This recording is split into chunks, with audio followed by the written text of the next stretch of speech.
Hey friends, hope you're all doing well. We're doing okay too, just really tired since we've been working non-stop.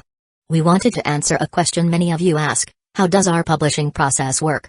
Most of our audiobooks are first posted on Patreon as paid content. They stay behind a paywall for a few months. After that, they become free to access on Patreon forever. Then, a few weeks later, we upload them to other platforms like YouTube, Facebook, and Twitter, X.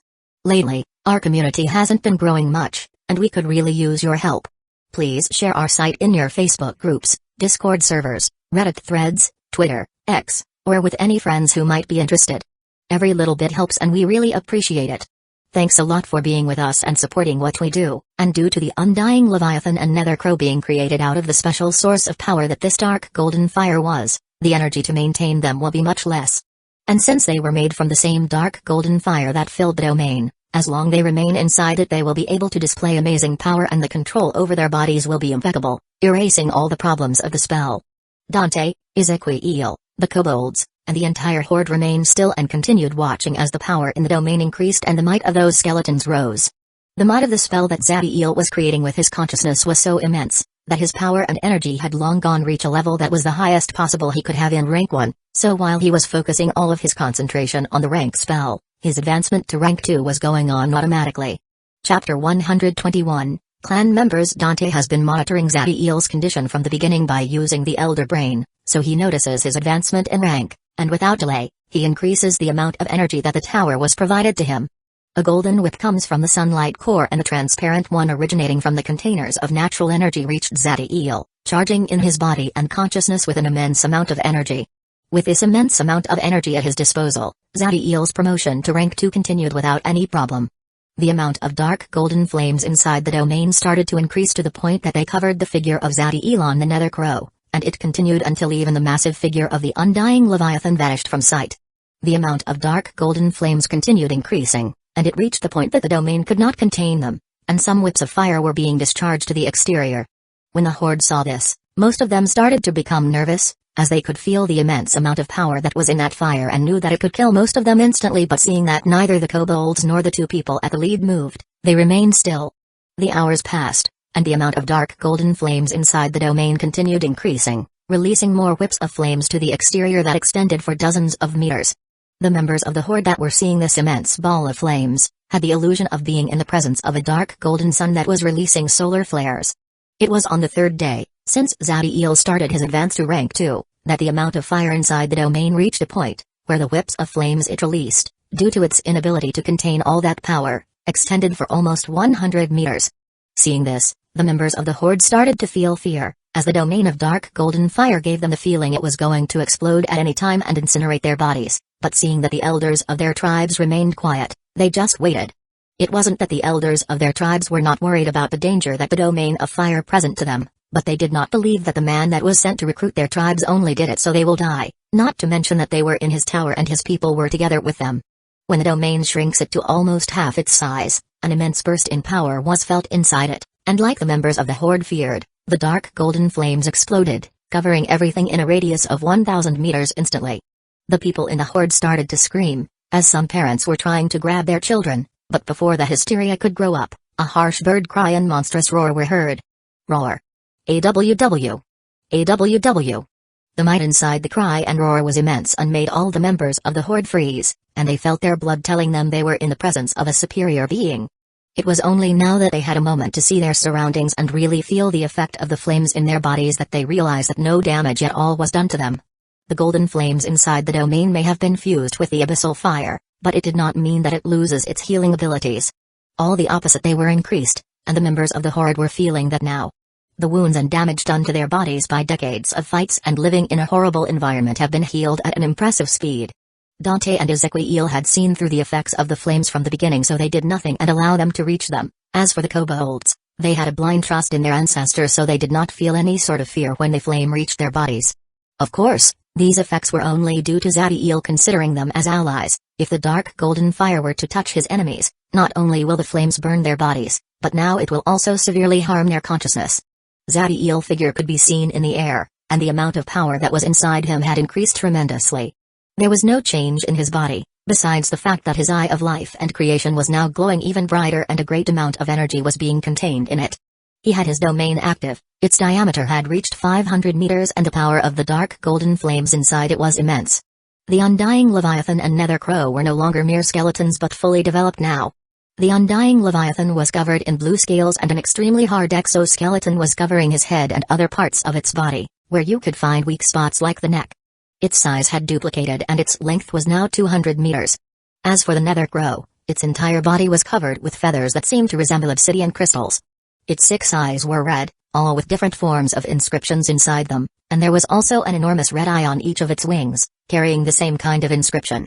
Despite the fact that they were incarnations made of energy and not truly alive, one could feel some form of vitality and life force inside these creatures thanks to the law of life and law of creation that Zadiel Golden Fire carried. Zadiel landed in the head of the Undying Leviathan, and the Nether Crow shrunk itself before sitting on his shoulder. The Undying Leviathan waved its fins, and with impressive speed, it moved its thousands of tons of body carrying the domain with him, like if it was swimming in a sea of dark golden flames, until it was in front of the horde. Zadiel resembles a divine god, with his body being bathed in dark golden flames, riding such a marvelous creature, and having another on his shoulder. From now on you will be part of my clan. There are several rules that you must follow and the most important ones are these 2. My orders are absolute and no infighting is allowed. Anyone that break those rules will die. Zadiel's words were firm, and it was obvious that he will not allow any refusal. Although being punished by death if you disobey someone's order is harsh, the members of the Horde did not have a problem with it, since they were going to be under his leadership, and a true leader will never allow any sort of insubordination among the people under him. What surprised them was the fact that he was forbidding infighting since it wasn't uncommon for those that recruit such a great number of people to promote battles among them, so they could eliminate the weaker ones. This rule made a lot of the smaller tribes happy since it will mean they will have time to grow without the fear of being attacked by the rest. As the members of the Horde were talking among each other, one person walks to Zadiel direction and stops right in front of the Undying Leviathan head. The one who walked was the elder of the Nils tribe and despite him trying to stay calm, being in front of a creature that could swallow him was terrifying, but still, he breathed deeply before bowing. My lord, I am Nox. May I ask you some questions? This attracted the attention of every member of the Horde since they wanted to see how Zadiel acted with those of a different race. The prejudice that Magus had shown them during their entire life was great, due to them having weak bloodlines and a poorly developed civilization. But to Zadiel, things like that were meaningless since he himself was of a different race than human, and no matter how weak their bloodlines are, in the future they could improve it or right away change it if they become Neo-Demon. So without any sign of dissatisfaction, he spoke. A record that stipulates the rules and its operations will be given to you along with the path technique and other items, and it should answer any sort of question you may have. Since you were brave enough to stand in front of me and are showing enough respect, I will answer your question myself, but be concise. When Nox hears the way Zadiel spoke, and the way he was treating him, he calms down greatly and he becomes excited when he finds out they will give them the path technique immediately without any sort of trial. But he focuses and proceeds to make the question that generated the greater anxiety among the Horde. What will be our status in the clan, and what jobs we will have to perform? Your position in the organization and whether or not you will be forced to do dangerous missions was something that anyone joining a new power will ask themselves. Every one of you is currently an outer member of the Daybreak clan. To advance to the position of inner member, you must reach rank 1 using the Sunlight Champion path technique that will be given to you. How to reach the next levels, as well as their privileges and responsibilities will be in the record. Zadiel's words were loud, and every member of the Horde heard them. Happiness appeared on the Nil's face when he heard this. What Zadiel was describing was practically a meritocracy, where they will be rewarded by their actions and it will not take into consideration their origin or race. That was something that Nox was more than willing to accept, but he did not lose focus and waited for the next answer. As for your jobs, I will not force one on you. The tower will have a list with all sorts of missions, you can choose among them. Each mission will give you a certain amount of points that can be used to buy resources or use the facilities in the tower. You could also trade them directly for magic crystals. When they hear this, not only Nox but every member of the Horde smiled as they felt the stress leaving their body, now that they know that their biggest fear was not going to happen. Although those missions will obviously carry some sort of danger, they can choose by themselves whether or not they want to face those trials and will not be forced to be cannon fodder. Thank you, my lord. Nox bowed again and this time the sincerity in his action was greater since none of the fear from the beginning was present. Follow my rules. Work hard and I can guarantee that your path to power will not be hindered by anyone. After saying those words, Zadiel signals Dante to continue, before going back to the tower accompanied by Ezequiel.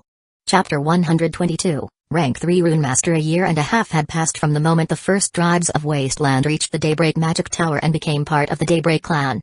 Great changes had happened in the territories around the tower, since now there was a city built around it, populated for thousands of people of dozens of different races. This city did not have an official name at first, but due to the fact that there was a golden light always immersing it and most of its inhabitants having the ability to release golden light from inside their bodies, it was called the City of the Sunday due to the constant recruitment made from the wasteland and the news about the great quality of life that people of diverse races could have inside the clan. The number of tribes that joined was huge, and it did not take long for the number of people forming part of the Daybreak clan to reach over 10,000. From time to time you could see some Magus coming to the tower and buying all types of items. They were not members of the clan, but external people that were using the tower to buy all sorts of articles, since like most, the Daybreak Magic Tower worked as a commercial location open for everyone. Despite the tower being quite new, the amount of Magus that were buying stuff in it was not small, and the reason was due to the price for rank 1 runes, magic equipment and potions were incredibly low. Dante had created a factory in the level where the warehouse was, and in there, with the use of the Elder Brain and automatons, was making all these items. Of course, even with the Elder Brain, the ability to start creating rank 1 runes and other stuff out of nowhere was impossible, but Zadiel, Sophia, and Ezequiel had uploaded their memories about their profession and the diverse amount of things they created in it. With that information, Dante used the Elder Brain to make those automatons copy the patterns and movements he had recorded in his memory and create the magical equipment, runes, and potions. Due to they being only copies and not being created by someone with actual expertise, the quality of these items were average, but since there was almost no expense in creating them, besides the value of their raw materials, the price at which they were sold was very low, and their quantities were tremendous, so the net income that the tower gained was immense. One thing interesting was that every Magus that visited the tower behaved very carefully when they interacted with the members of the clan. This attitude was due to the events that happened not long after the first tribes of Wasteland joined the Daybreak clan. A group of Magi, in which there was a rank 2 Magus, were visiting the City of the Sun, and a group of children from the Frog People race passed by their side. The children didn't do anything to them, but these Magus, especially the one at rank 2, were extremely evil and vicious, and seeing a group of individuals of what they considered an inferior race near them infuriated them. The rank 2 Magus did not say anything and sent a spell with enough power to disintegrate the bodies of those children. In his mind, this was a fair punishment to an individual of a race like that for daring to be near him. There was no way that these children could survive the attacks of a rank 2 Magus, but luckily for them, on each of their hands was what they called a sun tadpole, which has been monitoring them and their surroundings at all times. Before the spell of the Magus could touch the children, a beam of golden light was fired from the sunlight core and landed in their bodies, covering in a golden membrane and protecting them from any damage. Despite being a vicious and cruel person, the Magus was not stupid and understood immediately that the leader of the clan values the life of these children greatly. And by the power he just saw in the beam of light, he knew that it was more than enough to kill him. This group of Magi were preparing to escape from the City of the Sun, but before they could leave, all of them feel a pair of crimson eyes looking at them, knocking unconscious all those rank 1 Magus immediately, and although the one at rank 2 was able to withstand a couple of seconds, his fate was the same. When they woke up, they were at the periphery of the city floating in the sky, with their extremities extended, and their energy and body paralyzed. The rank 2 Magus immediately started to scream that they should be released or else their family head will come to look for them, and the price they will pay was something they could not afford. The answer he got were small threads of a dark liquid infiltrating his blood vessels, as well as the ones on his companions. All of them started to scream immediately once the stick's water entered their bodies, and started to rot them from the inside out, but despite the immense pain they were feeling, the water never touched their vital organs, ensuring that they could live for a long time. It was on the third day from the moment these groups of Magus started to scream due to the horrible torture, that an old man had come to the city. This man was the patriarch of the family to which this group was part of, and when he saw the state of his descendants, he became furious. He was ready to take the members of his family away and destroy the city under them, for daring to harm his people, but before he could even charge a spell, from the sunlight core, a dozen beams of light were fired against him. The man was confident in his abilities and was sure that the power of a newly made magic tower could not harm him. Due to his overconfident attitude, by the time he felt the power in those beams of light, it was too late, and due to the amazing accuracy of those attacks, all the 12 beams reached his body, creating an immense explosion of golden flames. By the time his figure was visible again, the rank 3 Magus only had the upper side of his body left, and even that was badly wounded, so without a second thought, he immediately ran away. Unfortunately for the man, just like his people, he was a wicked individual and the number of enemies he had was not small, So when they found out about his condition, they immediately attacked him, killing not only him but also his entire family. As for those being tortured in the sky above the City of the Sun, they lived for another entire month of pure pain before dying. A family headed by rank 3 Magus had a lot of power in the Eternum Empire, so when the news that they were exterminated due to the events that started with a member of this one trying to harm children of another race part of the Daybreak clan, it raises a huge commotion around the empire. The name of Zadiel Daybreak was already known throughout the empire due to his marvelous rune master's skill and the events happening in the expedition of the Fallen Star where he killed 2 Eye Lords, displaying monstrous talent by jumping an entire rank in battle power. And now, just a couple of years later, he has established a thriving clan with more than 10,000 members and the power to kill rank 3 life forms if they try to invade his territory. The fact that he was able to achieve all of this, and not even being 40 years old, made a lot of people wondering how could someone be so perfect? Although some people on the Empire claim that he obtained all of it thanks to him being under the leadership of Heinz, those who know better understood that the relationship between them was not so simple. Regardless of what the heads of those families and clans thought, they made sure that their people understood that if they offended the Daybreak clan or harm their members, then they could be considered dead since no one will dare to try to rescue them, so they must be very careful when they visit the City of the Sunday. Zadiel was in his laboratory, and there was an immense pile with all sorts of material on one side and a bunch of runes inscribed on the skin of magic creatures on the other.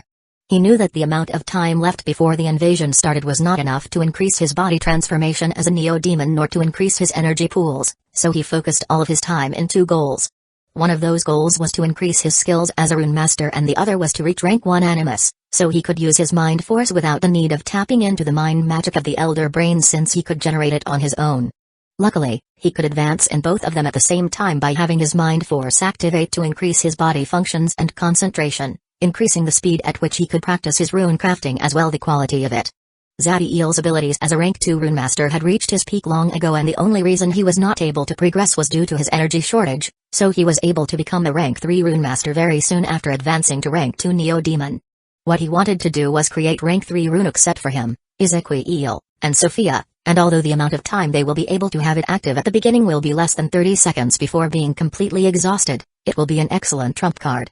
The runic set he had in mind was very complicated, and he needed more practice, so he had been creating dozens rank 2 runic sets for the neo-demons as well hundreds of rank 1 runic sets for the Sunlight Champions that will be joining him in the invasion. Even though he would have wanted for the Sunlight Champions to also use rank 2 runic sets, they could not handle that amount of depletion in their vitality and energy. The ones that the Kobold will use are only low rank 2, since that is the maximum they can handle unless they wanted to be drained in less than a minute, and in this world war the fights will not be short and the number of enemies they will have to face will be hundreds in each great battle. Zadiel was preparing to start a new runic set when he heard a voice in his head. "Father, the members of the Scientia Kingdom have arrived and they bring the information that you wanted." Dante has been waiting for Zadiel to be unoccupied before contacting him since he did not want to create a problem during his work. Zadiel's eyes narrowed when he heard that, and a solemn expression appeared on his face as well as immense interest could be seen in his eyes. "Bring them here. I want to speak to them immediately." "Yes, father." "They arrived just in time, or else they would have to wait until I came back from the war. Let's see what information they have over the event that ended up in my demise as an Abyssal Lord." Chapter 123, Incarnation of Death and Destruction. Zadiel along with Nathan, David, and Henry were in a hall that lacked any sort of decoration, and the only things you could find in it were some chairs and a table. This was a place meant to receive visits, and due to Zadiel's lack of interest for any sort of fancy things, he didn't bother with decorating it. "I must say that I am impressed by how far you have advanced in less than 2 years since we built the tower. The people under you have reached a number above 10,000, and your organization and strategies are very useful since I can see the separation between the races is being erased." There was a clear expression of admiration on the faces of Nathan as he spoke. When they arrived at the City of the Sun, the 3 Magus could not help but be surprised by how good the quality of life was. What impresses them the most was the fact that the diverse races interacted with each other and did not confine themselves to their own people, something very common to see in organizations that had groups with different origins. The reason for their unity was due to the rewards being multiplied by a factor of 1.5 every time once more than one race was part of a group that performed a mission. In normal missions, there was not much effect, but in those that they risked their lives and had to always have the back of the other, the bonds that were created were very deep, and something that created reverberations among the entire members of their tribes. That was only one of the strategies that Dante put in motion to motivate the thousands of members of the clan to not only increase their power as individuals but also as a single entity that can work as one, under the leadership of someone.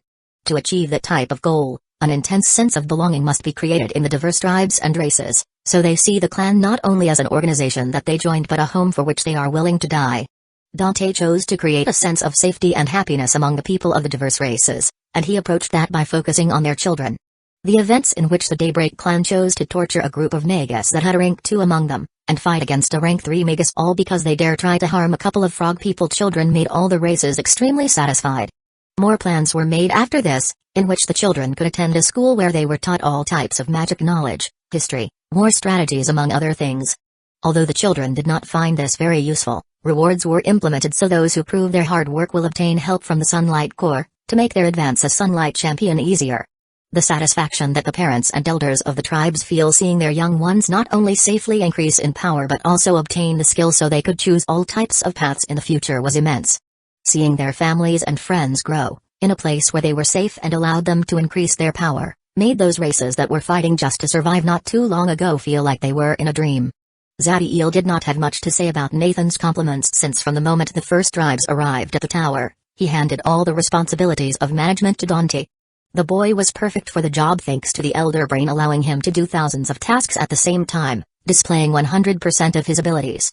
I don't want to be rude, but I have a lot of things to do and too little time, so we should go right to business.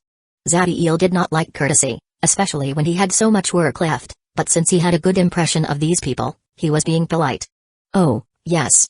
Sorry for the delay but the information that you wanted is even more special than I thought, and although your payment will be enough, the way to deliver the information will be through this. Nathan took a white orb from his rings carrying all sorts of inscriptions over it. Zadiel was surprised when he saw the orb since even with all his knowledge, he had no idea what it was. But Nathan immediately explained its effect and why he was using it to give the information. This is known as the Orb of Distortion, and when I activate it, the message with the information that you want will be reproduced, but although you will have complete access to that information if you try to share it with someone else, your memories about that information will be clouded. Are you still willing to go with the transaction? Nathan explained very carefully the effect of the orb and was waiting for Zadiel's answer. Zadiel was impressed with the effect of the orb, since to be able to install such an impressive and precise effect on an object, the person who built it has to have a mastery over the laws equal to a being of laws. Can I have more people hear this information? Up to 4 people besides you can hear it. Nathan relaxed greatly when he heard Zadiel answer since it meant that he was willing to continue with the purchase. Zadiel nodded and sent a message to Ezequiel, Sophia and Dante to come to the hall before passing a crystal to Nathan. There is the payment. The Mega smiled when he obtained the crystal, and after a quick check, he saved it in his spatial ring. The 3 neo-demons arrive immediately and Zadiel proceeds to explain why he calls them and the importance of the information through the chaotic core. The information that we are about to obtain will help us understand the current situation on the Abyss and the 9 Hells, and will help us in case we made some incursion into those planes. The expression of the 3 become very serious when they hear that, since they understand that their race has a direct connection with the Abyss, and the usefulness of knowing the condition of the plane was immense, so they just nodded and proceeded to sit down. You can start. Zadiel gave the signal to Nathan and he immediately sent his energy into the orb, making it act. The orb raises into the air, and after a second a voice comes out. Despite being only a recording, the wisdom in it was so immense that you could feel it. It was clear that whoever recorded his voice in it was someone very powerful and whose knowledge greatly surpassed most being of laws. The Blood Wars is the ancient and endless conflict among the 2 great fiend planes of the universe. The 9 hells of Ba'at are populated by the cunning and lawful evil, the devils, and the infinite layer of the abyss home of the mad and chaotic evil, the demons. This fight has existed from the beginning of time before the Magi world was even created. Other evil races had also meddled in this conflict, like the inhabitants of Pandemonium and Hades, but they merely acted as backstage players. The truly involved parties have always been the devils and demons. Its origin and why even after billions of years it has not stopped were things that have created hundreds of hypotheses among those who research it. My personal opinion is based on 3 points: geography, idealism, and power.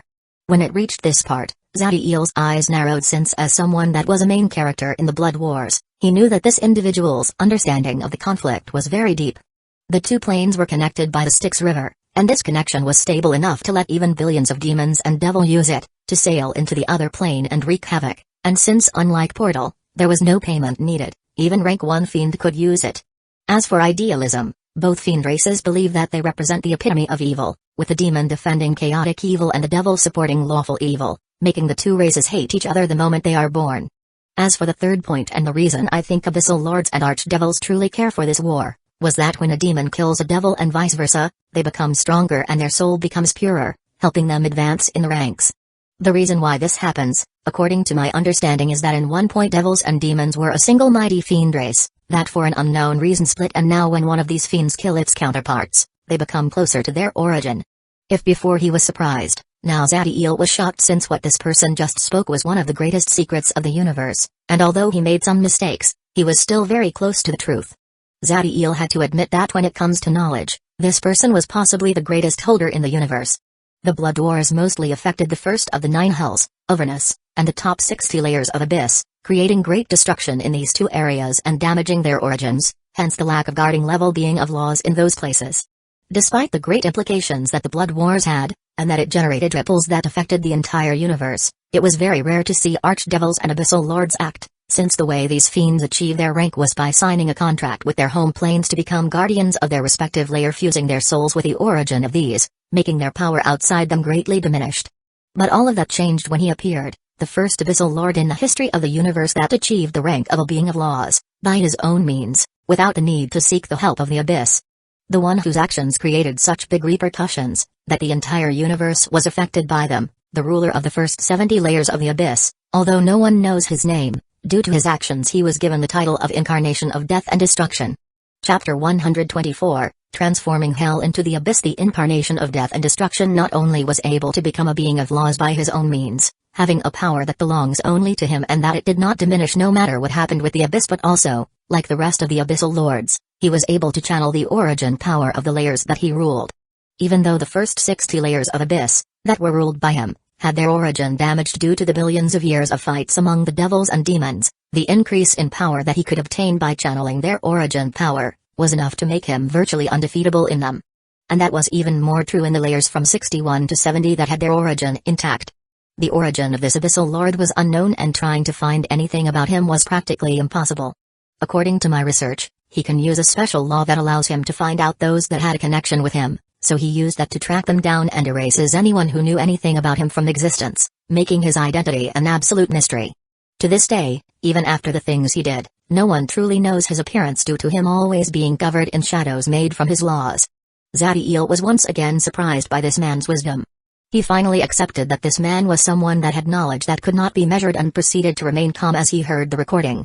Due to him ruling the layers of the Abyss in which the Blood Wars happened, he was a central character in it, and the number of devils that died by his hand could be easily counted in billions. It was 100,000 years after he ascended to Abyssal Lord, an age that could be considered extremely young compared to the other Abyssal Lords that had lived for hundreds of millions of years, that he made the unthinkable and alone charge to Avernus. Despite the first of the 9 hells having its origin damaged, its size was not inferior to a high world and was able to create a few archdevils of the level of being of laws. These archdevils could use the origin power of Avernus to increase their powers, and because they thought that the incarnation of death and destruction was just like the rest of the chaotic and mad Abyssal Lords, only 2 of them went to intercept him. These actions were also motivated by the archdevil's neurotic and scheming mind, making it very difficult for them to work in big groups since they always thought that others would attack them. Although their way of thinking was not wrong, since history has proven them right in more than one time. These 2 archdevils were average in fighting power compared to those of the same rank, so they acted just like what you would expect from their race and developed all types of machinations, creating traps and ambushes along the path of the incarnation of death and destruction, to weaken him before attacking.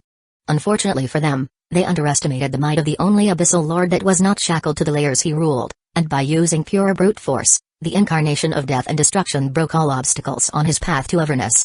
The moment he entered the first level of hell, he tracked down the responsible for his problem and killed them before the rest of the archdevils could do anything. An archdevil, like any other being of laws, is extremely difficult to kill, and since they died in Avernus, in whose origin their soul was fused, they should have been able to revive without any external help in a couple of thousand years. Of course, they would have been very weak at first, and it would have taken millions of years for them to be at their peak again. But the incarnation of death and destruction made honor to his title, and although no one knows how, after he killed those archdevils, their souls that should be resting in Avernus's origin disappeared. This news immediately made those archdevils, that thought themselves eternal as long they remained inside Baatar, panic, and after some discussion and planning, an army of billions of devil headed by 5 archdevils marched against this Abyssal Lord. These archdevils knew that even if this army of devils had reached such an immense number, They would never be able to truly harm the incarnation of death and destruction, and the only reason they brought them was so they could drain some of his energy. As the army advanced, the archdevils were ready to chase the incarnation of death and destruction for hundreds and maybe thousands of years, employing all sorts of tricks. But even after finding that such an immense force was tracking him, the incarnation of death and destruction did nothing but wait for them in the peak of the Pillar of Skulls, a mountain made out of the head of the devils and demons killed in the Blood Wars. When the army finally reached the Pillar of Skulls and saw the incarnation of death and destruction just sitting there, even though they were literally billions against one, all of those devils and even the archdevils hesitated to march forward. Unlike the other abyssal lords that gave an aura of evil cruelty, the incarnation of death and destruction was more similar to a black hole, a force of universal destruction, emotionless and indifferent to any form of life, something born with a single purpose of erasing existence. It was only after one of the archdevil armed himself with courage, that he gave the order, and being forced by their lawful nature, the devils charged against what they knew was their end. The battle was so intense that everything in a radius of 10 million kilometers was destroyed in the first couple of minutes. Even for someone as mighty as the incarnation of death and destruction, fighting 5 archdevils after disintegrating an army of billions of devils was too much. But just as the fight was about to end, and the archdevils were practically burning their energy to give the finishing blow, the incarnation of death and destruction channeled the origin power of Avernus, increasing his power tremendously. No one knows how it was possible, but the incarnation of death and destruction essentially broke the rules of the universe and was able to channel the power of Baatar for himself, something only archdevils should be able to do. When the 5 archdevils realized the immense increase in power that he obtained, all of them panicked and tried to run. Unfortunately for them, they have been to focus on winning, and the distance between them and the incarnation of death and destruction was too small, not to mention that the energy they had left was pitiful. The incarnation of death and destruction killed the 5 of them, and just like before, their souls vanished from Avernus's origin. When the events of this fight were known, it shook the devils of the 9 hells to their core, since an abyssal lord was able to use the power of their own plane to kill them. There was a great number of abyssal lords that were burning with greed when they found this, since they wanted that power for themselves, but even when they were in abyss none of them could face the incarnation of death and destruction, and if they were to go to Avernus to question him, they were sure that they will die for angering this force of the universe. A massive invasion happened after that when the incarnation of death and destruction made all the demons that inhabited the layers dominated by him, to come to Avernus. If an army of thousands of billions of demons tried to enter Avernus, the archdevils would attack them immediately, but with the incarnation of death and destruction protecting them, they were powerless to do anything. Once this demonic legion reached Avernus, the incarnation of death and destruction immediately led them to attack the sanctuary of the creator of the evil dragonkind. That fight was one of the greatest that has happened in the history of the universe, involving more than 100,000 billion fiends and generating such great destruction that some pieces of Avernus were broken and lost in the void. On the ground, demons and devil were killing each other, performing a scene of such butchery that affected the laws of the plane itself. But the most and maybe only important fight was happening millions of kilometers above them between a black hole and a 5-headed dragon. The creator of the evil dragonkind was one of the mightiest archdevils that existed, and his control over the origin power of Avernus was superior to any other devil. But the incarnation of death and destruction was able to channel exactly the same amount of origin power that the 7 archdevils he killed had control when they were alive, making him superior. After a fight that threatened to destroy Avernus itself, the creator of the evil dragonkind was killed and his soul vanished from the plane's origin. Her death was the event that started the period known as the Blight of the 9 Hells, the era where the devils, the race that is the nightmare of countless planes and worlds, felt what it means to be a prey and felt fear every single second of their life. After achieving victory, the first thing the incarnation of death and destruction did was to establish his fortress in the place where the sanctuary of the recently deceased archdevil was. This action created severe repercussions among devils, since that was the place that connected Avernus with the second of the 9 hells. The demons of Abyss continue arriving without end, and the mission given by their lord was to start the genocide of the devil race in Avernus. Once the incarnation of death and destruction healed from his last fight, he joined his legion and started to hunt every archdevil that remained in Avernus. For the next 500,000 years, a massacre happened in Avernus until it reached the point when the entire devil race was exterminated and replaced by demons, transforming this, the first of the 9 hells, into what it seems another layer of the abyss. Once he obtained complete control over Avernus, the incarnation of death and destruction started to send his legion into Dis, making all the inhabitants of the second level of the 9 hells feel absolute terror. Chapter 125, Universal Existence. Sophia, Ezequiel, Dante, and even those with a pacifistic nature like Nathan, David, and Henry could not help but feel admiration when they heard the recording. No matter their personal opinion about the actions of the incarnation of death and destruction was, they felt great respect for someone who by himself and without the help of anyone, was able to influence the outcome of a war that has extended for billions of years and who could make all the devils of the 9 hells of Baatar tremble when they think of him. You could even detect awe in the voice recorded by the mighty being, who had investigated him. The only one that maintained an indifferent expression was Zadiel, but that didn't mean he did not feel anything, it was just he did not want to show them to the rest. The 7 of them remained silent as the voice continued speaking.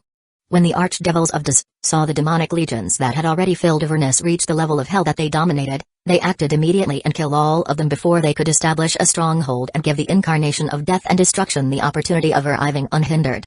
But even though they killed millions of them, the endless legions continue marching forward, without fear, like pure killing machines.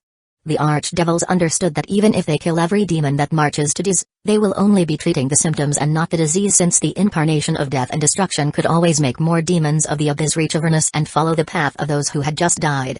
The only way to truly stop these legions was to regain control over Avernus and erase every demon in there, but that would mean facing the incarnation of death and destruction, who could now channel all the origin power, the first level of hell. Even if it were to mean the death of their race, no devil will ever sacrifice himself for others, so in the end they could only kill the demons that arrived at Daz and plan for the time when the incarnation of death and destruction arrives. Once he obtained complete control over Avernus, the incarnation of death and destruction spent the next 50,000 years creating a runic formation that covered the entire level, and once it was completed he left the 9 hells of Baatar. He did not return to the abyss but instead went to Hades, the home plane of the neutral evil fiend race, the Yugoloths. The Yugoloths had always played a very important role in the Blood Wars, second only to devil and demons, working mostly as mercenaries, but sometimes they acted as the hand in the shadows that seek to control the outcome of the battles as they see fit. They have worked very hard to make the illusion that they are fiends whose only purpose in life was satisfying their greed, but in reality they were a manipulative and secretive race that saw every conflict between fiends as something they should rightfully manipulate and control. The Altraloths are the leaders of the Yugoloths. But even these extremely narcissistic and arrogant creatures knew that there was no way they could manipulate someone as the incarnation of death and destruction, and they feared that he had came to their plane to perform some type of retaliation for their race involvement in the Blood Wars. Even though they were being of laws, their battle power has always been weak, and even with the help of the origin power of Hades, they could only equal a normal abyssal lord, but they knew that the incarnation of death and destruction was everything but normal. But to their luck, unlike his invasion in Avernus, where he killed a being of laws after another, in Hades the incarnation of death and destruction restrained himself to explore the plane and disappeared from the eyes of everyone after a couple of years. After 100 years, the incarnation of death and destruction appeared again, but he wasn't alone. Accompanying him were hundreds of skinny fiends with gray skin, lanky and bony arms, a head that resembled the combination between the skull of goat and cattle, and eyes completely empty of any sort of emotion. The moment the Altraloths saw these creatures following the incarnation of death and destruction, they were shocked beyond measure, since they were the legendary fiend race known as Bearneloths, their ancestors, and the ones who hold the title of the creators of evil. The Bearneloths were one of the universe's greatest mysteries, and just like the incarnation of death and destruction, their origin is unknown. Despite their modest battle prowess, these creatures are one of the most feared fiend races that have ever existed. They were creatures completely without emotions and were known for propagating anguish and discord throughout the universe, with a mechanic and systematic behavior, without a greater purpose or to seek sadistic satisfaction. The reason for their title as the creators of evil was that they spawned a great number of the fiend races of the universe, and although they did not create the devils and demons, they indeed were the responsible for the birth of some of the most violent and powerful of their kind. Due to their knowledge, the number of mighty individuals in the universe that have sought their help was not little, but they never helped those who they did not want to, and when they did, it was just some words and advice. As for using torture to force them, it was useless against this type of creatures who feel nothing. But once again the impossible happened around the incarnation of death and destruction, and he made hundreds of the creatures follow him. They did not go to hell immediately, but instead explored hundreds of worlds and planes, abducting millions of creatures of all races, to the point that they even caused the extinction of some of them. After immersing the universe in fear for hundreds of years, they entered Avernus and isolated themselves in the fortress that was created over the entrance to Daz. For millions of years the incarnation of death and destruction and the creators of evil did not show themselves, but the legion of demons never stopped charging into Daz, with the casualties reaching the trillions already. At first, the archdevils thought that this was some type of test that the incarnation of death and destruction was doing to have a better idea of the power of Daz, but one day one of the most cunning archdevils noticed something weird in one of the demons that arrived with the legion. After analyzing him, he found out that this demon was just an empty shell without a soul, and whose blood was altered, being the combination of the blood of the incarnation of death and destruction itself and billions of nanometric runic inscriptions. When the rest of the archdevils found out about this, they immediately investigated its effects and found out that whenever this blood was spilled in this, it fused itself with the origin of this level of hell, changing it. If the number of these type of demons had been greater, the archdevils could notice it sooner, but by mix one of them in billions of demons, they remained hidden for so long, that even though they found out about them, it was too late, since the alteration to the origin of Daz was already done. The archdevils understood that their chances in a battle against the incarnation of death and destruction, in which they could not use the origin power of Daz but he could, will be null. It was a little time after the archdevils found out about his scheme and the incarnation of death and destruction left his fortress with his power increased tremendously. As for the creators of evil, those that enter the fortress never came out. Without wasting time, he immediately assaulted Daz, and now with his power increased and control over the origin power, he was able to slaughter all the archdevils in his path. It took him a couple hundred of thousands of years, but just like Avernus, the devils of Daz were exterminated to the last one and replaced by demons. Once he obtained complete control over Daz, he created the same immense runic formation that was in Avernus over it. To the relief of the devils inside the third level of hell, Mineros, the incarnation of death and destruction did not send his legions to attack them and remained in Daz. Millions of years passed, but the incarnation of death and destruction remained inactive, always in Daz, something that made all those that saw him feel perplexed. It wasn't until the first changes in the origin of Avernus and the first 70 layers of Abyss happened, that the archdevils and Abyssal Lords understood what he was doing. He was using those massive runic formations to extract the origin of the two first levels of hell and the 70 layers of the Abyss dominated by him. Although both archdevils and Abyssal Lords could use the origin power of their planes to increase their battle might, it was just channeling the power and not making it their own, like the incarnation of death and destruction was doing. If the natural energies are the somatic cells who had already a purpose from the moment they are produced, creating water, air, fire, earth, and everything by following the matrix that is the laws, then the origin of a plane are the stem cells, the ones that gave birth to everything, create anything, and it is what makes possible for a world and a plane to have life in it. The actions of the incarnation of death and destruction were equal to crippling these planes for billions of years, or maybe forever, and it could be considered a declaration of war against the inhabitants of them.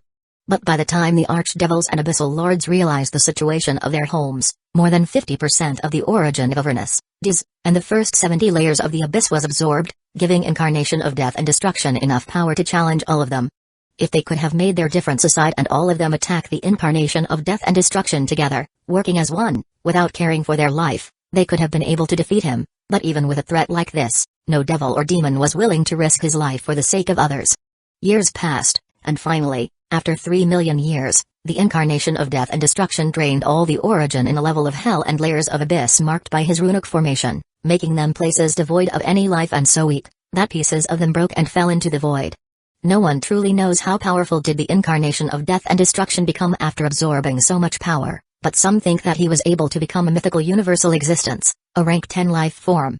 Chapter 126. Battle at the end of hell. When Zadiel hears the recording assuming that the incarnation of death and destruction had become a universal existence, he sighed and shook his head.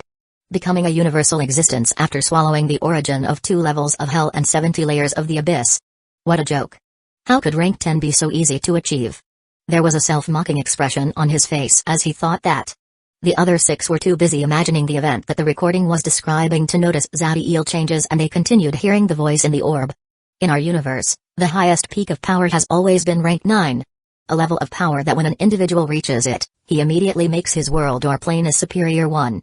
But in the historical remains that you can find in the universe, like the Exodus Ark, the World Tree and the holy training ground of the heavenly race, Eden, all sorts of depictions and mention about universal existences have appeared. A universal existence is someone whose every action can affect the entire universe and whose influence should expand into every world and plane that exists, but no one has ever heard about one of them appearing before. Hundreds of possible reasons have been hypothesized about the absence of these beings, but there has never been a common conclusion. When the incarnation of death and destruction reached a level that we could only assume was the one referred to as universal existence, 2 main consequences were seen in the life of every being in the universe. First, due to his actions in Abyss and Baatar, these 2 great fiend planes have lost too much power, and they were crippled, making their invading forces not appear in any world or plane for a long time, especially when it came to devils. The rest of the high worlds and planes from the universe saw all of their beings of laws return home and prepare their defenses. The being of laws knew that their only chance against the now all-powerful incarnation of death and destruction was working together and using the origin power of their homes without caring for the consequences. But contrary to what they believed, the incarnation of death and destruction did not go from a world to the next affirming his supremacy or continued to control the next levels of hell. The incarnation of death and destruction left hell, and by all intents and purposes, the only thing he did was explore the universe. He visited the historical remains, planes, worlds, and even some small dimensions. During the time he spends exploring the universe, he did not kill anyone, but even then, the high worlds and planes did not let down their guard and were ready to face him if he attacked.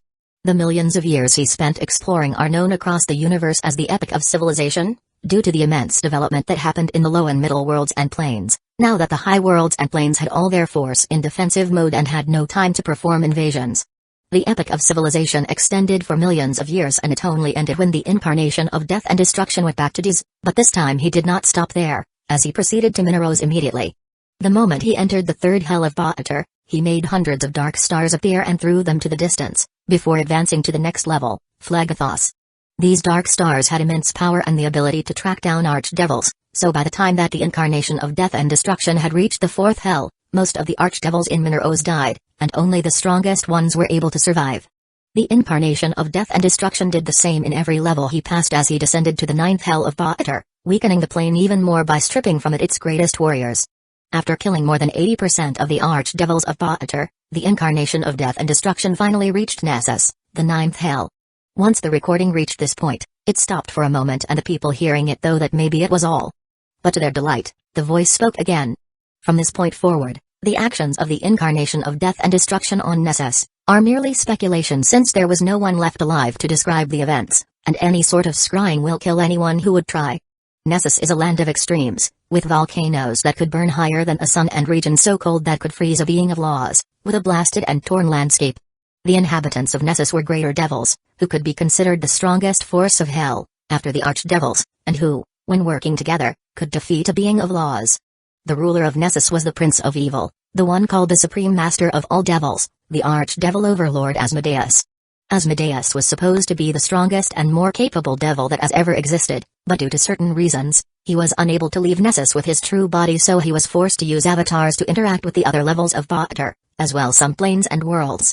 The moment the incarnation of death and destruction entered Nessus, he attacked immediately with a ferocity and power so immense, that even those watching Baatar from the void could see the explosion happening in the ninth hell.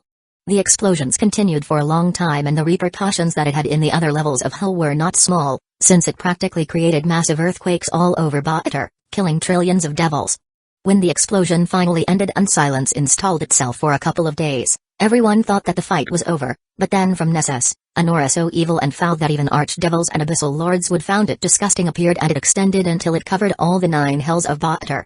For a moment some people thought that it was the aura that the incarnation of death and destruction was generating after killing Asmodeus, and possibly devouring his soul, but they immediately discarded that idea, when they saw how a beam of dark energy was fired from Nessus, with so much power that it left hell, and extended into the void. At the end of the beam of energy was the incarnation of death and destruction, and his condition was unknown since his body vanished in the void instantly. Something peculiar that happened was that at the same time that the evil aura was generated from Nessus, a strand of the same type of aura was felt from the last layers of the abyss.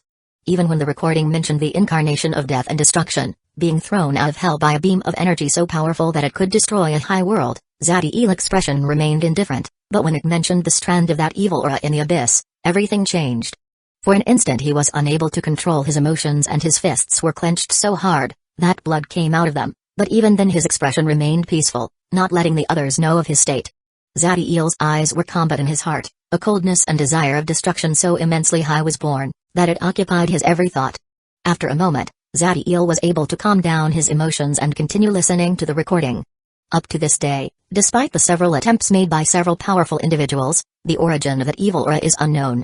The condition of the incarnation of death and destruction was unknown and probably very precarious, but it was confirmed that he was still alive since vestiges of his presence were found from time to time in different parts of the universe. More than 10 million years have passed from that final fight in Nessus. During that time, new archdevils have been born, and they have implemented a periodic purge of the weakest devils to feed them to hell and increase the speed of recovery in the plane. Due to its weakened state, other worlds made incursions into hell from time to time, and since the plane is uninhabitable to every race beside fiends, The ones who pillage in it, only do it for a couple of days before leaving. As for the Abyss, their damage was greatly inferior to Baatar, and since there was no loss in Abyssal Lords, it was able to return to normal functions after a couple of hundreds of thousands of years. After saying those last words, the orb created a map of energy above him, in which the geography of Hell and the Abyss were present, before returning to Nathan's hand. Zadiel commands the chip to scan the maps before standing up. I am very satisfied with the information. I hope that we can work more in the future. There was a peaceful smile on Zadiel's face as he spoke. Nathan could identify the hidden meaning in Zadiel's words, so he stood up and gave a small bow. I also hope that our transactions are prosperous and continue for long. I will not take more of your time, Nathan smiled as he left along with David and Henry. Once it was only the three neo-demons in the room, Zadiel spoke to them. Remember, even if you're at the peak of the universe, one wrong step and you can fall and lose everything. In 2 months we will march to the Sinnoh's magic tower, and leave this world. Be sure to be prepared before that. Zadiel didn't wait for them to reply and went to his laboratory. The three neo-demons did not find anything weird in his advice, but when they saw his eyes, and felt the emptiness in them, they were shocked. This was the first time that they have ever seen him truly angry, and although they were curious about the cause, they knew that it was not the moment to bother him, so they all went to make their final preparations. Chapter 127, Arrival of the Daybreak Army. Close to the Sinnoh's magic tower there were around 1,000 Magi, and from the way they were behaving, they seemed to be an army. This army was divided into 9 big groups, with each one of them having 100 rank 1 life forms, 10 rank 2, and led by an individual at rank 3. Despite the occasional conversation between the members of the groups, each one of them was maintaining their position and displaying a great level of discipline. It was obvious that they were not your typical Magi that did not know how to follow orders or act as teams. All of them were on the ground, even those at rank 3, and sometimes they would look at the sky with respect and admiration. In the sky, there were 10 people, and despite being so much less than those in the ground, the difference in power was so immense, that every one of them was capable of killing this entire army without any sort of help, and the reason was that they were soul-forging existences. Even though each one of them has great power and might, there were 2 that gave a feeling of being superior to the rest, not only in their power but also their temperament. One of them was a young man with golden hair and a pair of blue eyes that seemed to have a silver light inside them. He had a sword on his back, and a wave of killing intent was unintentionally surrounding his body that made the rest feel apprehensive just by watching him. And the other was a woman. Her face was delicate and with her skin like porcelain, her hair was dark and she had eyes that were green. She was someone with extreme beauty, but this was not what made her special. The thing that made her being equal to the man with the killing intent was the particles of light surrounding her body that sometimes will transform into darkness, giving a sense of balance and immense power. The man was Heinz, and the woman surrounded by light and darkness was the youngest individual to have ever possessed the title of princess in the Eternum Empire, Zytra. Those at rank 4 were talking among each other, and although they did not show it, some of them were feeling annoyed, and the reason is that they have been waiting for the last part of the army to arrive for several days now, and to people like them, having to wait for someone was not something they were used to. Not to mention that this part of the army will be the one leading the first part of the invasion, and it was the one under Heinz's banner.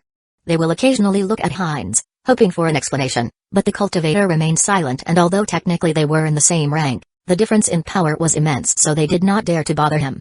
Some were hoping for Zytra to speak up, but despite the tales of the woman's cold temper, she did not say anything and remained with an indifferent expression. Finally, a man approaches Heinz. For some reason this person's body gave no sense of vitality, his skin was stuck to their bones and it looked as if it was petrified, and his eyes were filled with blue flames. Despite this man's appearance and the threatening feeling that the immense amount of negative energy inside his body gave, there was a peace in his face that made people feel comfortable.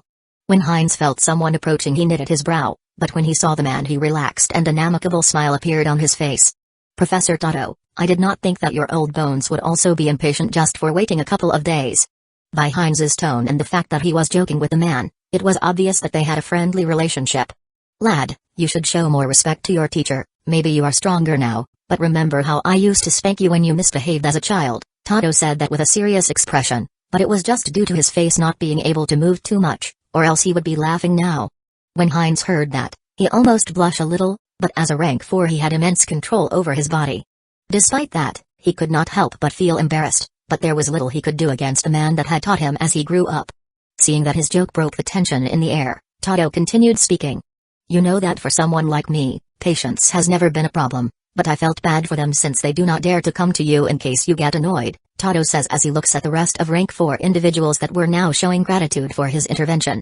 If the others would have asked him, Heinz would have just said that the rest of the army was coming and that they needed to wait, but since it was his teacher, he was being polite. My brother should be arriving with the army today. Oh, the brother that you are referring to should be Zadiel Daybreak, the Rune Master, right? I have heard stories about him, and by what I can tell he is a great genius, but giving someone at rank 2 the complete control and responsibility of an army of this size may be too much. Tado did not mean that Zadiel was unfit to lead the army and he did not have the abilities, but for a single person at rank 2 to make dozens of rank 2 Magi and hundreds of rank 1 obey his commands without questioning him will be extremely difficult. Usually in an invasion in a middle world, the first people to enter it will be those at rank 2 and 1, who will be tasked with several jobs, such as recognizing more about the world and the creation of the magic tower that will work as a stronghold. The reason for the first ones to enter being those at rank 2 and 1, is for two main reasons. The first being the fact that the moment that any invader forces enter a world, the world will generate a restrictive pressure that will limit their powers, and the strongest they are the higher the restriction will be and the more time they will need to recover. And the second is that if a rank 3 life form or above, enters a world without the cloaking help of a magic tower, the effect that he will have in the world will be enough for those powerful native beings to track down their specific location immediately. Normally, an army that was formed by several groups will have one leader for each subdivision, but Heinz had been clear that the first part of the invasion will have only one absolute leader. Although the rest were not sure about this arrangement, the cultivator did not accept anything else so they could only comply. The day was ending and when those in the sky were wondering if they would need to wait for another day, in the distance a source of light so potent appeared that made them feel like the sun was rising again. The first ones to detect it were Heinz and Zytra, and when they tracked its origin, the first one smiled and the second winded her eyes. The source of light was a domain filled with dark golden flames and inside it was a massive beast that seemed to be swimming in it. Above the beast's head there was Zadiel, Sophia, Ezequiel, and Date, and a few meters behind them were 3 10-meter-tall giants with bulky shapes covered with dark armor, that left no part of their bodies visible. Occupying the rest of the creature's body were 300 beings of all sizes and shapes, whose bodies were also covered completely with armor, but these were white, and there were metallic wings on their backs. Inside the 500 meters diameter domain of dark golden fire were 150 sunlight champions, whose bodies glowed with golden light and were covered by a flaming armor, which for some reason seemed to be able to fuse with the domain and the champion could just stand inside it, and use it as transportation. To the left and right of the domain were two massive 150 meters long dragons with scales that seemed to be made of obsidian mineral, with the one on the right having a white glow in his chest and the one on the left a dark red glow. Each one of these dragons had 25 of what it seems like 4 meters tall dragonborns on their back, each of them having silver armor that should weigh around a ton, but it seems as if it was weightless on them. When the soul-forging existences saw this army, they were shocked, but it was not the power that brought them the surprise, but the fact that besides the 4 people on the massive creature's head, they do not have a single human on it, and every one of members had their bodies filled with very complex runic inscriptions and top-tier armors. Although making an army of hundreds by grouping those of the weaker race was easy, they were usually very weak but the consciousness of those rank 4 was powerful enough to detect the power in those sunlight champions and understood that at least when it comes to combat, they are equal to the magus under them, and those dragonborns were even stronger. All of them looked at Heinz and were wondering how he was able to create this army. The cultivator saw their stares, but he remained silent. He knew that although this army was technically his, it was formed by his brother. They were only under his banner to make it easier for the rest of Soulforging to accept the entrance of an army belonging to a rank 2 existence. Zyra was also looking at Zadiel and her eyes sparkled as she saw those dark golden flames that seemed to be formed by the fusion of two contradictory but harmonious sources of energy. Chapter 128, I am the strongest one. The Daybreak army caused a big commotion in the Magi army under the 10 Soulforging existences as they closed in at an impressive speed, with the immense figure of the undying Leviathan carrying so much momentum that it could destroy anything in its path. This was the first time that many of them had seen such an impressive creature as an undying Leviathan, but after analyzing it in detail, they were able to see that despite his living appearance and great power, it was a construct made of energy, so they were able to accept it very quickly. But those 150 meters long dragons were different since they were indeed creatures made of flesh and blood, with an impressive and thriving life force and a power corresponding to a rank 2 life form. And although those dragonborns on their backs were at rank 1, with their racial advantages, plus runic sets and armors, there was no one among the rank 1 Magi that was confident in their chances in a battle against them. Some discontent could be seen on some Magi as they saw the Sunlight Champions carrying such armors and runes, since unlike dragons that were a known race of the universe, they were all members of diverse races that were always considered inferior to them. so they did not think it was right for such creatures to have better equipment. Zadiel has been observing all the members of the army using his eye of life and creation to see and to have a better understanding of their power as well as his animus abilities to detect their emotions. So he was able to detect all those small and imperceptible actions. But he did not say anything and only made sure to mark those he determined problematic in his mind. He was wearing dark armor that covers all of his body and had patterns on it so he could channel his energy inside them and activate his magic abilities. This was a rank 3 magic equipment known as Fallen Protector, due to its core parts being made of a fallen star mineral and was the most powerful creation of Ezekiel. Extending all over his skin and even covering his face were incredibly complex runic inscriptions that carried a black light. Most of the members of this army have heard stories about Zadiel, due to their leaders telling them that there was a great chance that he will be part of Heinz's army. Those at rank 1 did not dare to look back at him. As for those rank 2, although they did not behave in such a submissive way, most of them felt apprehensive when that golden eye was fixed on them. It was only those rank 3 Magi that looked at Zadiel and also analyzed him, not showing any of the fear that those under their command were displaying. Although they were able to feel that he was indeed very strong among those in his rank, he was still at rank 2 and they did not think that he would be able to have the abilities to jump an entire rank in battle power just as he did when he was at rank 1. Their thinking was not unfounded since the difference between someone at rank 1 and rank 2 was inferior to the difference between those at rank 2 and rank 3. Zadiel did not really care about the personal opinion that those Magi had over him, as long as they followed his every command without hesitation. After having a good estimate of the power of the army and marking all those who could be a problem in the future, he gives a subtle look at Dante. Immediately, the tadpoles in the hand of those sunlight champions and neo-demons glowed, and together with those warriors covered completely by white armors, they acted in unison, all of them moving at the same time. The sunlight champions and white warriors fly out of the sun domain at a great speed, and as they do, they start to form groups. Each group consisted of 15 sunlight champions and 30 white warriors, and without losing speed and before they touched the ground, the groups were already formed. As these happened, the 2 dragons were also descending and the dragonborns in their backs landed right in front of them, forming small groups of 5. When the dragon's claws touched the ground, the earth broke due to their immense weight, and a small earthquake occurred around them, but those dragonborns did not move a single centimeter and remained like statues. When they saw these actions, even those stubborn rank 3 Magi were impressed and had to admit that when it comes to order and discipline, the Daybreak army is truly top tier, since even those dragons that were supposed to be an arrogant race were acting just like a part of the army and not as individuals. If they are able to display this type of unity in battle, then their power will be significantly superior to the mere sum of their numbers. Zadiel was very satisfied with the behavior of his people. He saw all of them adopting a military formation with each group being ready to work alone or help the other in case of need. Now it is time to show my might, Zadiel thought as he flew in the sky. Zadiel did not waste his time trying to influence the opinion that the Magi army had over him, by displaying his profound knowledge or explaining the benefits of working under him. Abyssal lords have always obtained control over their armies, displaying their powers and making clear that the only choice they have is to obey. Once he was 10 meters above the head of the undying Leviathan, Zadiel power starts to increase greatly as he activates both of his true names, making his skin golden and a dark aura formed around his body. When he does this, not only those rank 3 Magi but also the soul-forging existences in the sky focus their entire concentration on him. The stories about his monstrous talent and battle power had already spread all over the Empire, so they were curious about how truthful they were. Once his life force and vitality reached their peak, Zadiel proceeded to activate his runic set. The runes in his body start to burn with a dark light that seems to be breaking his skin, and a black, violent and destructive force starts to form around him as incredibly pure dark flames cover his body completely. The runic set that Zadiel was using was a very powerful and dangerous one named Catalyst of Negative Energy, and the deadly force he was generating now was reaching the level of a newly promoted rank 3 life form.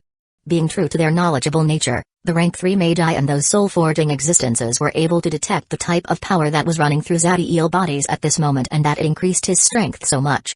But when they understood the origin of his power, there was disappointment in the expression of those rank 4 individuals in the sky, and some rank 3 were showing disdain. This was due to, although negative energy being indeed a very powerful source of destructive force, it was also the antithesis of life, and if your body was not one with undead properties, then using it to increase your strength will harm you. So in their minds, taking that risk just for a momentary impulse in power was foolish, and sometimes only those obsessed with the perception that others will have on them will do. Zadiel was oblivious to their thoughts, and even if he knew it, he would not care. He would never do something so stupid as to sacrifice his future, merely to make an impression on others. He knew of the dangers of this runic set, but he already had a way to counter it, and without delay, once the negative energy inside him reached his peak, his Eye of Life and Creation activated to the fullest. From his golden sun, a great amount of golden fire filled with life came out and started to appear around him, displacing the dark flame made of negative energy that filled his body. Normally when negative energy enters in contact with a force of life, it will usually react in a violent manner, but even though their quantities were around the same, the quality of the all-encompassing sun flame was incredibly superior, so a harmonious equilibrium was created among the flames, in the right side of his body one dark and full of death and in the left side one golden and filled with life. Once that happened, Zadiel's power rose even greater than did the dark golden flame inside the domain. The equilibrium made between those two powers seemed to be affecting the undying Leviathan, and since it was a necromancy construct itself, the increase of negative energy made his power greater and it roared to demonstrate its new might. Roar. Just the roar made some rank 1 magus almost faint. When they saw the power inside Zadiel's body, the expression of all those rank 3 magi was filled with shock, and even those rank 4 in the sky were surprised, since right now, he was displaying a power equal to an advanced rank 3 life form, and they could notice that his time in rank 2 has been insignificant. There were 2 among the soul forging that were looking at Zadiel with immense interest, and although they tried to hide it, there was also excitement. They were Professor Tato and Zytra. Zadiel knew that his might in the heart and mind of this army was something equal to those rank 3 magi, and they understood that they needed to follow him. But he was not satisfied with it and wanted for them to feel it will be their honor to follow him, not something they need to do but something they wanted. So he proceeds to prepare for the most powerful attack he has, one he obtained thanks to his new innate spell. The rank 2 innate spell he obtained was known as Life Release, and it gave him the ability to swallow energy with his Eye of Life and Creation before transforming it into an attack and releasing it as a beam of energy. So once he targeted a mountain 500 kilometers away, Zadiel made the dark and golden flame surrounding his body to enter the Eye of Life and Creation, and he only stopped when there was a very thin thread of the flames surrounding his body. Once all the energy was ready to be fired, Zadiel made the last adjustment and prepared his Abyssal Blast to be fired from his eye as well, along with the Life Release. When Zadiel finishes his preparation and feels like his Eye of Life and Creation is about to explode from so much energy, he fires his attack, releasing 6 pairs of beams of energy to the mountain one after the other. The attacks reached the mountain at almost the same time, and when they landed, they generated an explosion with a radius of total destruction of 10 kilometers. 100 kilometers around the blast area, everything was inundated in dark and golden flames. Seeing someone at rank 2 fire an attack that could kill almost all of them, the entire army including those rank 3 magi were amazed. There are many reasons why you will follow me, but the most important one is that I am the strongest one. The entire magi army turns to look at Zadiel, and despite seeing his face pale due to the immense exhaustion and energy depletion, in the heart of most of them, there was admiration and respect, and also hope, since following someone so powerful will mean that their chances of returning alive will be greater. Chapter 129, Archangels. Seeing the expression of the Magi army, Zadiel knew that his goal was achieved and that even those rank 3 magus would follow his orders. Although he also detected that there may be certain individuals that could generate a problem, he will handle them in due time. The immense increase in power that Zadiel obtained by activating the Catalyst negative energy runic set and creating a balance with his all-encompassing sun flame drained his energy and vitality at a very fast speed. According to his calculation, if he does not activate any other spell besides his innate ones, and does not use Life Release, he will be able to fight with a battle power equal to an advanced rank 3 magus for a 45-second. Despite that short amount of time, Zadiel found it a success, since, without it, he would have the power to only kill at most a peak rank 2 magus. The attack he just released now drained all of his energy, so he immediately deactivated his true names along with his domain and descended until he landed in the head of one of the dragons. His action once again raises wonder in those magi, since normally a dragon will never let someone stand over his head, and at most they will let them ride on their back. But in this dragon there was no annoyance but instead a feeling of glory, as if he found the act of Zadiel standing in his head an honor. Seeing that he had the attention of the entire army, Zadiel proceeded to speak. I don't have an understanding of the personal knowledge you have on our enemies, so I will give a full explanation for you all. Zadiel's voice was low, but due to the complete silence that was in the area, everyone was able to hear it.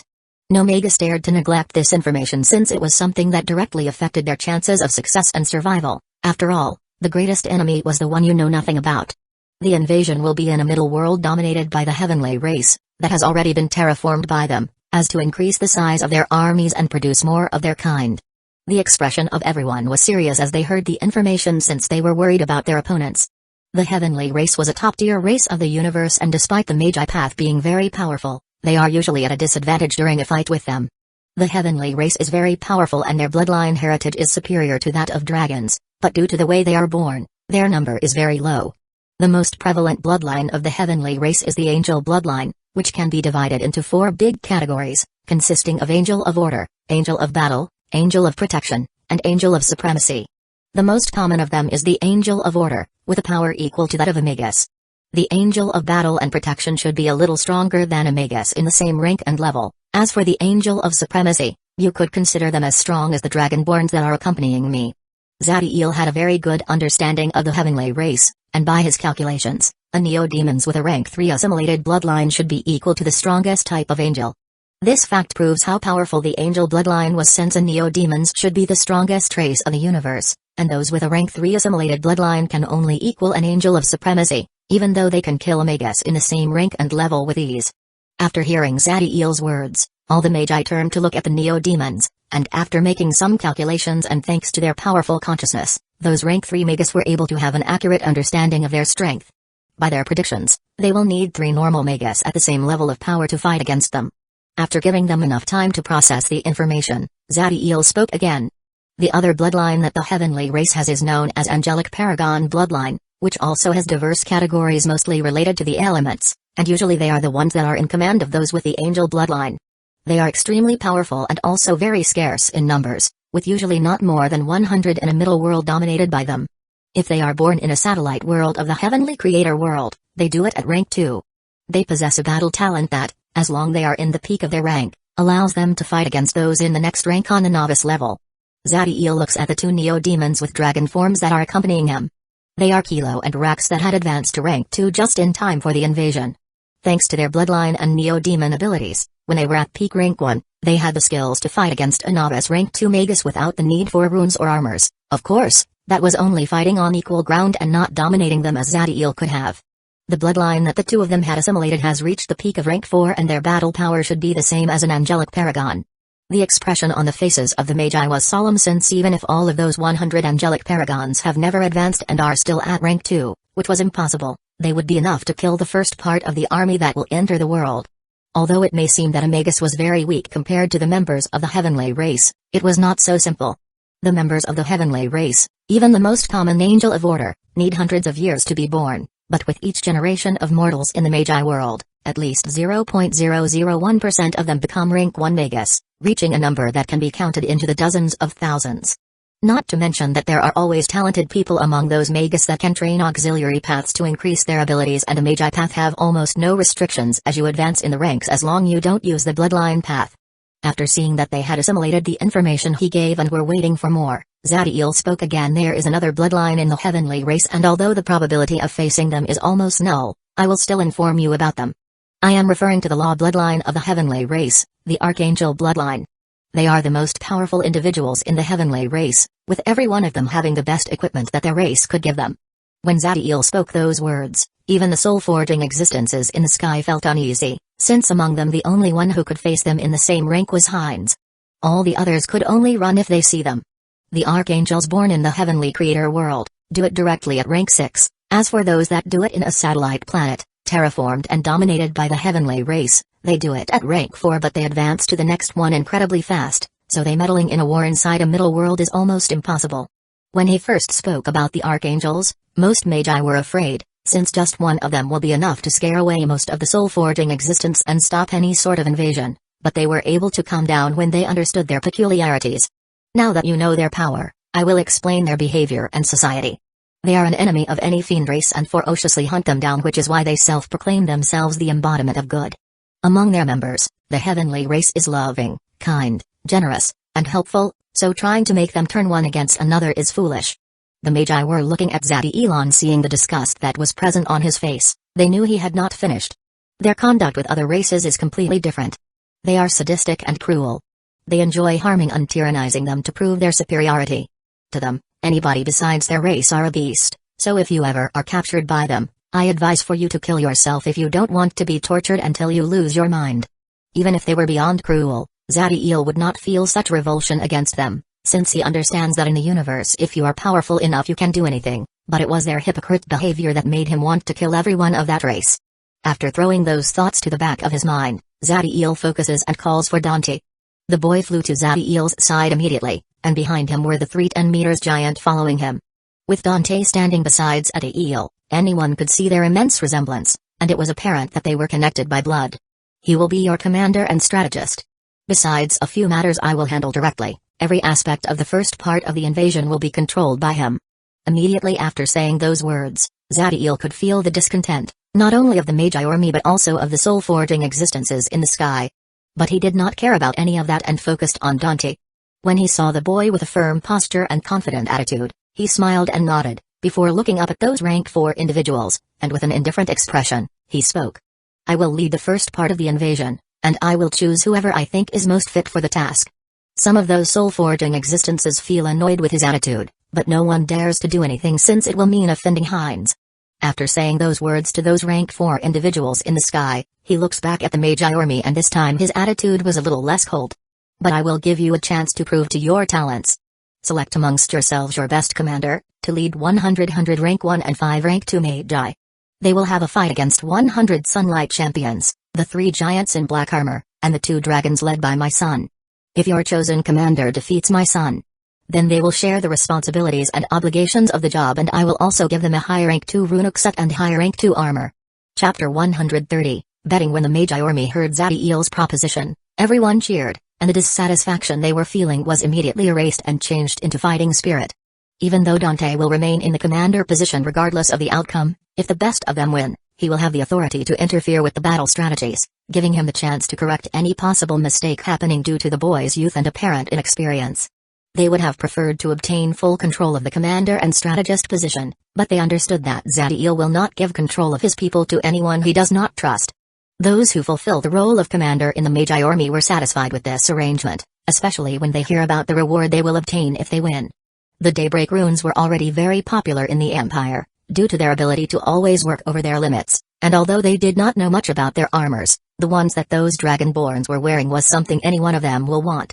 It didn't take long for those that considered themselves the best of their armies when it comes to strategy to gather together. A fighting contest did not make sense since it was not their personal battle abilities that was being tested, and after a small discussion, they decided the best method to choose the one who will fight against Dante will be a game of Go. Go is a strategy board game, very popular in the mortal world that despite its apparent simplicity, requires a great level of strategy. The one that the Magi were about to play was a little different, as it was played in a 3-dimensional board, with several battles at different battlefields, happening at the same time, separated from each other but that influenced the rest. This type of battlefield with diverse layers was useful to represent how battle among supernatural beings works.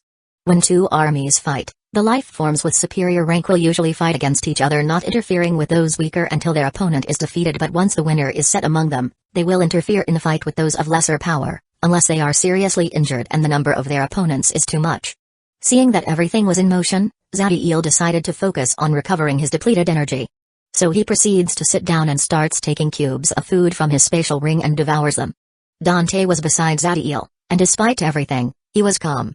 He was wearing a black rank 2 armor and rotating around his hand were thousands of miniature arrows filled with runic inscriptions. Although he could have chosen a rank 3 armor, the energy needed to activate its magic defenses will be too much for him, and it will mean he will only be using a piece of metal that could not protect him from the magic properties on his enemies' attacks. He was not wasting his time, and with his eye of life and creation, he was analyzing all of those Magi that were contesting for the commander position, and simulating thousands of different scenarios in his head and preparing the best possible strategy to fight against them and win. The sun was about to rise and currently, there were only 2 people left of those who are skilled in strategies and were testing their abilities to see who will lead the Magi army against Dante. All those soul-forging existence were very interested in this battle, especially those whose people were in the final round. There is no one among them that is not competitive, and having the best people under their command was something they take great pride in since it meant that they had a discerning eye for talent. Finally, the winner was decided. He was an advanced rank 2 magus named Rollo and was a middle-aged man with short black hair and a very serious expression. No one was surprised that he would win since despite his battle power not being greatest, he has been in several world wars and his skills have improved with consecutive battles. Seeing that the commander of the Magi side was decided, Hines spoke. I am willing to bet 50 million magic crystals and 10 high-quality origin stones on Dandy's victory. Hines was giving a challenging smile at the rest as he made the bet. Some soul-forging existences were surprised by Heinz's bet. For the magic crystals, although useful, were very easy to obtain, but origin stones were things that everyone wanted. But even if you had the money, you could not just buy it. You are very confident in the boy's abilities, a man whose body resembled a Trent spoke. He was a rank 4 magus named Ronald and was the leader of Rollo. He has seen the capabilities of his man in diverse scenarios and he knew what he was capable of. So he was interested when Heinz mentioned the bet. Do you want to bet or not? Heinz has always been very straightforward, so he went straight to the point. He was there when the boy was born and knows his abilities, so he was sure that leading an army of 105 was something incredibly easy for him. In the end, Ronald along with 4 other rank 4 individuals bet against Heinz. They could feel that the boy was extremely young, and they were confident in their chances of victory. As Heinz was accepting those bets, all of a sudden he looked at Zabi and after a moment he spoke again. I have another thing to bet, a star heart and 10 personalized high rank 3 runic sets, but I will only do it for the soul and body of a void creature with swallowing abilities. Heinz's bet and condition raised interest in a lot of the soul-forging Magi, and they looked at the person on the dragon's head since he was the only one in this place that could create runic sets. Most of them were tempted since the star heart was something needed in any world war, and although a high rank 3 runic set was not useful for them, it will be a great reward for their most powerful people. Unfortunately, a void creature with swallowing abilities was not something easy to obtain, and just when Heinz thought the bet was not going to happen, a soft voice was heard. I am willing to bet, but with the condition that in case I lose, I can buy those runic sets at a later date. Zaira was the one who spoke, and she glanced at Zabiel before looking back at Heinz. Heinz did not respond immediately, but after a second, he nodded. With all the possible bets out of the way, they all looked at Rollo and were seeing how he was forming his army. The 100 rank 1 magus were all chosen from his original group, the ones he was more familiar with, despite not all of them being at the master level. His action made the rest of the strategists and some soul-forging nod in approval. Although individual power was relevant, in a battle like this, it was more important to know your army's weaknesses and strengths and being able to make them act as one. For the 5 rank 2 slots, he chose 4 of the people of his original group and 1 from another. The new integration was not very powerful and his strength was only at the advanced level, something that raises questions since there were more powerful rank 2 Magi in his original group. Dante had also already selected his Sunlight champions, with 80 Sunlight warriors as the vanguard carrying a shield in their left hand and a spear in the right one, and 20 Sunlight mages in the rear carrying each one a staff. Both groups have activated their ranks spells, with the Sunlight warrior using Sun form, which allows them to partially transform their bodies into sun flames, giving them impressive speed and also diminishing any type of physical and magical damage that reaches them. The Sunlight mages were using the Sun Guard that created a dome of flames around them, shielding them from damage and also helping them channel their energy faster. All the people that were not going to fight had retreated to a safe distance and only the 2 armies facing each other in the center were left. The Magi army under Rollo was also in battle formation and had activated their rank spells, creating all sorts of phenomena around them. Most Sunlight champions had just entered the advanced level of rank 1 and were weaker than those magus that were mostly at master rank 1, but that difference was mended by those armors and runes in their bodies, which were much better than that of their opponents. Although they had obtained this power by the use of external means, neither Rollo nor the rest of the Magi thought there was something wrong with it since the equipment has always been a very important part of an army. After all, who could be so stupid as to think that in a war, your enemy will not use their armors and weapons, just because theirs were better than yours? Dante, along with the 3 giants in black armor and the 2 dragons had flown in the sky, as did Rollo and his 5 rank 2 Magi. Around Dante, a sun domain appeared, and a bow made purely of golden flames was generated on his hand. With both parties having finished their preparations, they were waiting for the soul-forging existences to cover all of them with their consciousness. With their consciousness around every single person fighting, those soul-forging could generate a membrane that will save anyone in case a fatal blow was to land on them. Of course, that will mean they will need to leave the fight.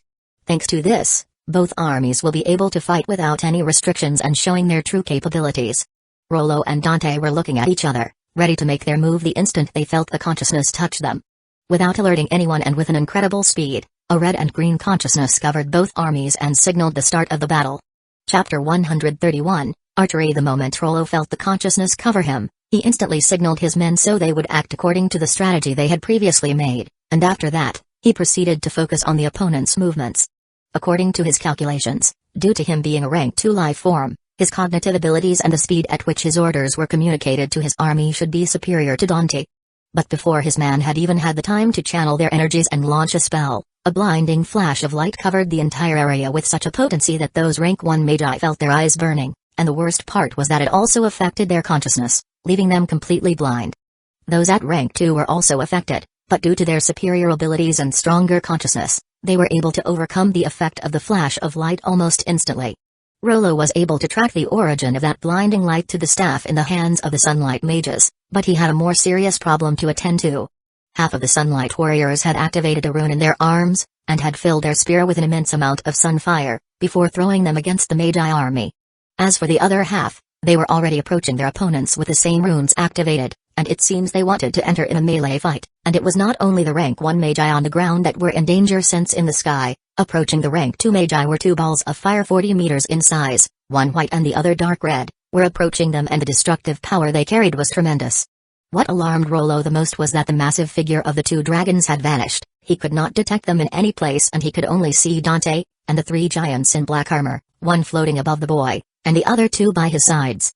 But despite his plan being disrupted and his opponent had taken the initiative, as someone that has taken part in battles in which any mistake could mean the massacre of his entire army, Rollo did not lose command at a very fast speed. He sent orders to his men.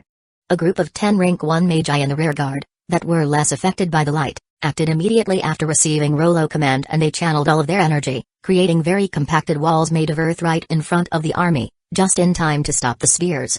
In the sky, 4 of those rank 2 Magi created 2 teams, with one duo conjuring a massive tsunami to fight the white fireball, and the other duo were combining a spell of wind and one of fire to create their own fireball and fight the dark red one. The only one that was doing nothing was the 5th Magus, the one picked up from another group, who just remained by Rollo's side like a statue. The moment the earth wall appeared and blocked those spears, the sun tadpole in the hand of those Sunlight Warriors that had marched immediately against the Magi army glowed, and they adjusted their speed, slowing it down a little. The other half of the Sunlight Warriors haven't stayed put after throwing those flaming spears. They took all types of weapons from their rings and proceeded to advance. As for the Sunlight Mages, they had started to charge a spell from the moment they finished their sun flash, and above their heads, there was a ball of sun fire 3 meters in diameter, and it was growing in size and power every second. The spears had great power and pierced through most of the earth wall, but thanks to those Magi putting all their energy in the spell, it didn't break. The rank 1 Magi relaxed when they saw the attack blocked and were preparing to launch their counterattack when the fire around the spears increased and finally exploded, releasing a blast of sun fire that broke the earth wall completely and sent flying those that were near the explosion. Thanks to the slight adjustment in speed, those Sunlight Warriors were able to remain outside the explosion range, and now with an unobstructed view of the Magi army, they proceed to throw their spears, creating explosions just in the perfect location to break the army formation entirely. The moment those 40 spears of fire exploded, a green membrane appeared around 15 of those Magi, saving them from being severely damaged, but also ending their involvement in the battle. The 80 Sunlight Warriors penetrated right in the center of the Magi army and split into small groups, before starting their attack and creating even more chaos among the disorganized army. Rollo sees the state of the rank 1 Magi army on the ground and he feels frustrated. He was able to see that although those spears indeed incapacitated 15 people, their true damage was due to separating the small subdivision that he had formed and whose members were now being attacked by the Sunlight Warriors without their comrades by their side, making ineffective most of the battle tactics they have learned. All of a sudden, as the image of that explosion of sun fire of the spears that gave the Sunlight Warriors the opportunity to generate great damage, he thinks of the dragons and a ball of flames, and immediately his eyes widened. The 4 of you, retreat. Hearing their commander's warning, the 4 rank 2 Magi were alerted, but unfortunately, it was too late and they were not able to react to the neo-demons coming out from above the ball of fire and crashing in their direction. One of them was smashing with a warhammer filled with dark red fire and the other with a battle axe covered by white fire. The 2 neo-demons were incredibly fast despite their immense size. The strength of their attacks was increasing as they approached the 2 Magi. A green membrane appeared around both Magi before the attack landed, and when the weapons touched them, they released an explosion of fire that threw the 2 of them like a meteor against the ground. Seeing their partners being defeated, both rank 2 Magi launched their most powerful spell, sending a tsunami and tornado against the Rax and Kilo. Due to both neo-demons attacking with all of their power, they were too exposed and were not able to dodge, and were forced to block the spell, so they activated their armor before roaring with all of their power, making a flaming head of a dragon appear in front of them. The tornado and tsunami were very powerful since they were created by Master Rank 2 Magi, and were able to destroy the dragon head, but not before losing some power, so by the time it reached the neo-demons, and thanks to their armor, it only generated some wounds on Kilo and Rax and forced them to cough blood. What came next was a fight between the two neo-demons and the two magi that filled the sky with hurricanes, huge waves, and a sea of fire. Rollo was finding hard to believe how everything has developed. Despite a great number of things happening during this battle, the reality was that not even a minute has passed since the consciousness of both soul-forging existences had covered them, and he had already lost 2 rank 2 magi and the amount of the rank 1 had decreased by almost 20. But things did not end up here, since he saw how the battlefield among those rank 1 was being drowned by arrows that carry such much potency that seems to be fired from a cannon. The one firing those arrows was Dante, and they were 2 types of arrows, a physical one that created great damage to the magi and one made of golden fire, that when it landed in a sunlight warrior, it healed them and recharged their energy. Rollo was surprised by the precision with which Dante was firing those arrows, since despite entering into a battle with hundreds of people moving and fighting at a very close distance, not one of them missed a target, and even more impressive was when one of the physical arrows seemed to be about to land in a sunlight warrior, only for this one to move in the exact moment, and let the arrow crash into a magus. Although he also wanted to help those magi on the ground, unlike Dante that was at rank 1 and whose interference in that fight could not be considered shameful, he was a rank 2 magus. Not to mention that he could send one of those giants to attack him, and he could feel the immense physical power that they were emanating.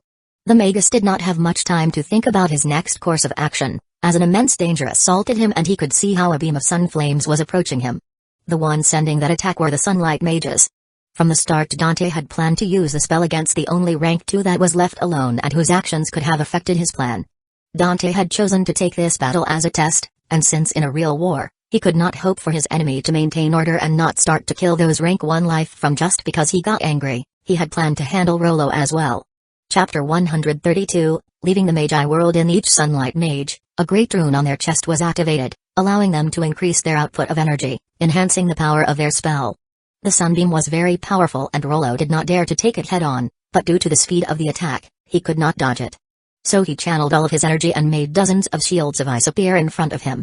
The shields of ice were able to momentarily resist the sunbeam, but those sunlight mages did not stop charging the spell, and Rollo knew that he could not hold on for much longer against a spell that was using the energy pool of 20 rank 1 life forms.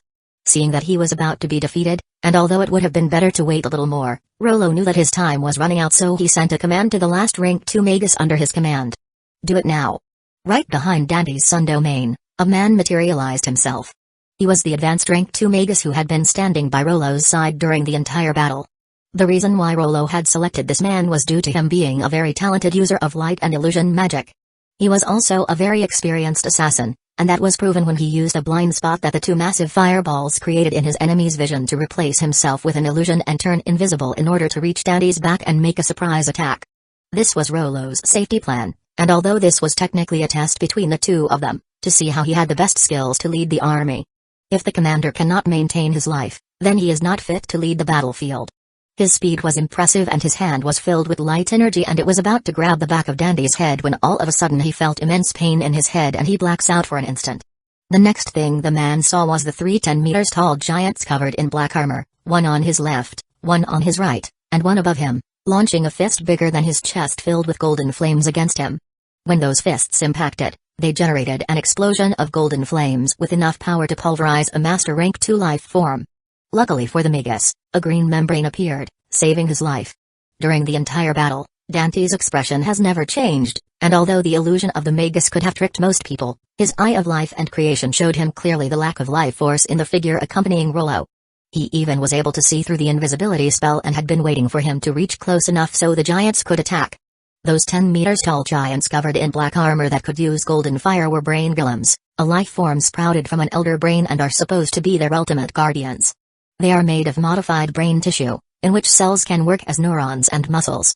The brain golems can use their physical bodies and some basic animus offensive abilities to fight against an enemy. Usually, a novice rank 3 elder brain should be able to create 3 brain golems at advanced rank 2, but Dante modified them by using an immense amount of golden fire to affect their cells during their creation, increasing their power to peak rank 2 and giving them the ability to use golden fire in their attacks. What Dante liked the most about them was that he was able to use them as processing centers, greatly increasing his cognitive abilities, and they will replace the help that the elder brain gives him when he enters the new world. Due to the immense distance between the Magi world and the one they will invade, the connection between Dante and the part of his consciousness inside the elder brain will be too weak to use the boost in cognitive abilities that the brain provides. It took Dante a long time to create them, And they were the reason why they were delayed and made the rest of the army wait. After defeating that assassin Magus, Dante sends an order making the sun tadpole glow. Immediately after this happened, the 2 neo-demons in the sky and the 80 sunlight warriors made a coordinated retreat. As for the sunlight mages, they deactivated their spell and returned to formation. No Magus either on the sky or in the ground chase after their opponents. They all were more than happy to stop fighting, and they saw how the opposite army had returned to their battle formation with not a single member missing. One army had lost 3 rank 2 members and almost 40 rank 1, and the other had lost no one, and not counting the small injuries in some of them, they were no different from before the fight started. No matter how you see it, the absolute winner in this battle was Dante and the Daybreak Army. I admit my defeat. Your commanding and strategic skills are superior to mine. Rollo knew that continuing fighting will only make his loss more striking, and was grateful for his opponent stopping his attack. Even after all had settled down, Rollo could not understand how could those sunlight champions make so many calculations in the midst of a battle and always have a complete understanding of their surroundings and the state of his comrades. He was not the only one, since even some soul-forging existences were impressed by how they could act as if they were a collective mind. It was not the sunlight champions, the ones that were actually aware of the things happening around them. It was Dante that had split his mind into 106 pieces, each of them focused on one individual, sharing the information among them and planning for the best possible response to every action in the battlefield. With abilities like that, it was not possible for the boy to be defeated by an army of equal power to his own. It was only now that the battle was over that Zadiel stopped replenishing his energy and paid attention for the first time to the armies. The outcome was something he had expected from the beginning, so he wasn't too surprised, and he proceeded to ascend to the sky. This is something called Sun Tadpole, and it will allow my son to establish telepathic communication with all of you as well as scan your surroundings. It will be implanted in your hands. You can ask your leaders if they are safe. Zadiel showed the Sun Tadpole to the Magi army before sending one to every soul forging in the sky. With the ability of a rank 4 life form, all the people in the sky were able to analyze those sun tadpoles in a matter of seconds, and they were impressed by the little thing's abilities. Some of them even planned to figure out how to make them in the future. Unfortunately for them, Zadiel was not someone who they could rob, and those tadpoles were altered, so any type of replication will be a failure. Seeing those soul forging gave them the approval for them to use it, the Magi army knew they were safe, but still, the expression of most of them was complicated as they saw the tadpole. Seeing that, Zadiel knew what they were thinking, and he found the situation hilarious. The sun tadpole will need a small amount of energy supplied from you to work. As if his words were magical, all the Magi lost their reservations about the tadpole and started to integrate them into their hand. The problem was not the tadpole scanning their surroundings during a battle, but they all had secrets and they did not want people watching them all the time. Seeing that everyone has implanted their sun tadpole and that Dante will now be able to have better control over the army, Zadiel spoke again. Like any invasion into a middle world dominated by a powerful race, this one will be extremely dangerous. As long as you all obey my orders and do your job, I will do my best to bring you back alive and full of fortunes. After saying those words, Zadiel's eyes become cold, and monstrous killing intent was generated from his body as he looks at the army. But any disobedience or rebellious actions will be punished by me personally extracting your soul and torturing it until it dissipates. And there is no one who will be able to save you from my wrath. The Magi army immediately becomes solemn as they hear those words, and by the fact that he dares to say them in front of the soul-forging existences, meant that he did not care what type of background they have. Seeing that his message was received, Zadiel looks at Heinz and nods, making him release his consciousness and cover everyone before teleporting them all. Immediately after the cultivators' group teleportation, the entire army found themselves in one of the subterranean floors of the Sinux magic tower, where there was nothing except a gate 20 meters tall and whose portal had a white ectoplasm. This was a world gate, and no matter if they were the Magi, sunlight champions or even neo-demons, they were all nervous in its presence, since once passing through it, they will leave the safety of the home world and reach a place where practically everyone will consider them an enemy. This was considered a moment of truth in the life of many life forms that have never left their world, just like when a small bird is thrown out of the nest and it either flies in the sky and achieves true glory or falls to the ground and becomes worthless. The only one that appears to be calm was Zadiel. But that was a facade, as he was hiding the excitement that was filling his heart, since when he looks at that gate, what he sees in it is the entrance to the world that will give him the chance to become an even more special life form. This will be the first world to become part of the Neo-Demon realm. Chapter 133, Prophesy. In a zone full of frozen trees that had a cape of snow covering everything of hundreds of kilometers around it, a blinding light appeared. Once it was gone, the figures of Zadiel and the rest of the invading force could be seen. The entire army was feeling nauseous and looked like they were exhausted. It reached the point that some rank 1 started to puke. Zadiel was not an exception. He was very tired, and there was concern on his face. He was not surprised by the physical state of the army, since even if you do not count the impact that interplanar teleportation has on someone's body, the debilitating effect, produced by the restrictive pressure that any invader force will be subjected once they arrive a new planet, was very powerful. If there was someone strong enough, he could see all sorts of shackles surrounding the bodies of every person in the army, which increased in both quantity and quality, the stronger the person was. The most practical and efficient way of getting rid of the restrictive pressure was to enhance your understanding of the world's natural energies. The reason for Zadiel's worry was not the restrictive pressure, but due to the fact that the moment he entered the world, he felt as if someone was watching him. Although it was just an instant, and it disappeared immediately, he was sure that their arrival in this world had been noticed. Zadiel's consciousness explored his surroundings, and once he noticed that there was no one near them, he activated his Eye of Life and Creation, and immediately an immense amount of golden flames were released from his body and surrounded the entire army. The life force inside the flames was entering the bodies of every member of the army, filling them with energy and vitality, and although it did not remove the restrictive pressure, it improved everyone's condition dramatically. Dante, we will need to move fast. Initiate the information gathering and exploration of the surroundings immediately. We need to find a place with good natural defenses to construct the magic tower, and also the location of cities and highly populated areas. Zadiel was sitting down and his face was even paler than before due to him using so much energy. Although acting too fast during the initial part of the invasion could be dangerous, Zadiel only needed to implement his plan, and then they would have enough time to calmly explore the rest of the world and collect its resources. They will also give them the time to create a safe haven for those rank 4 when they arrive. Once he heard Zadiel command, Dante did not hesitate and divided the army into 8 battalions, each one with the same amount of battle power, capable of facing multiple rank 2 life forms. Each battalion will move into one cardinal direction, taking this forest as the center. In case of finding any populated area, you will do initial surveillance, and with the information gathered I will decide whether to attack or retreat. In case of an attack, kill everyone at rank 2, but the rest must be left alive. Erase the memories of any rank 0 that saw you and bring back those rank 1. I will read their minds and see if I can transform them into our spies. Dante's expression was serious and his tone was firm. Even though he was a child, he was a born commander and he gives a fitting aura. He knew that any drastic fall in the population of any area will raise some suspicions, and anyone smart enough will be able to use those places to calculate their position.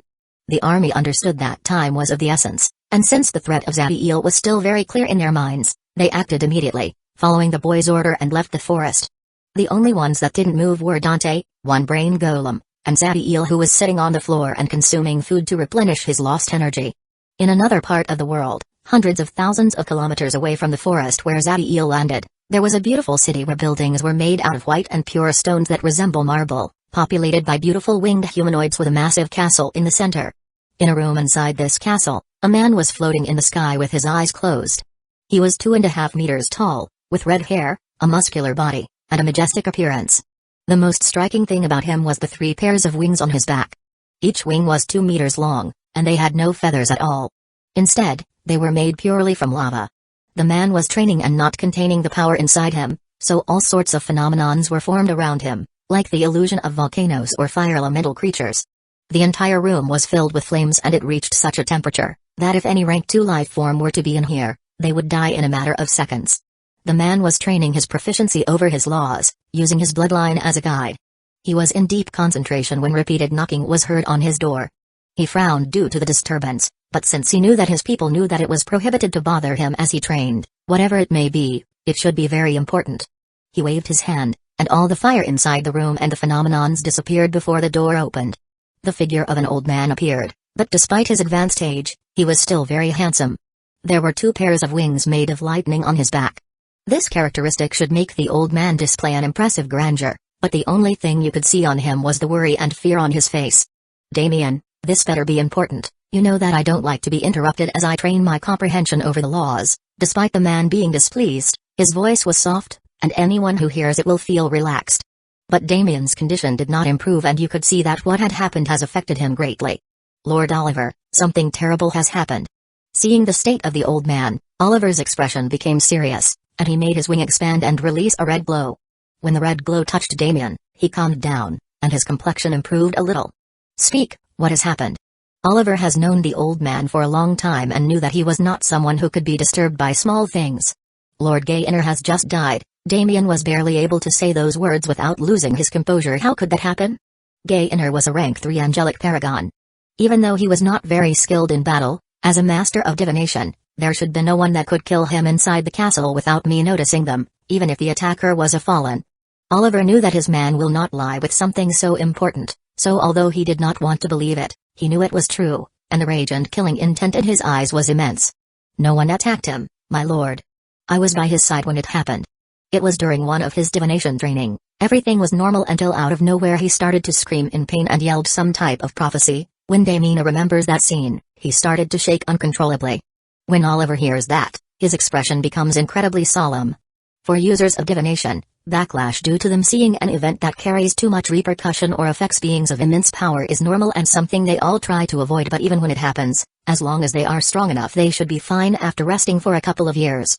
For a rank 3 angelic paragon to die due to the backlash of divination, whatever he saw was something that will affect this entire world. Tell me every single word you heard coming out of his mouth. Oliver released an imposing presence that made Damien unconsciously kneel, and a submissive look appear in his eyes. Due to screaming from the immense pain he was feeling, he was only able to yell some phrases and nothing more. What he spoke was, "The race of destruction has touched the world, the eye of life will open the door of chaos, the sun cocoon will open, 8 wings will cover a golden sun." That was everything he said before dying.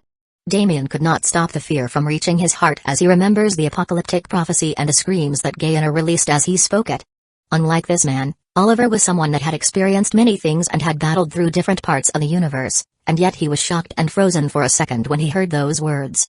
It was not the omen of death that affected him, but the mention of the golden cocoon and 8 wings.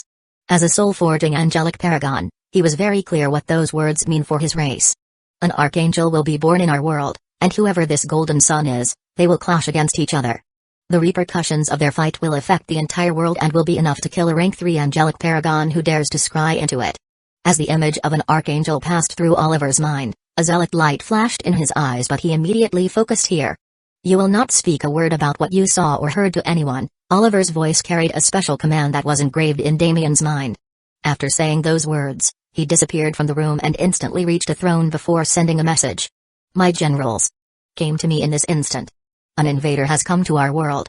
Chapter 134, Elemental Bloodline Marrow. Oliver was sitting on his throne, and in front of him were 10 people. They were 6 men and 4 women, all of them with 3 pairs of wings. There were all sorts of things forming the wings of these people, with one even having what it seems like a tornado-shaped wing. These men and women were extremely handsome, and absolutely no flaw could be found in them. Even though Oliver was the most powerful person in the room, they were not far behind, and by their attitude, you could see that although they respect him, they were not showing any sort of submission. "Lord Oliver, does a mere invader force really need the 10 of us leaving our current missions and come here? We are very close to finding the hiding place of the fallen, and once we do, we will be able to erase that plague from our world." The person who spoke was a 4-meter-tall man with a muscular body and wings made purely of blood. Hearing the words of the man, the rest of the angelic paragons exhibited displays of support. Like all members of the heavenly race, these generals were extremely proud. And they had the right, since they had the power to rip to pieces a normal dragon in the same rank and were in a middle world, meaning that the maximum level of power inside it was rank 4, which all of them have. Normally, Oliver would have agreed with them, but the situation surrounding this invasion was special. There is a prophecy connected to this invasion. A part of it says the sun cocoon will open, 8 wings will cover a golden sun. Oliver's expression was serious as he said those words. The moment the angelic paragons heard those words, they were shocked and their carefree attitude vanished immediately and was replaced with a solemn look. How it is possible? This beta heavenly has only reached the late stage of a middle world a couple millions of years ago. The accumulations for the supreme being of our race to be born will need hundreds of thousands of years more. The one who spoke was a woman with black hair and green eyes, whose wings seemed to contain a raging ocean inside them. Seeing that all 10 generals were focused, Oliver proceeded to explain the origin of the prophecy and the death of the angelic paragon that spoke it. "I also don't understand how the archangel can be born so soon. I will go to the Garden of Creation and speak with the 7 to see if there is any abnormality we should know. You 10 will mobilize our forces and find those invaders. For the invaders to provoke a prophecy like that, they must be from a peak high world. The initial search will be very dangerous and we cannot let our people be exposed to that danger, so I propose to use the Archons. They are great in numbers and in order to motivate them, we can kill 1,000 beasts every day they don't find news." The man with the blood wings spoke with a completely natural tone as if killing thousands of people that work for them was something normal.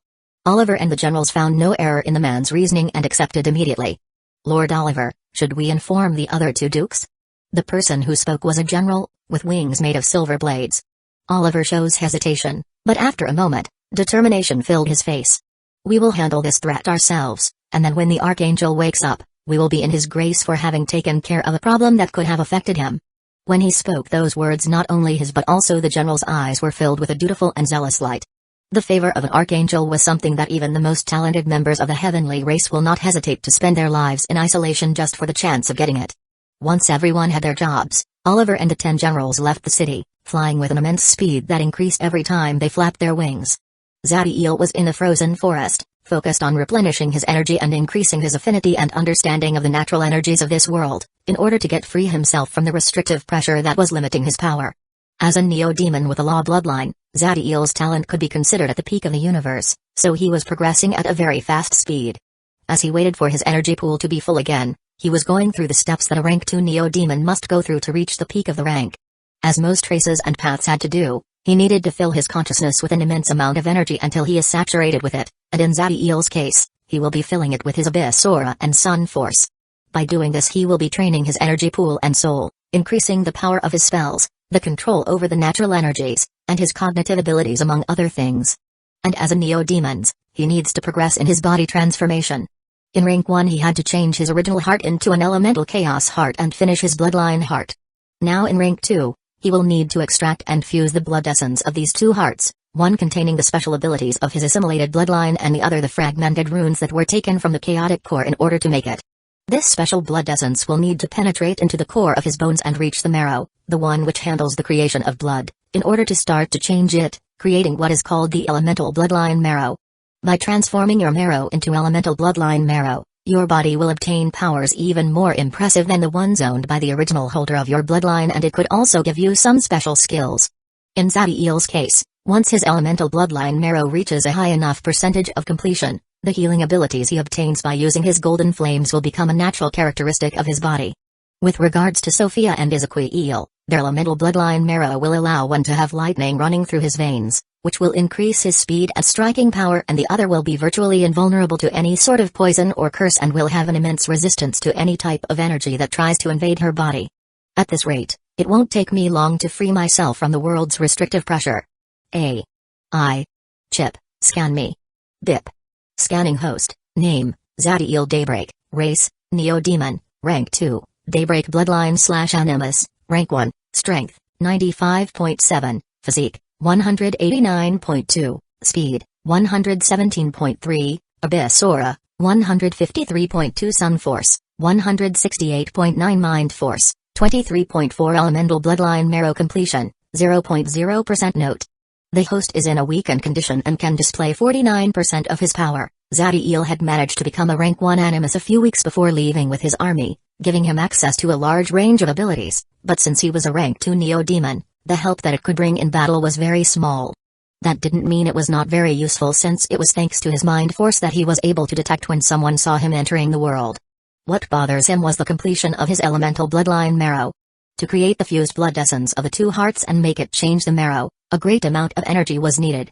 Also, the process is extremely painful and needed a great level of concentration, so Zaddiel could not divide his focus as he trained.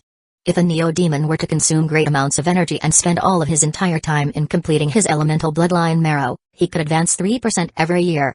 Rank 2 Neo-Demons can live up to 1,500 years, so they have the time to gradually change their marrow. But Zaddiel has never been some that take the normal path when there is a more efficient way at his disposal. The special characteristic that stops me from taking the bloodline of the members of the heavenly race I will kill, it's what makes them a very useful source of energy now. Zaddiel's eyes were cold as he planned his movement in this world. Zaddiel and Dante remained still in the forest, one focusing on recovering his power and the other guiding the actions of an army. 5 days went by and the army finally returned, bringing with them hundreds of chained humanoid beasts and also some people with 2 wings. There were no casualties in the army, but the damage in some of the members was significant, with a great number of them missing a limb and a few unconscious or in a comatose state. It was only thanks to Dandy's impressive commanding abilities, with which he always found a way to save their life in the last second, that there were no deaths on their side. Zaddiel knew that the number of lives lost during this war will not be small, so he did not bother with injuries that will be healing very soon. Chapter 135, Heaven Swallowing. As the army arrived, Zadiel activated his sun domain and started to heal them and analyze the captives. Although the direct use of his golden flames would have been faster, it would have taken too much energy, and since they will need to wait for Dante to read the mind of every prisoner before deciding their next move, he was not in a hurry. As the army felt their wounds heal, they all relaxed and dropped those humanoid beasts and members of the heavenly race to the ground. The humanoid beasts, with an appearance similar to hunting dogs and scars all over their bodies, were archons. They were the cannon fodder in the heavenly race armies, and like most demons, they were created by subjecting a person's soul, usually the natives of the conquered world, through an extremely painful process. Through the transformation, the heavenly race can produce a rank 1 archon by using a native at rank 0, but although they have a very long lifespan, their fighting power is mediocre, and they lose any type of reproductive ability. They are pitiful creatures, forced to serve as slaves for hundreds of years, always submitted to all types of torture by their masters for no reason besides existing. A great part of them would rather die than living hundreds of years like that, but the heavenly race always keeps their relatives alive, to force them to act as they see fit. As for the captives belonging to the heavenly race, you could determine by the single pair of wings in their backs that they were all angels. After examining the angels and archons, Dante stood up and was going to them in order to read their minds. As a rank 1 animus, he could use telepathy and enter the mind in order to see their memories. If he was stronger and with higher proficiency, he could even control them. He was going to start with the angels since they were the ones who have true authority in the world. They should have more valuable information. But before he could reach them, a hand grabbed his shoulder. Dante turns back and sees Zadiel looking at him with seriousness. Start with the archons and then go with that angel. Remember, son, the universe is unfair. Acts of cruelty and savagery beyond measure are committed every instant, regardless of your personal opinion. You should never let them affect your mind. There was a deep meaning in Zadiel's voice as he guided Dante. The boy did not understand why Zadiel was telling him that, and neither the reason he chose a specific angel, but he knows that his father will not do things without a purpose, so he nods and proceeds to read the archons' minds. An animus mind reading is not simply extracting some information, but instead going through all their memories, seeing everything that had occurred in their life. Of course, this search could be directed to certain things to increase the speed, but since Dante needed to have a clear view of this world, he saw everything. Thanks to the brain golems, his processing speed was incredibly fast, and it did not take him long to see the life of this archon. And when he did, he frowned, but after a moment, he focused and continued with the next one. The more archons' minds he read, the more pronounced his frown was, and he was unconsciously starting to look at the angels, with eyes full of disgust. Zadiel was not surprised by the boy's expression. He may be very smart, but he was still very young, and when it comes to cruelty toward other races, the heavenly race was not inferior to devils and demons. When Dante finished reading the mind of the last archon, he could not stop the loathing he was feeling toward those angels from showing in his face. He has never had a problem killing people, but that was when they were enemies of his race and clan, and although he did not like to kill civilians that have done nothing to them besides being part of the opponent's race or faction, he knows that being merciful with the enemy is akin to being cruel to your own people. Despite being a good commander and skillful in leading armies, he wasn't a cruel person and preferred peaceful places like the Kobold Cave or the City of the Sun, and also was someone that hated all types of xenophobia, since he was born as an Elder Brian, and the Neo-Demon race was made by different races. So the action of every member of the heavenly race he saw in those memories made him feel revulsion. He took some time to rest and recover his mind force before going to an angel with wings made of solidified fire, the one that Zadiel has pointed to read his mind. As Zadiel saw the boy approaching the angel, he was tempted to stop him, but he didn't since he knew that he needed to see it. The reason why he chose that angel was because of the familiar sensation he felt when he used his mind force to detect his emotions, the one he has always felt in individuals with twisted personalities. Dante put his hand on the angel's head and proceeded to focus all of his power to read his mind. He could see years in mere moments, and the more he saw, the worse the expression on his face was, and it reached the point that his hand started to tremble. When he was finishing, he saw something that shocked him, and immense killing intent was born inside him. He unconsciously started to put so much strength in his grip that the bones on the angel's head started to crack. Due to the pain, the angel was able to wake up, and when he saw his condition and the people surrounding him, what was shown in his face was not fear but repugnance, especially when he felt Dandy's hand on his head. "Beast, you dare to touch me, release me in this instant." When he saw his eyes and heard his voice, the killing intent inside Dante soared. Abyss. But before he could act, someone grabbed his hand and took it out from the angel's head before throwing him back. "Don't let your emotions cloud your judgment." Zadiel's voice was calm, and there was complete indifference in his eyes. Dante would normally act according to Zadiel's words without hesitation, always obeying, but this time he could not refrain from disobeying. Father, that thing should die. He likes to abuse little children, and after that, he eats them. Sometimes he even does that with youngers. As Dante remembered those images, the desire to kill the angel increased even more, and his eyes were burning with hate. When the rest of the army saw how Dante lost his control, a lot of them shook their head at the start, but even they, warriors who have been in all types of wars, were shocked when they heard his words because youngsters could only mean one thing. Humphrey, so what if I eat them? Beasts have only one purpose, and that is to satisfy our desires? They should be honored to become my food. The man had a righteous expression on his face as he spoke. A great part of the army felt surprised by the level of cruelty that the angel had shown and how dark his mind was. The only one that has maintained an expressionless face this entire time has been Zadiel. Although he is an extreme display of his race's behavior, there are worlds full of beings like him. Unless you become strong enough to kill all of them, you don't have the right to classify their actions as wrong. Ha ha ha, finally a beast that understands. We are the mightiest beings of the universe. You all should become our food and toy. The angel stops suddenly as he sees two immensely cold eyes looking at him. Zadiel was looking at the angel as he spoke. Dante, did you finish reading his mind? The coldness in his voice made Dante calm down, and after a moment, he nodded. If that is the case, I am going to start. After saying those words, Zadiel appeared behind the angel and kicked his back before pressing his body to the ground with his feet. Seeing those eyes that make his blood cold, the angel tried to speak, but you just said. I am not declaring your action as wrong, nor am I acting due to a sense of justice. The reason why I am going to torture you is that I am disgusted by your behavior, and I am stronger than you, so that gives me the right to do it. When he finishes speaking, Zadiel grabs both wings. No. Please don't do it. I will give you whatever you want, just don't do it. The angel started to scream with all his power as he felt the strength in the grip of Zadiel over his wings and realized what was going to happen. But the only thing that his words provoked in Zadiel was a smile while he started to pull both wings with all his power. Ah! For the heavenly race, have their wings torn off is the greatest torture possible, not only because of the unbearable physical pain but also due to the psychological effect that was losing their most precious. Zadiel could have finished in an instant, but he took his time and slowly ripped both wings out of the angel's back, maximizing the pain and making jets of blood sprout out of him. He was in so much pain that he could not even think, and the only things that came out of his mouth were screams. He only stopped when Zadiel grabbed his neck and raised him into the air, with a smile on his face as he did it. You are very lucky. For people that I feel so much disgust, I will usually let them live for a long time, but I need to test something. Zadiel buries his left hand in the chest of the angel and pierces his heart, killing him. The moment the angel died, a light started to appear from his mouth and eyes as if he was being burned from the inside. This is what makes obtaining the bloodline of the heavenly race almost impossible. From the moment they die, any part of them that could be harvested to obtain the bloodline was incinerated during a process known as bloodline combustion, and it did not matter if you extracted the bloodline from the body before killing him since it will be destroyed as well. This was the moment that Zadiel was waiting since now there was an incredible pure amount of energy being generated inside the angel body. On the palm of his left hand, a rune was activated and started to absorb this energy, and without wasting time, Zadiel sent it to his heart to generate the bloodline essence. The amount was too little to generate effects around the entire body, so he sends all of it to the marrow on the bones of his left hand.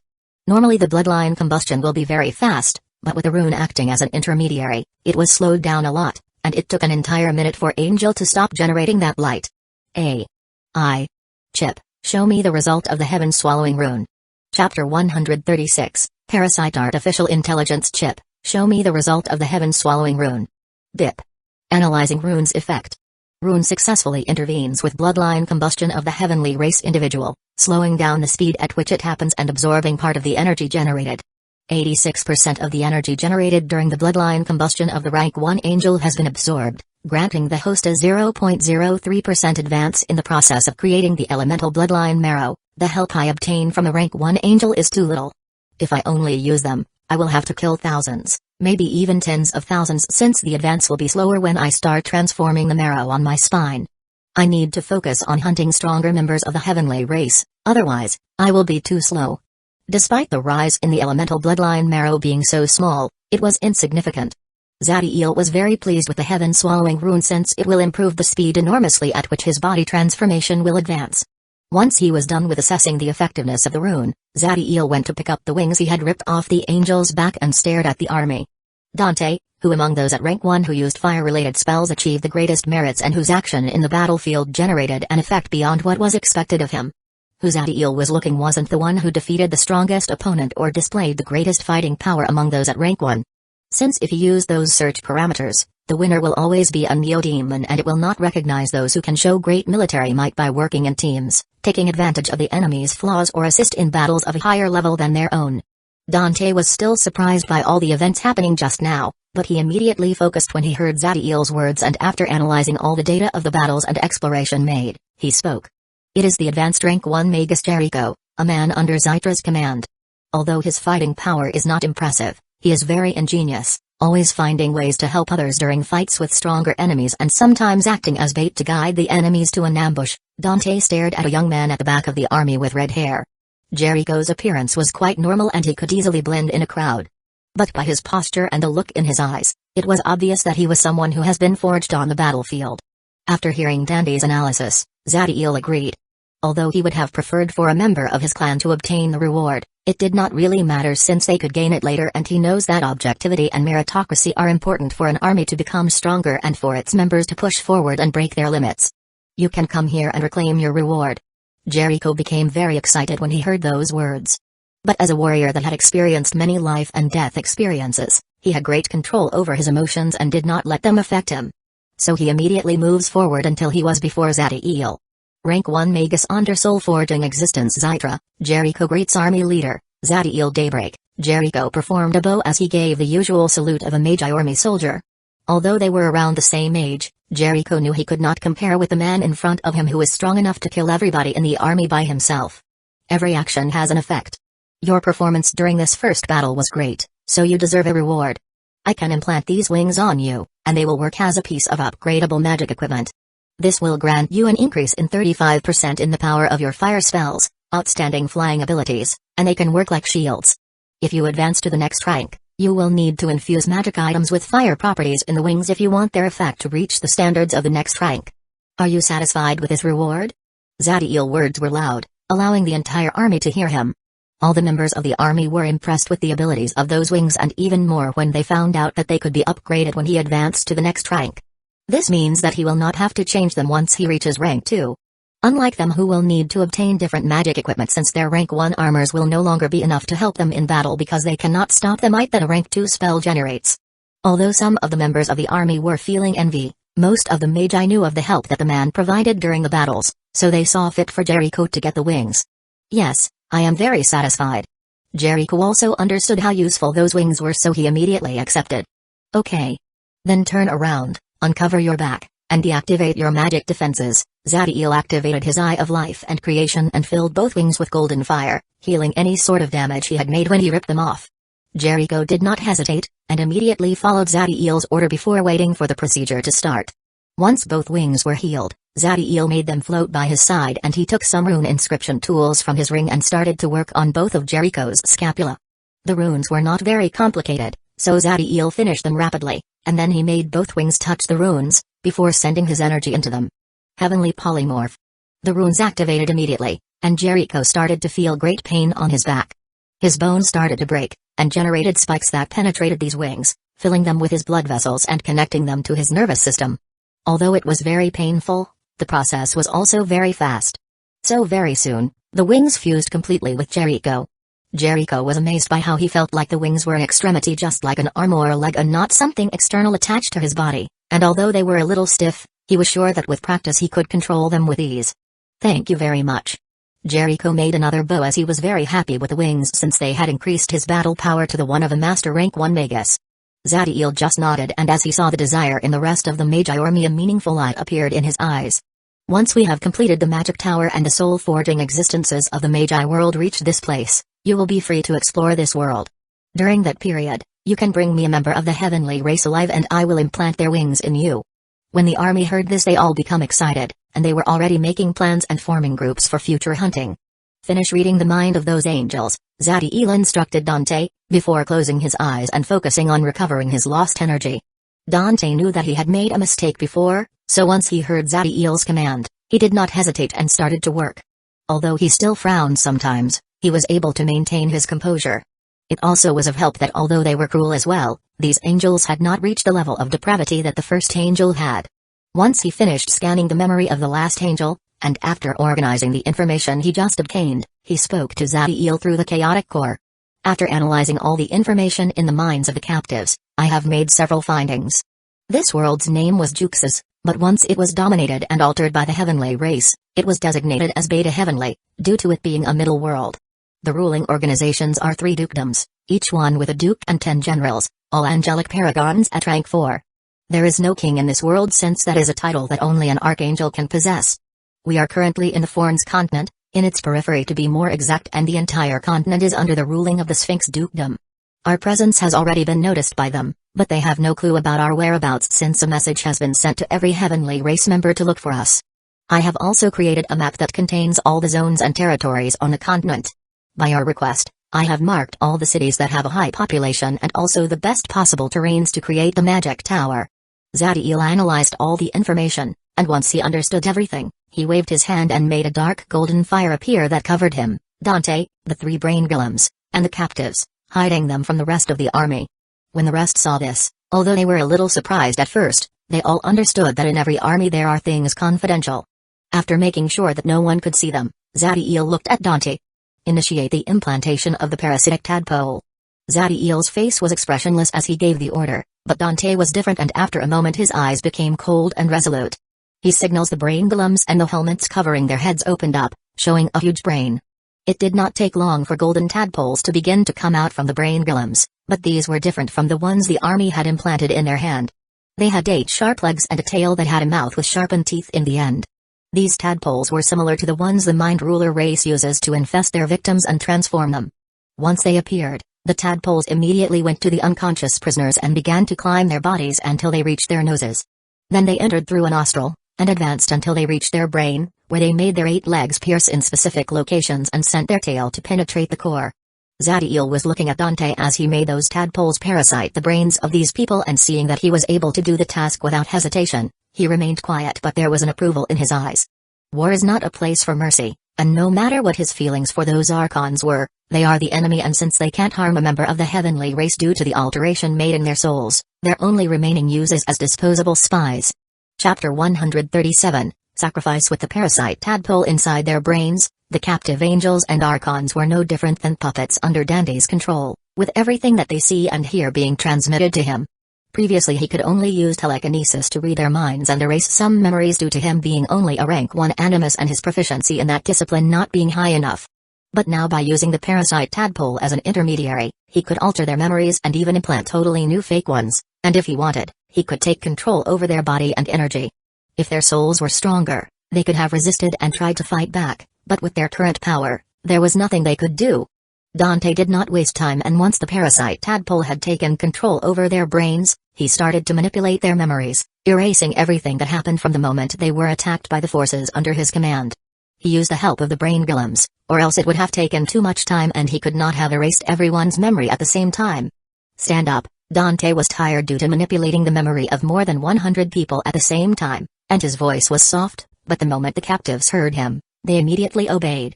Seeing the control that those tadpoles gave to Dante over those angels and archons, Zadiel was satisfied and sent a whip of dark golden flames to destroy their bindings.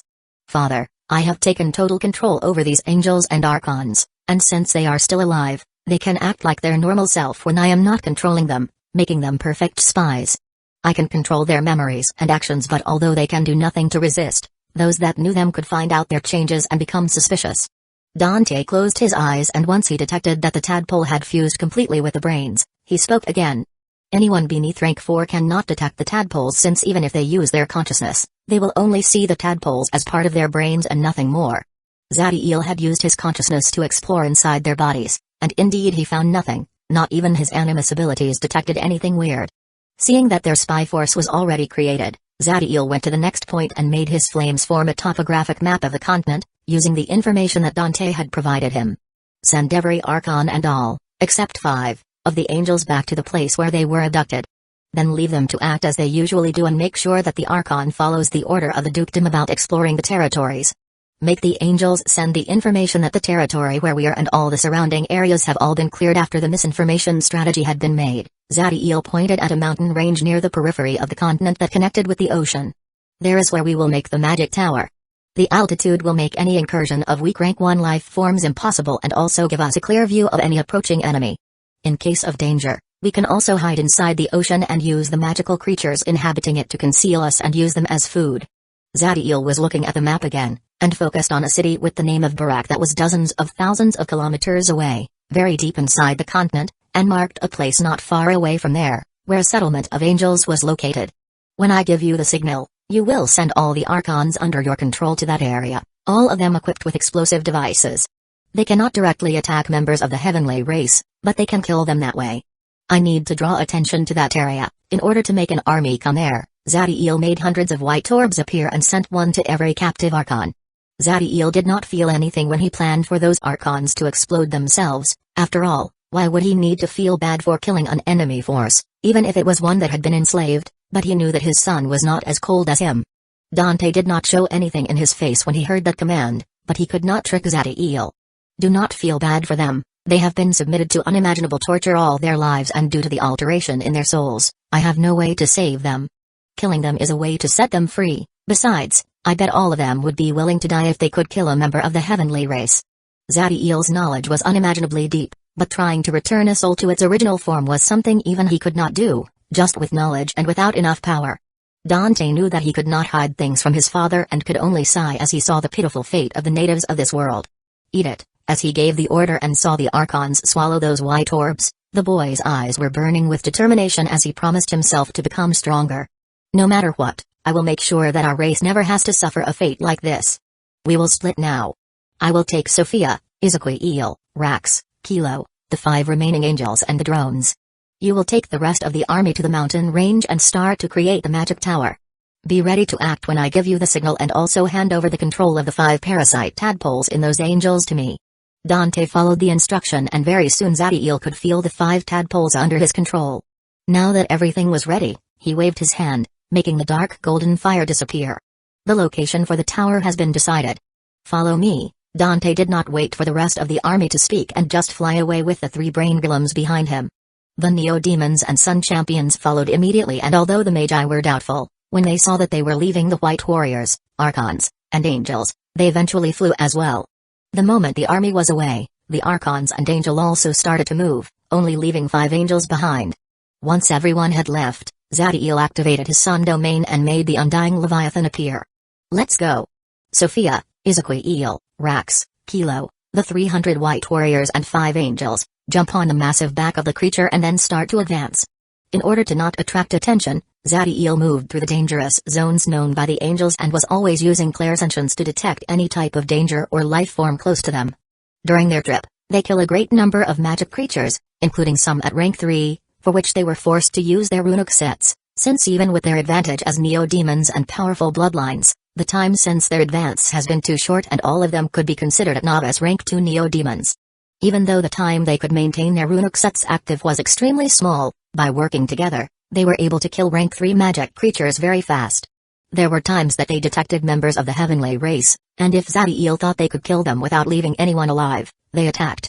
3 weeks were spent like that, and once they were close to the city of Barak, he made his domain disappear and sent a message to Dante, before advancing along with the rest by foot. Barak City was a very beautiful place. Like most constructions of the heavenly race, it had a very impressive aesthetic. The buildings were not too big, and the walls were white with all sorts of delicate paintings surrounding them. There was no trash in the street, and the members of the heavenly race were flying in the sky and all had a smile on their faces.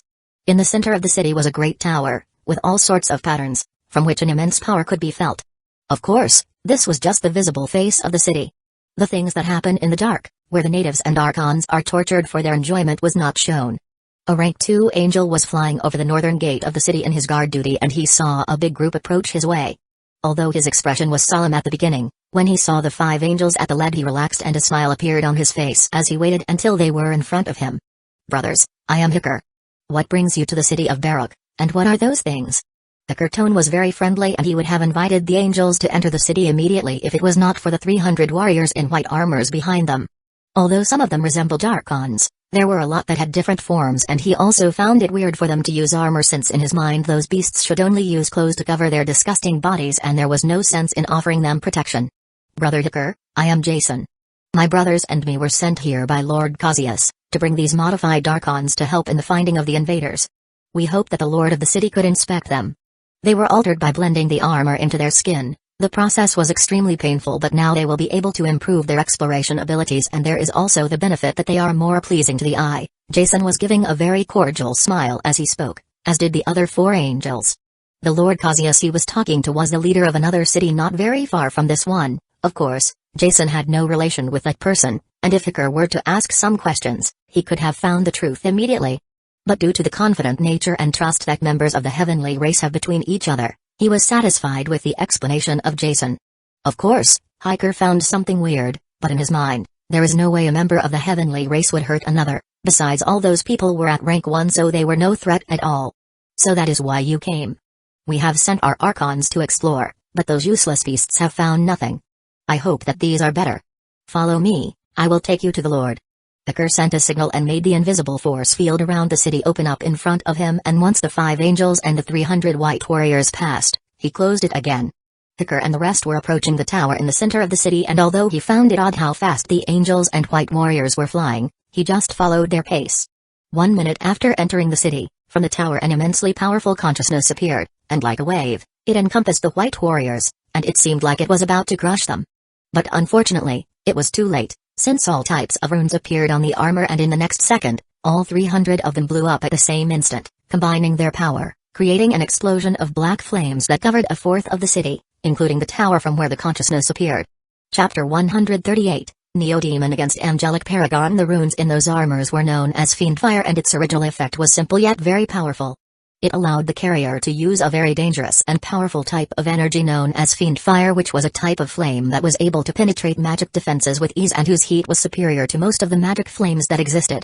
The use of Fiend Fire had several downsides, since its overuse can cause irreparable damage to the life force of an individual, and it could corrode their consciousness, twisting their personalities. Zaddiel was able to alter the rune, changing its effect, making them consume the life force and energy in the carrier completely before exploding into a ball of fire with the capacity of harming the consciousness of those who touch it. And the most important quality of the rune was that if an explosion of Fiend Fire happened next to another one, they could combine themselves, increasing their destructive power beyond the mere sum of their individual damage. The White Warriors were the drones that Tao had created. In the beginning, they were designed to be used as cannon fodder during battles, but their power was so mediocre that Zaddiel had chosen to change their purpose, and with the rune absorbing all of their life force and energy, each one of them were able to create an explosion of Fiend Fire with power equal to a weak rank 2 spell. Zaddiel had changed a lot, and although he was still incredibly cold to his enemies, he was not able to send his Neo-Demos nor even those Sunlight Champions into this type of suicide task. But with drones that were no different from an undead army, with no true life or soul in them, he had no problem killing them all. By combining those 300 explosions, the result was a dome of black fire that covered a diameter of 30 kilometers and whose power was reaching the pseudo-rank 4 level. Not all the flames were contained inside the center of the explosion, as whips and small fireballs were launched in all directions, filling the entire city with black flames. From the upper part of the dome of fire, a figure came out flying. He was a man with green eyes and red hair. His body was 4 meters tall with 6 wings made of blood on his back and a muscular constitution. Surrounding this man was a very thick red aura filled with all sorts of rune inscriptions.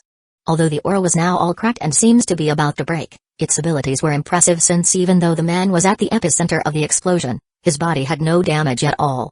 Of course, that did not mean he was not hurt, as you could see blood leaking from his eyes, mouth, and ears.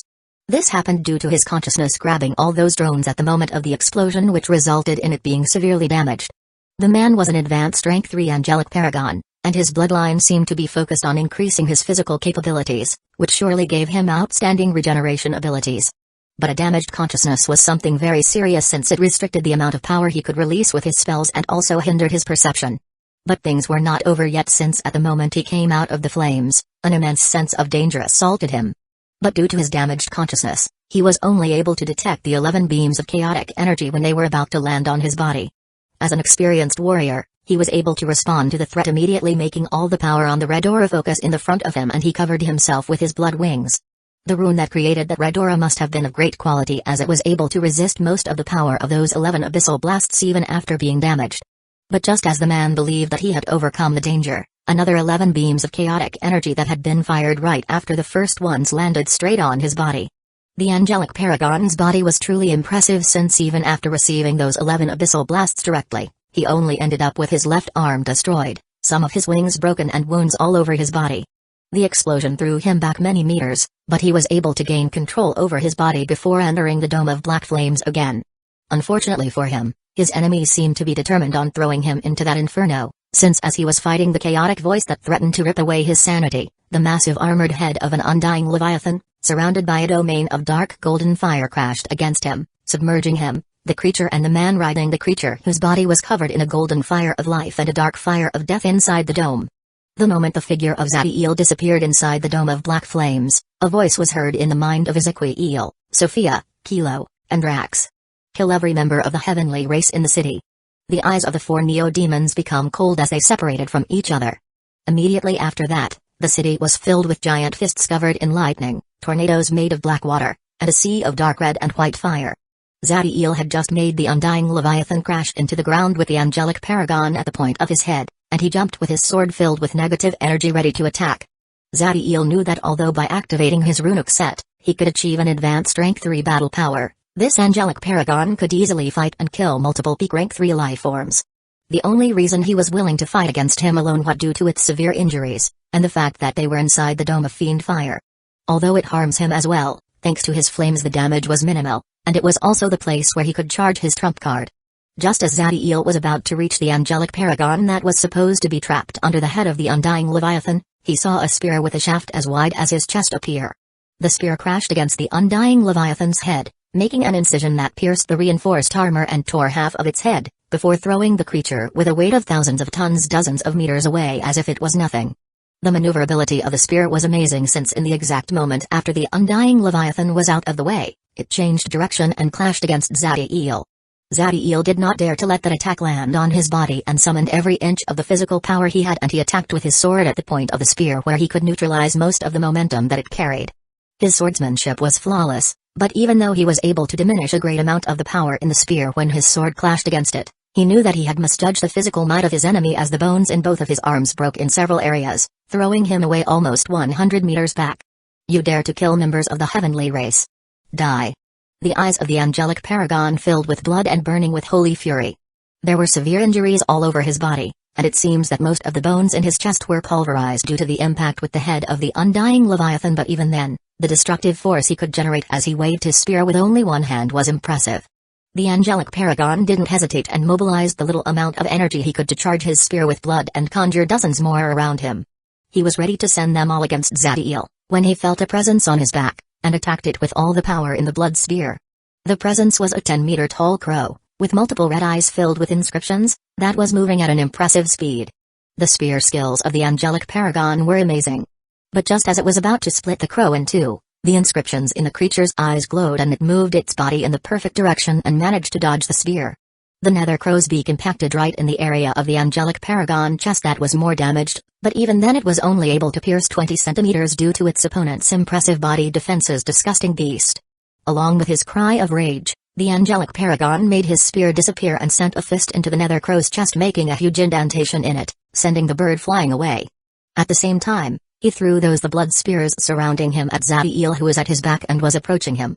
His damaged consciousness did not allow him to track the path of those spears that he threw behind him, but he was able to feel them crash against something, and as he turned back to see the state of his enemy, he was shocked. Zadiel was right in front of him with a sword filled with an energy that was the antithesis of life, and as he saw the undying leviathan's body full of holes, he understood that Zadiel had used the creature as a shield to get closer to him. Chapter 139, Graveyard. The bones in Zadiel's arms were broken and he could not allow himself to spend his golden flames to heal them, because doing that will make his energy pool dangerously low, and maybe his runic set will be deactivated. And although his natural regeneration abilities were impressive, the clash between the sword and spear started less than 5 seconds ago. Because of that, the strength he could put on his sword was decreased and not enough to trespass the angelic paragon's impressive physical defenses, but Zadiel's sword headed to the exact spot where the beak of the nether crow had pierced. Ignoring the pain in his arms, He used every ounce of strength in his body and buried the sword charged with an immense amount of negative energy into the angelic paragon's chest until it almost came out from his back. The sword cut everything in its path, decomposing the blood, bones, and organs that were in contact with the black energy inside it. But the negative energy was not merely destroying those parts of the angelic paragon's body, it was using his life force for itself. Those organs were now a source of contamination and they will affect the rest of the body until they were extracted, since the energy needed to heal them was more than the one required to form a completely new organ. Ah! The angelic paragon screamed due to the horrible pain and the feeling of having parts of his body being invaded by an energy that was the completely opposite to life. He made energy in his body burst, without regard to the consequences that will act on his damaged consciousness, making red diamonds replace his arm's skin before sending a punch at Zadiel. As the arm moved, waves of wind were formed and Zadiel was surprised by the power that the angelic paragon could generate despite having one of his legs destroyed, his consciousness damaged and invaded by the chaotic energy in the abyssal blast, and part of his heart corrupted by negative energy. Zadiel knew that he could not let that attack hit his head or chest, so in the short time frame he had, he jumped backward and raised his left leg, so that it could take the punch first. The moment the diamond arm touched the leg, it made the leg explode and sent Zadiel's body flying away for hundreds of meters, making him throw mouthfuls of blood. The attack not only destroyed his leg, but because of the immense power inside the fist, it also destroyed part of his hip, and it damaged the left side of his body, with his kidney and lungs severely hurt. Just one attack at full power was enough to injure me this bad. He is on the brink of death inside a realm of fiend fire and he is still this powerful. The angelic paragons are as strong as ever, despite the severity of his condition. Zadiel was calm, and he analyzed his enemy's condition. The angelic paragon knew how dire the state of his body was, with not only his heart affected by the negative energy but also his lungs, and due to him using his energy without control, he had worsened the damage to his consciousness, making it easier for the chaotic voice to affect him. He was not the only rank 3 heavenly race member in the city, but he was the only angelic paragon, and since most of them had their houses inside the radius of the explosion, he was sure that even if they survived, their fighting power will not be enough to stop the other people accompanying his opponent. Even inside the dome made of black fire, the angelic paragon could feel the entire city trembling, and as the picture of his people being butchered appeared in his mind, his eyes were filled with absolute rage as he saw the enemy leader in front of him, and madness filled his mind. I will kill you. By this moment the angelic paragon's consciousness was submerged into chaos, and he made the red diamonds cover his entire body before launching himself at Zadiel like a wild beast. The angelic paragon resembled a cannonball, and a sonic boom was generated due to the power and speed of his body. Seeing his enemy closing in with insanity on his face and the power to destroy his body at the first contact, Zadiel remained calm, and when he was about to reach him, he finally activated his trump card. Using life release, Zadiel fired 3 beams of energy that he created by absorbing the fiend fire in the surrounding from the moment he entered the dome of black fire. The angelic paragon was attacking without any type of defense, so he was not able to stop the 3 beams of energy from reaching his head. The red diamond skin defenses were impressive since it took 2 beams at point blank before breaking, and when the third reached the head of the angelic paragon, it destroyed the upper part of it. The beams had diminished most of the angelic paragon's impulse, and with his death, his diamond skin vanished. Zadiel threw himself against him, burying his right hand in his chest just before a light started to burn inside him. As the bloodline combustion was happening, Zadiel was using heaven swallowing to absorb the energy generated and increased the amount of elemental bloodline marrow inside him. Zadiel did not remain inside the dome of black fire as he did this. He carried the body of the angelic paragon and flew away. The fight had left him in the periphery of the dome, so it only took a moment to exit the fiend fire, and once he did that, he deactivated his runic set and focused all of his attention on changing the marrow inside his right arm. Using such an impressive pure amount of energy made the creation of the elemental bloodline marrow incredibly fast, and he felt as if thousands of small drills were piercing his bones and burning them inside. Even with that pain, Zadiel did not lose sight of the condition of his body and made dozens of pills appear before swallowing them. The energy that the bloodline combustion of a rank 3 angelic paragon was hundreds of times more than the one of a rank 1 angel, and due to the interference of the heaven swallowing rune, the process went for more than 5 minutes. When the light inside the angelic paragon finally was turned off, the marrow inside Zadiel's hand and forearm had all being transformed to elemental bloodline marrow, and the blood it was starting to generate was no longer red but golden. This blood could be considered an elixir, and if a rank 1 life form were to ingest it, it would not only heal any wound he has but also improve his vitality. Thanks to the golden blood and the pills, Zadiel's body healed greatly, but there was still damage done to his vital organs, and in order to regenerate his left leg, it would take more time and energy. He was in no condition to continue fighting due to his energy pools being almost empty, and he would need several days of rest before being in his peak condition again despite the fights against the angelic paragon being incredibly dangerous, forcing Zadiel to give his best and put him at the edge of death more than once. The gains were impressive. Chip, how effective was the heaven-swallowing rune now, and how much has the elemental bloodline marrow increased with the consumption of the energy of this angelic paragon? Bip.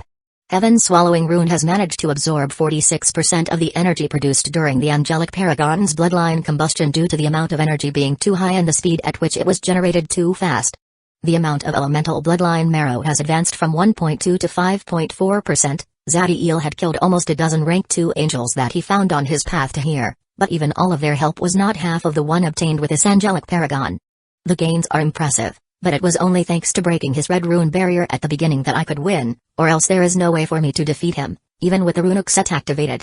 I need to increase my power if I want to hunt more angelic paragons. Only now did Zadiel observe the state of the city and saw the immense destruction and thousands of dead angels on the ground. Ezequiel and Sophia were both pale and there were injuries around their bodies, but their condition was not serious. It seems that their fight ended not too long ago. Rax and Kilo were together, both with serious injuries all over their bodies and with the first one being on his dragon form, and having lost one of his wings. Even with the city in chaos, the rest of the rank 3 angel weakened by the explosion and its most powerful warrior fighting with Zadiel. It was obvious that the battles the 4 neo-demons had as they butchered the city were not easy.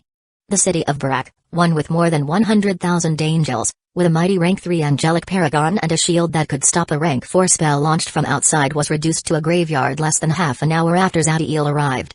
Chapter 140, Midst of Chaos. Even though the 4 neo-demons were hurt and their energy pools were low, they did not stop hunting down and killing the members of the heavenly race inside the city. They have already killed the strongest of the members of the heavenly race and leveled the city to the ground, but some of the weaker ones remained alive, hiding. Although they were not a threat to any of the neo-demons. Since Zadiel had commanded to kill every member of the heavenly race, that was exactly what they would do.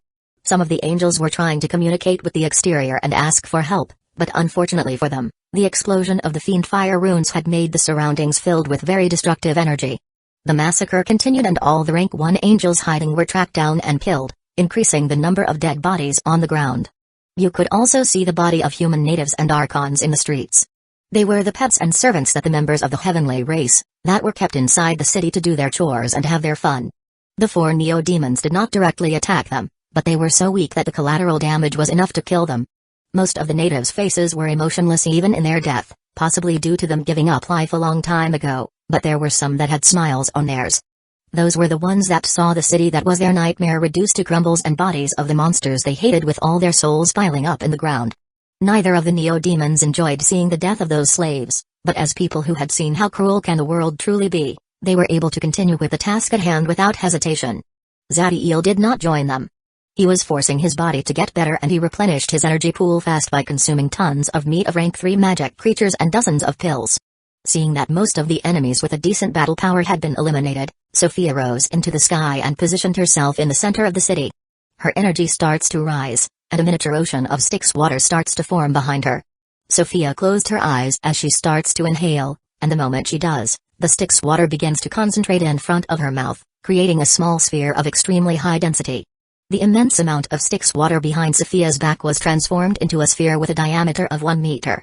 When there was no more water to deposit inside the sphere, Sophia opened her eyes and released a dragon cry that transformed the sphere of Styx water into a wave of dark sonic force that covered the entire city.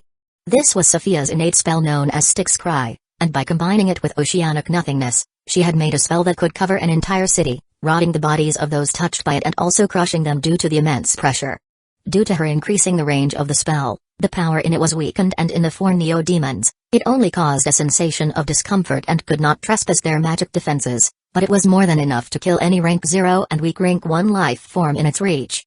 The cry continued for 10 seconds and once it stopped, the entire city was submerged into complete silence. Sophia's face was extremely pale. She was completely exhausted and her energy pool was practically empty as she flew slowly to Zadiel direction until she was in front of him. The two look at each other and their previous expressions of coldness and indifference as they destroy the city was replaced by a smile full of warmth as they grabbed their hands and sat next to each other. Once the entire population of the city was killed, Ezequiel, Rax, and Kilo started to rip the wings of those angels and steal their spatial rings and anything of value they could find. Zadiel spent 10 hours resting, and although his body was far from being on its top condition, it had healed greatly. The army should not take too long to arrive at the settlement of angels. I need to hurry. After assessing his body condition, Zadiel made his instruments appear to process material for rune crafting and started to work. Most of the materials were ones he took from his rings, but there was another that he got just recently. It was the body of the angelic paragon by his side. Once he finished with the processing, he started to inscribe runes all around the periphery of the city, and due to the immense size of this one, he had to work for more than 12 hours without end. Even with his animus abilities, that extended period of intense concentration made his head feel like it was going to split apart. Zadiel did not activate the rune formation immediately and first called Ezequiel, Sophia, Kilo, and Rax and instructed them to focus on recovering as much of their energy as possible before resting for 1 hour. After resting and seeing that the others were better as well, Zadiel took a piece of star heart from his ring. This piece was 1/5 of the size of the original, but even so, the elemental chaos it was irradiating was impressive. Once I deposit this piece of star heart inside the rune formation, we need to run as fast as we can. Zadiel's face was solemn as he said those words, and the other four became serious and had their energy ready to act. Seeing that they were ready, Zadiel looked at the formation and the thousands of heavenly race bodies inside it.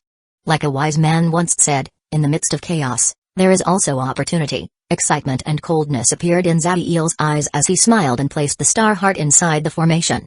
Once he did that, Zadiel along with Sophia, Ezequiel, Rax, and Kilo activated their spells, and flew away with their maximum speed, without waiting to see the effect of the rune formation. The moment the star heart touched the rune formation, it melted inside it and slowly the runes started to fill with energy until the entire periphery of the city was shining. The rune formation started to act and the bodies of the members of the heavenly race began to decompose until a rotting liquid, in which some bodies could be seen, was formed. The liquid gathered in the middle of the city and raised into the sky where it started to form a circle with thousands of meters in diameter, and with black ectoplasm in its center. In an area where hundreds of bodies of angels could be seen torn apart and burned, was a heavenly race army. The army was composed purely with angels of which 500 were at rank 1, 30 at rank 2, 5 at rank 3, and 1 at rank 4. The angel at rank 4 was different from the rest, as he had 2 pairs of wings, instead of 1. He was part of the strongest type of angel, an angel of supremacy. His hair was white and his wings were made of solidified light, and just like all members of the heavenly race he was very attractive. But now his face was contorted by the hate he was feeling as he saw his people's mutilated bodies. Those invaders dare to kill our innocent people. I will show them the price of harming a member of the heavenly race. The rage on the man's eyes was burning with great intensity. My lord. We have analyzed the area and according to our findings, the ones responsible for this hideous act were archons. It seems that they were controlled by the enemy and they were carrying explosives. The man who spoke a rank 3 angel and his expression was furious. They used those disgusting beasts to harm our people. Hear my order, send the rank 1 angels to every city in a radius of 5,000 kilometers and kills every archon and native beast they can find. If someone asks why you are doing it, tell them it is an order from Captain Janes. The man's cruelty was impressive. He was sure that those archons were forced to act, but even so, gave the order to kill millions of them, and in the eyes of the army there was satisfaction. Also tell the men to make sure those beasts suffer before they. Janes stopped his words and his entire body trembled for a second, and he looked at the distance with shock. Disregarding the confusion on the faces of his people, Janes transformed into a stream of light and with an unimaginable speed, he vanished into the distance. Jane's face was somber as he felt an ominous aura coming from the distance, and he was concerned as he knew that in that direction there was the city of Barak. The man's speed was beyond impressive and in a matter of minutes he was able to see the city, and his heart grew cold when he saw that gate made from the body of his people and from which thousands and thousands of beings were coming out. He was someone with a great experience and has explored the void multiple times, so he immediately recognized those creatures' origins. Demons. Chapter 141. Destroyed in body and soul. Create a stable portal to another world or plane with enough energy to transport tens of thousands of powerful creatures, some of whom were at rank 4, was an incredibly difficult thing to do. Most worlds and planes have great resistance to any type of portals made that wish to create a connection inside them to another plane with exterior forces.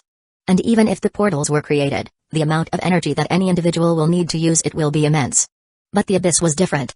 This was an evil and chaotic plane with an insatiable hunger to corrupt other planes, increase its domain and let the demons extend their claws into every world and plane in the universe.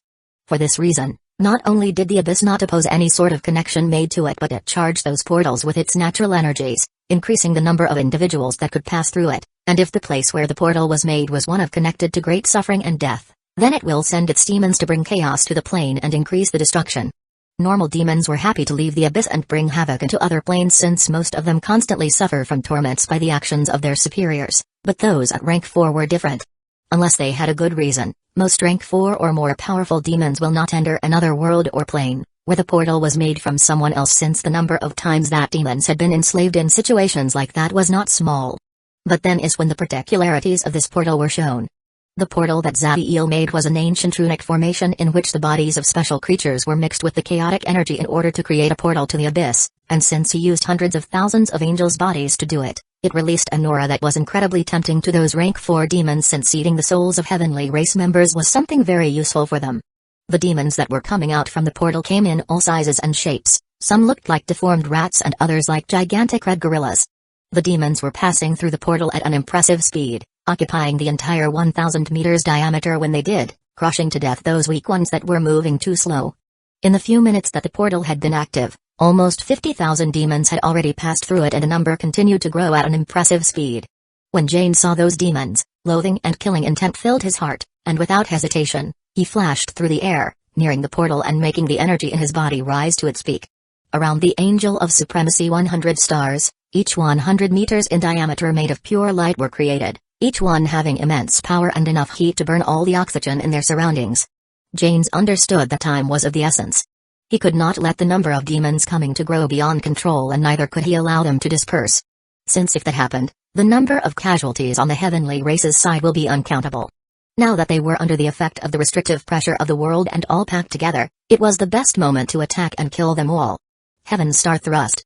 All 100 stars were fired with so much power and speed that they created sonic booms, and the area under their paths was incinerated, along with all the demons in it. Their target was the portal. James knew that destroying it was the best course of action before more demons came out. The speed of the stars was amazing, but before it could reach the portal, a massive dragon head came out from it, crushing to pieces all the demons in its path before producing a roar and launching a red fog against the stars. The red fog corroded the stars, making them explode, killing thousands of demons but not harming the portal. James could see the 5,000 meters figure of a disgusting dragon come out from the portal. It has purple scales, a slender and snake-like body, supported by dozens of legs like those of a centipede. It had dozens of small black wings that were able to carry him despite his immense weight. The most impressive characteristic of this dragon was the deformed faces that could be seen between its scales, which kept screaming as if they were withstanding a horrible pain. Evil could be seen in the eyes of the dragon as he observed his surroundings, and seeing all that life and beauty, a wicked smile appeared on his face. Excellent, this world is full of life, ready to be contaminated, and the winged delicacies are present here. The dragon looked at James, and acidic spit was drooling out of his mouth. Seeing the power of his enemy's attack, James was shocked. He recognized that demon as a death mask dragon, and he knew that it was powerful, but with the restrictive pressure of the world chaining him, he should only be able to use 20% of his power. It was only now that he had taken a moment to analyze the dragon and other demons, that he found out the familiar aura around their bodies. This was an aura similar to the ones the heavenly race had on them, and when he saw the portal from where they came, James understood everything. The portal not only helped the demons reach this world, but also cover their bodies with an aura that hides them from the world consciousness. Although it was only temporary, it will save them from the weakening effect of the restrictive pressure. James knew he was at an immense disadvantage and his chances of winning were almost null, so he prepared to escape. But before he could do anything, a sense of danger assaulted him from behind. "Where do you think you are running, winged rat?" From behind James, shadows started to gather, and in an instant, they materialized a demon of 100 meters with horns in his head and a skin that seemed to be made of volcanic stones. He had 6 arms, and in each of them was a red sword. He brandished his swords and creates a red tornado that swallowed the angelic paragon, along with thousands of demons. James was an experienced fighter, so although the attack took him by surprise, he was able to conjure his stars and put them around him to protect himself from the tornado. The stars were barely able to withstand the destructive might of the red wind, but unfortunately for James, his opponents grew in number, and above him, another massive demon appeared. The creature was 500 meters tall with a head that resembled a monstrous elephant, a humanoid body with oversized hands tipped with vicious claws. It had a serpentine trunk ending in a long, narrow spike. If we speak just about physical power, then this demon surpassed the other two greatly. It launched a fist, carrying all the weight of his body against Jane's. It was capable of destroying those stars weakened by the red winds with ease, and when it landed on the Angel of Supremacy's body, it generated an explosion that it seemed as if a nuclear bomb had exploded. James was buried in the ground after being sent flying away by that attack, and his legs and abdomen had exploded. But as a rank 4 life form, he was still alive. I need to escape to warn the others. James knew that if he fell here, millions of his people would die. So without hesitation, he started to burn his own soul. His action would mean that even if he managed to escape, he will die very soon. But there was no hesitation on his part, and he was ready to make the ultimate sacrifice to help his race. His energy spiked and his body was transforming into dots of light. But before he could finish, from beneath him, a dark fire carrying an unbelievable power broke the ground and consumed his body until it was destroyed, leaving only his damaged soul. When the rest of the demons saw the soul, immense greed appeared in their eyes, but before they could act, a dark phoenix rose from the ground and swallowed it. The demonic swordsman, the demon with an elephant drum, and the death mask dragon showed anger in their eyes, but they did not dare to act and remain still. All of those at rank 4 remained in the city protecting the portal, allowing more than 1,000,000 demons to pass through it. Some more powerful demons were planning to create their stronghold around the portal, allowing them to have a constant supply of soldiers and also connect with their abyssal lord of the layer they inhabited. But when the day was finishing, something happened. The runes formation that created the portal started to change, and before any of those rank 4 demons could do something, they exploded along with the portal. The rank 4 demons were shocked when this happened, as they understood that without the portal their only way out of this world is by navigating inside the void that was full of dangers. If the ones present were devils, they would have made all types of plans and try to find out the origin of the portal. But since they were demons, they acted according to their instinct, and it was telling them to hunt down and devour the members of the heavenly race to increase their power. Chapter 142 gives him the right. The heavenly race army has been remaining close to Angel's settlement and has stayed in there, waiting for James to come back. They were all curious by the action of their captain. But the chain of command and discipline of the heavenly race armies was very clear and strict, so they were in no position to question the choices of their leaders. Some of the rank 3 angels were discussing among each other, and there was concern on their faces since they have felt a battle occurring among very powerful existences in the direction where James had left. They knew that instead of help, in a battle among rank 4 individuals, they would become a burden for their captain. Besides, in their minds, there is no way an angel of supremacy could die in a battle inside this world, and in the worst case, he would have to escape. So they had decided to remain with the rest of the army to protect them. The angels were waiting for their captain to contact them, but all their hopes vanished when a purple domain covered all of them, freezing their bodies, energies, and even their consciousness. Ha ha ha ha, so many delicacies waiting for me. How could I just ignore them? Terror filled the hearts of all those angels when they heard that voice accompanied by thousands of screams filled with pain. 5 minutes later the demonic horde was marching through the settlement where Angel's army had been. But now not a single trace of these heavenly race members remained, not even a drop of blood, and the same could be said of the corpses that were not long ago spread through all the settlement. The demonic horde was advancing at an impressive speed and their numbers were diminishing. This happened due to some weak demons not being fast enough. So they were left behind, and other demons that have made groups among themselves and separated from the main horde. Those who separated willingly were those demons that knew that although following the main horde led by those at rank 4 would be safer, it will also mean that they will only get the leftovers. The action of those demons could not escape the sight of those at rank 4, but they did nothing about them. Since, in one part, the number of demons under their control could still be counted in the millions, and these groups will distract the heavenly race's forces. It did not take long for the demonic horde to reach a city, and the first ones to act were the rank 4 demons.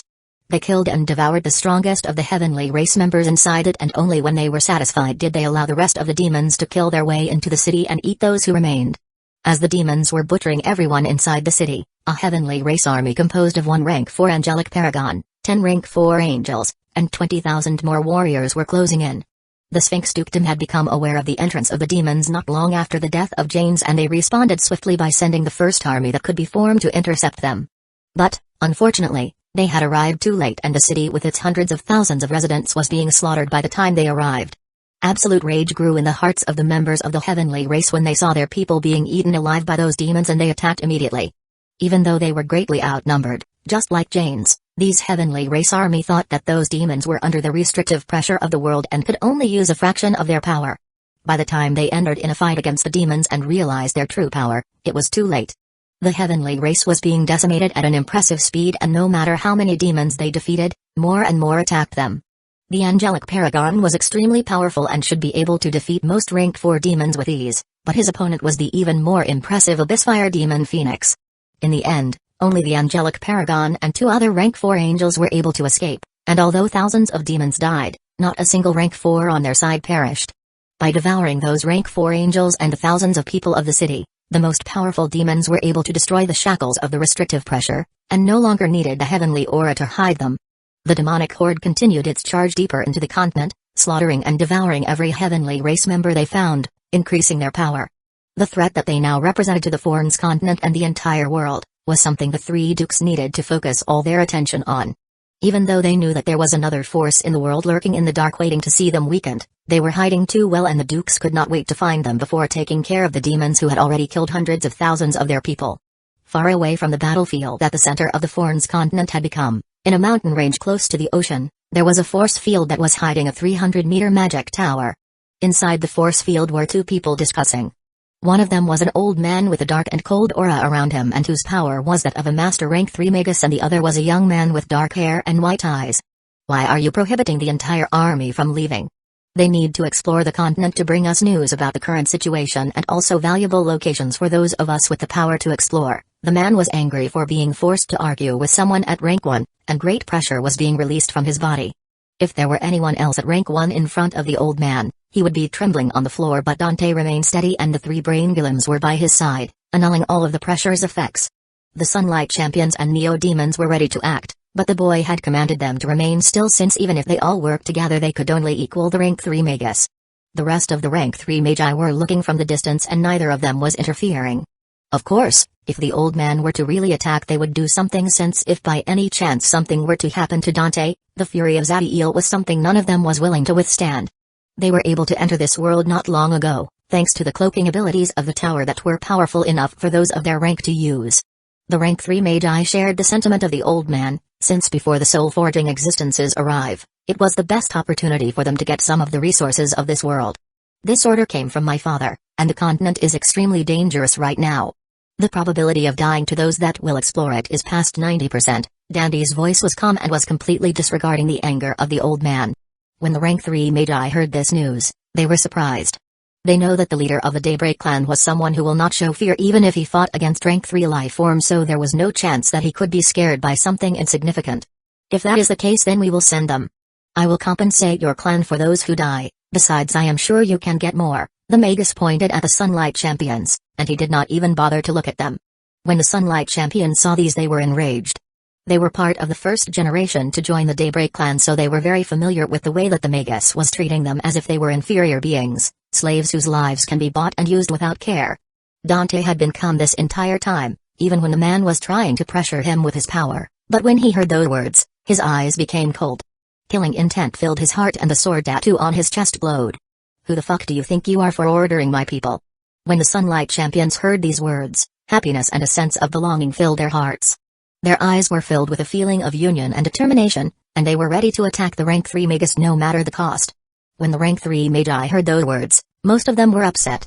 Even if the old man's words were offensive, he was a rank 3 life form just like them, and no matter the boy's background, that deserved respect. The angriest of all was obviously the old man. He was a mighty master rank 3 Magus, and in his mind, those Sunlight Champions were just beasts that could be discarded however he liked. So for Dante to speak to him like that, it was a great insult. Even though he knew that Zadiel was strong, and his most powerful attack could seriously harm him, it was something that could only be used once before ending exhausted, and he was confident about surviving by using his trump card. So he made the power in his body burst as he looked at Dante with fury. You little brat. What gives you the right to speak to me like that? Just after the old man spoke those words, a voice filled with a monstrous coldness appeared in everyone's mind. Being my son gives him the right. Chapter 143, Fiend Aizen's Extract Chamber. The message surprised everyone, but the most shocked were the rank 3 Magi, since Zadiel was able to establish a telepathic link without them realizing it and before they even detect his presence in their consciousness. All of them were able to send their thought to someone else using their consciousness, but the way Zadiel did it was more mysterious and the power was something they could not track or find its origins. As people that have lived hundreds of years, the rank 3 Magi understood the significance of this power, although the connection he created right now was very weak and could not pose a threat to any of them. If he was able to enhance that power, then the link he could establish with his mind could reach the core of their souls. By then, he could maybe slay them. It did not take long for the figures of Zadiel, Izukuiel, Sophia, Rax, and Kilo to be visible for everybody. Zadiel, Sophia, and Kilo's appearance had not changed since the last time they saw them, but on Izukuiel and Rax's backs there were heavenly race's wings. Rax had 2 pairs of wings, that seemed to be made of obsidian crystal. These were the wings of an angel of supremacy, the one that was able to injure the father and son duo in their fight in the city and rip one of the wings of his dragon form. These wings are able to increase the damage of Rax's flames by 35% and also increase his physical and magical defense by 20%. The most impressive wings were the ones on Izukuiel's back. They were the 3 pairs of blood wings of the angelic paragon. Zadiel had chosen to give the wings to Izukuiel. The wings' effect was focused entirely on increasing the user's physical capabilities, and although they would have increased his strength, his battle power was focused on the use of destructive types of energy. It was on Izukuiel where these wings could show the greatest effect since he uses his entire body as a weapon and crushes his opponent with overwhelming physical might. The wings increase Izukuiel's physical offensive and defensive abilities by 40%, and he could also use the blood diamond skin that the angelic paragon had used to double his physical power. Since this was the effect of the wings and he had not bloodline of the heavenly race, the energy consumption is increased, meanwhile the duration and the effect of the skill are weakened.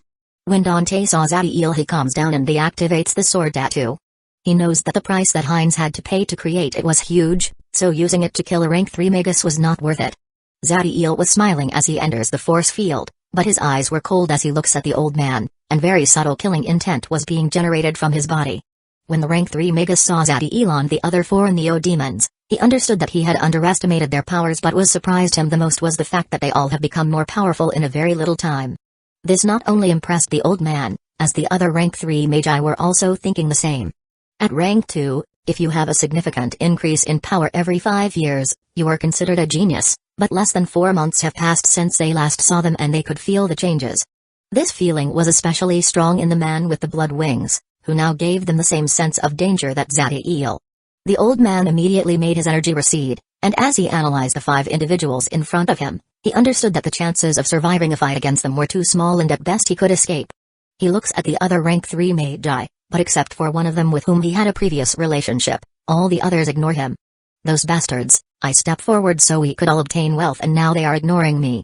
The old man looks back at Zadiel, and although he tries to maintain his calm, the killing intent that was targeting him was only growing and fear started to appear on his heart.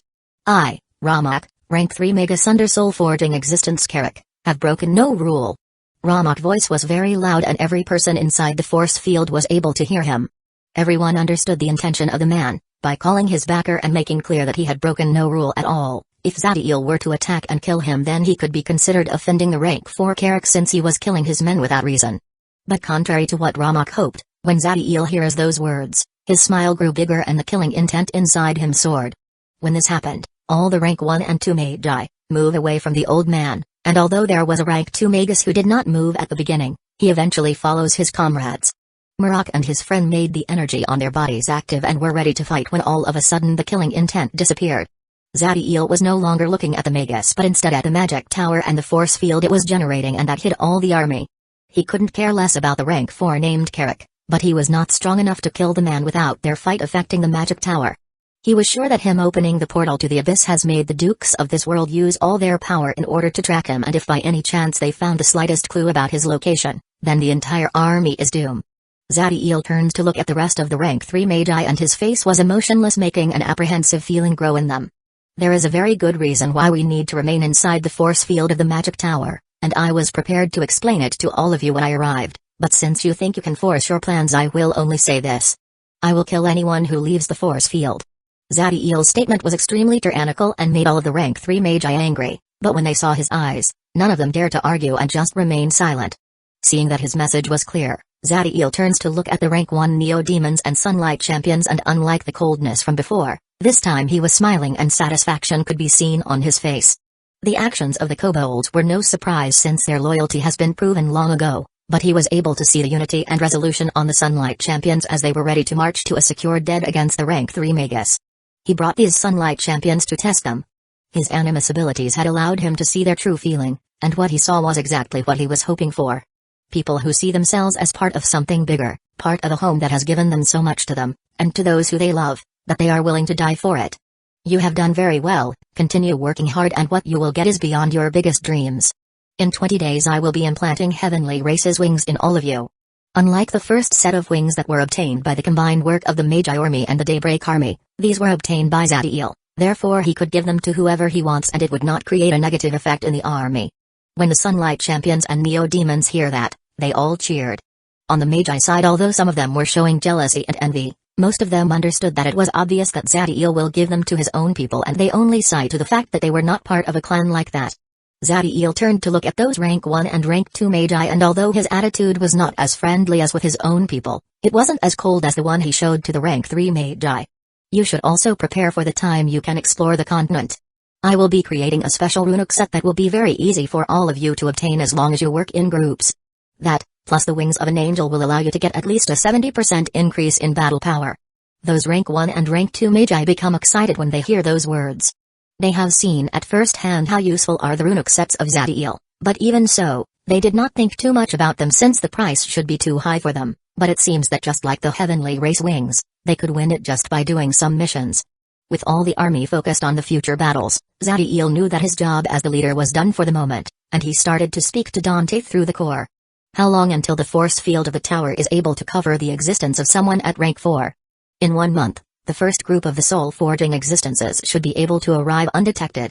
Dantes had a perfect understanding of the magic tower ability so he gave Zadiel an answer immediately. Good. Start the creation of the Fiendessence extract chamber, I want it to be done before they arrive, so we can start hunting immediately when the stronghold is truly formed. Yes, Father. Chapter 144, Volcano Eruption. In a throne room of a castle in the territory of the Sphinx Dukedom, there was a virtual map showing the state of the continent and the demonic horde that was raising everything on its path. There were 3 people and 2 of them were discussing. One of the people arguing was Oliver, with his impressive wings made of lava, but unlike his usual imposing attitude, he was adopting a defensive posture against the words of the man in front of him. The man was young and his face was very delicate. His hair was black and his body looked weak, but the power inside it was not any least inferior to the one in Oliver. He had 3 pairs of wings on his back that were made of black fog. The wings seemed to be able to hide the existence of the man to the point that, if you were not strong enough, you could not see him even if he was in front of you. But that was not all. There was extremely destructive energy running through them. Oliver was very arrogant, but the reason for the man lashing out to him was something he could not excuse himself from so easily. He was very strong and his army had 27 rank 4 individuals and hundreds of thousands of heavenly race members, but the first encounter with a demonic horde has cost him greatly. Counting the Angel of Supremacy that died trying to close the portal, he has lost 9 of his rank 4 warriors, and more than 20,000 heavenly race members, and the worst part was that every single one of those deaths became fuel for the demons, increasing their power. The Angelic Paragon and the other 2 rank 4 angels that escaped were severely injured and they would not be able to fight anytime soon.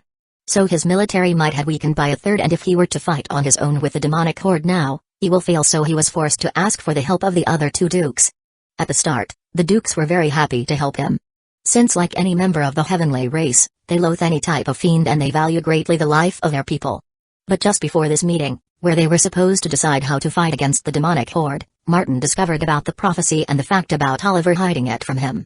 He did nothing to control his anger, and the moment he met Oliver, he immediately started to criticize him. If you weren't so selfish, then so many of our people would not have died. The man's words were very harsh, especially when they are said to a member of the heavenly race. Even though he tried to maintain his control, Oliver finally lost his calm when he heard those words. Martin, you hypocrite bastard. If you had been in my situation you would have done the same. So don't think you can act so mighty now. Oliver's wings unfolded completely and the natural energies of the world raged along with them. The man named Martin was not a peaceful person, and when he saw Oliver's action, his wings also unfolded, making the natural energies on his side extremely volatile. You dare to speak like that to me after what you have done? Martin's expression was fierce as the energy in his body surged. Before the 2 of them could do anything, a voice was heard. Enough. Accompanying the voice, a soft power appeared, and unlike the one that both Oliver and Martin were generating, its momentum was very unimpressive, but it made the natural energy inside the room return to their normal state, taking away control from the other 2. Both Oliver and Martin looked at the third person inside the room, and unlike the way they behaved among themselves, neither of them dared to be aggressive with him, especially when they see those eyes, one black, and the other white. The third Duke was a mature man with a muscular body. He had short white hair and a beard that accentuates his age. But despite that, The vitality and life force in his body burned with just as much power as the other two. This made clear that the man's looks were not due to the passage of time affecting him, but due to him preferring to be seen like that. On his back, there were 3 pairs of wings made of sword blades, with the 3 of the left being dark blue in color and the ones in the right dark red. His name was Thomas, the most powerful of the 3 dukes, and the strongest man in the world. The most important matter right now is to handle the demonic horde before more of our people die. Everything else can be handled after that. His words made both Oliver and Martin look at each other and nod. Good.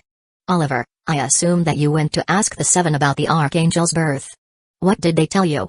Oliver was not surprised with the man knowing about his trip, since when it came to information about an Archangel, the 7 are the ones with the greatest knowledge. They refused to answer me at the beginning. But when I spoke to them about the prophecy, they told me that when the Archangel feels the death of his people, he will wake to deliver punishment. The 3 of them were very smart and understood that the true reason why an Archangel will be born sooner than it should, was not something so simple. But they could see some clues in the message they obtained. Thomas closed his eyes for a moment and then spoke. We can assume that the 2 first parts of the prophecy, the one speaking about the race of destruction inside the world and the door of chaos, have already been fulfilled. Martin, have your divinators found anything about the location of the force hiding? Nothing yet. They have been extremely cautious. After the opening of the portal to the abyss, not a single trace of them has appeared. There was hate and helplessness in Martin's eyes as he thought about the enemy that had hurt them so much, and yet they don't know anything about them. We cannot wait to find them before we handle the demonic threat. The number of our people that have died and become food to those things has been too much. Oliver, with the soldiers we brought and your people, what is our current military strength?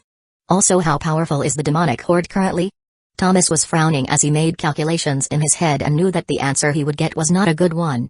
Currently we have 38 rank 4 warriors, of which 17, including us, are angelic paragons. As for those at rank 3 and below, they reach 59,000. On the demon horde side, they have 42 rank 4 and 2.5 million weaker demons. Oliver frowned as he reported that information. Both Thomas and Martin have 10 generals just like Oliver who are rank 4 angelic paragons. But unlike him, who needed to handle the threat of the fallen in his domain, the other 2 have complete control over their lands, so they have sent most of their powerful warriors to invade other worlds, and having them come back in time for the fight was not realistic. The most problematic point was the millions of weaker demons that could slaughter their troops and then disturb those at rank 4. Even though a group of rank 4 angelic paragons could kill all of the weaker demons if they are given enough time, they will have to use a great amount of energy, and that will put them in a very dangerous position when they fight against those demons at rank 4. Seeing that neither of the other 2 had a solution for the endless horde, Oliver sighed and made a red crystal appear. I call it volcano eruption. Vertical bar will greatly increase the power and the energy pool of every member of our race at rank 3 and below, for an entire day, but after that, they will be weakened for a month. It was something I obtained not long ago, and the quantity I have stored should be barely enough for the entire army to use once. The volcano eruptions were very important for Oliver, and he would have preferred not to use it. But the battle was too important and could determine the fate of the continent. Martin and Thomas were surprised about the crystal's abilities, and although they were very curious, they knew that Oliver would not reveal more information about it. With that, the battle on the ground is handled. I will fight against the Death Mask Dragon and the Abyss Fire Demon Phoenix, and the rest can determine their opponent according to their strengths. From Thomas's body, a very sharp force was generated that was not only very powerful but also unpredictable. He knew that if they want to win the battle, he will have to handle the 2 most powerful demons, and although even for him, the danger was great, there was no fear in his heart. Oliver and Martin knew of Thomas's capabilities, so they accepted his plan. Although it would have been excellent if we could kill them all, the difference in power between us is too little. Our goal is to defeat them and send the horde away from the populated land of the continent. We will march in a day and we will intercept them before they reach the next city. Chapter 145, Yin-Yang Collision.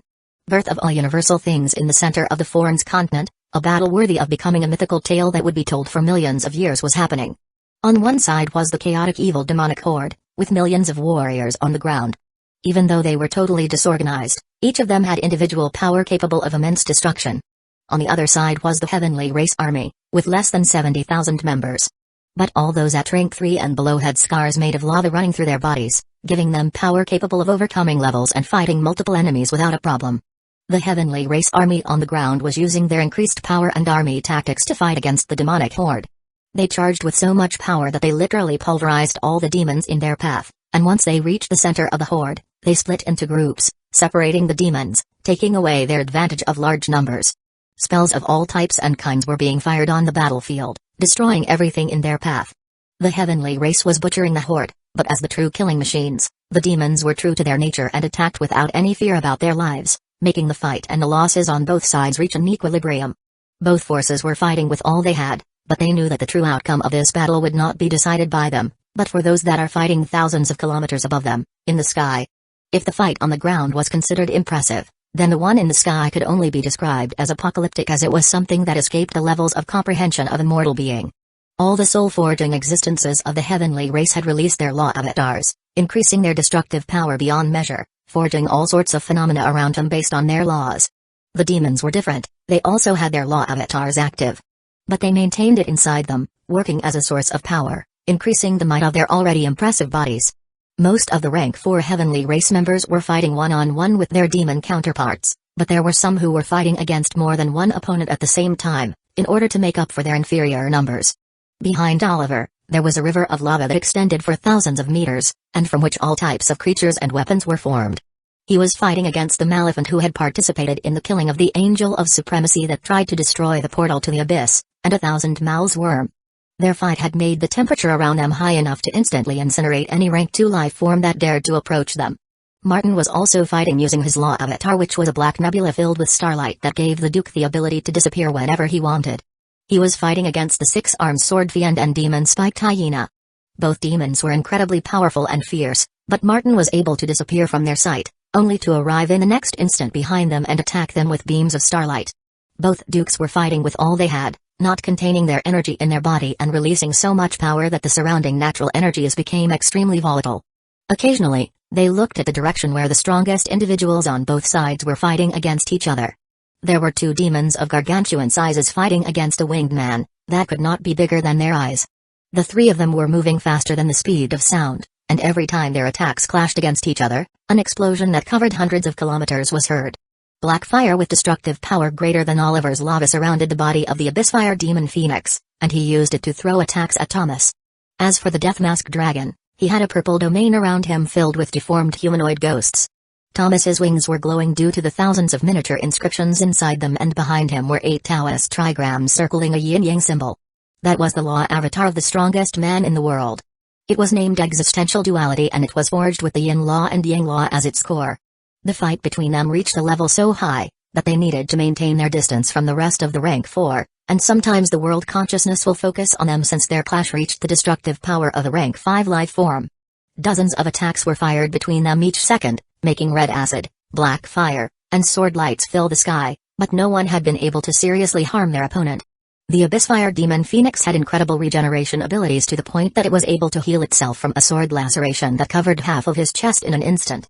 As for the Death Mask Dragon, no matter the power of the attack that it landed on his body, he suffered no harm, and the only thing that happened was that part of the screaming faces that were between his scales disappeared. Despite an angelic paragon having a very powerful body, Thomas could not compare with the 2 demons in front of him in that regard. So he was using his control over the laws to respond to the opponent's attacks. A ball of black fire 1,000 meters in diameter was thrown against Thomas, and the destructive power in it was enough to kill most rank 4 life forms.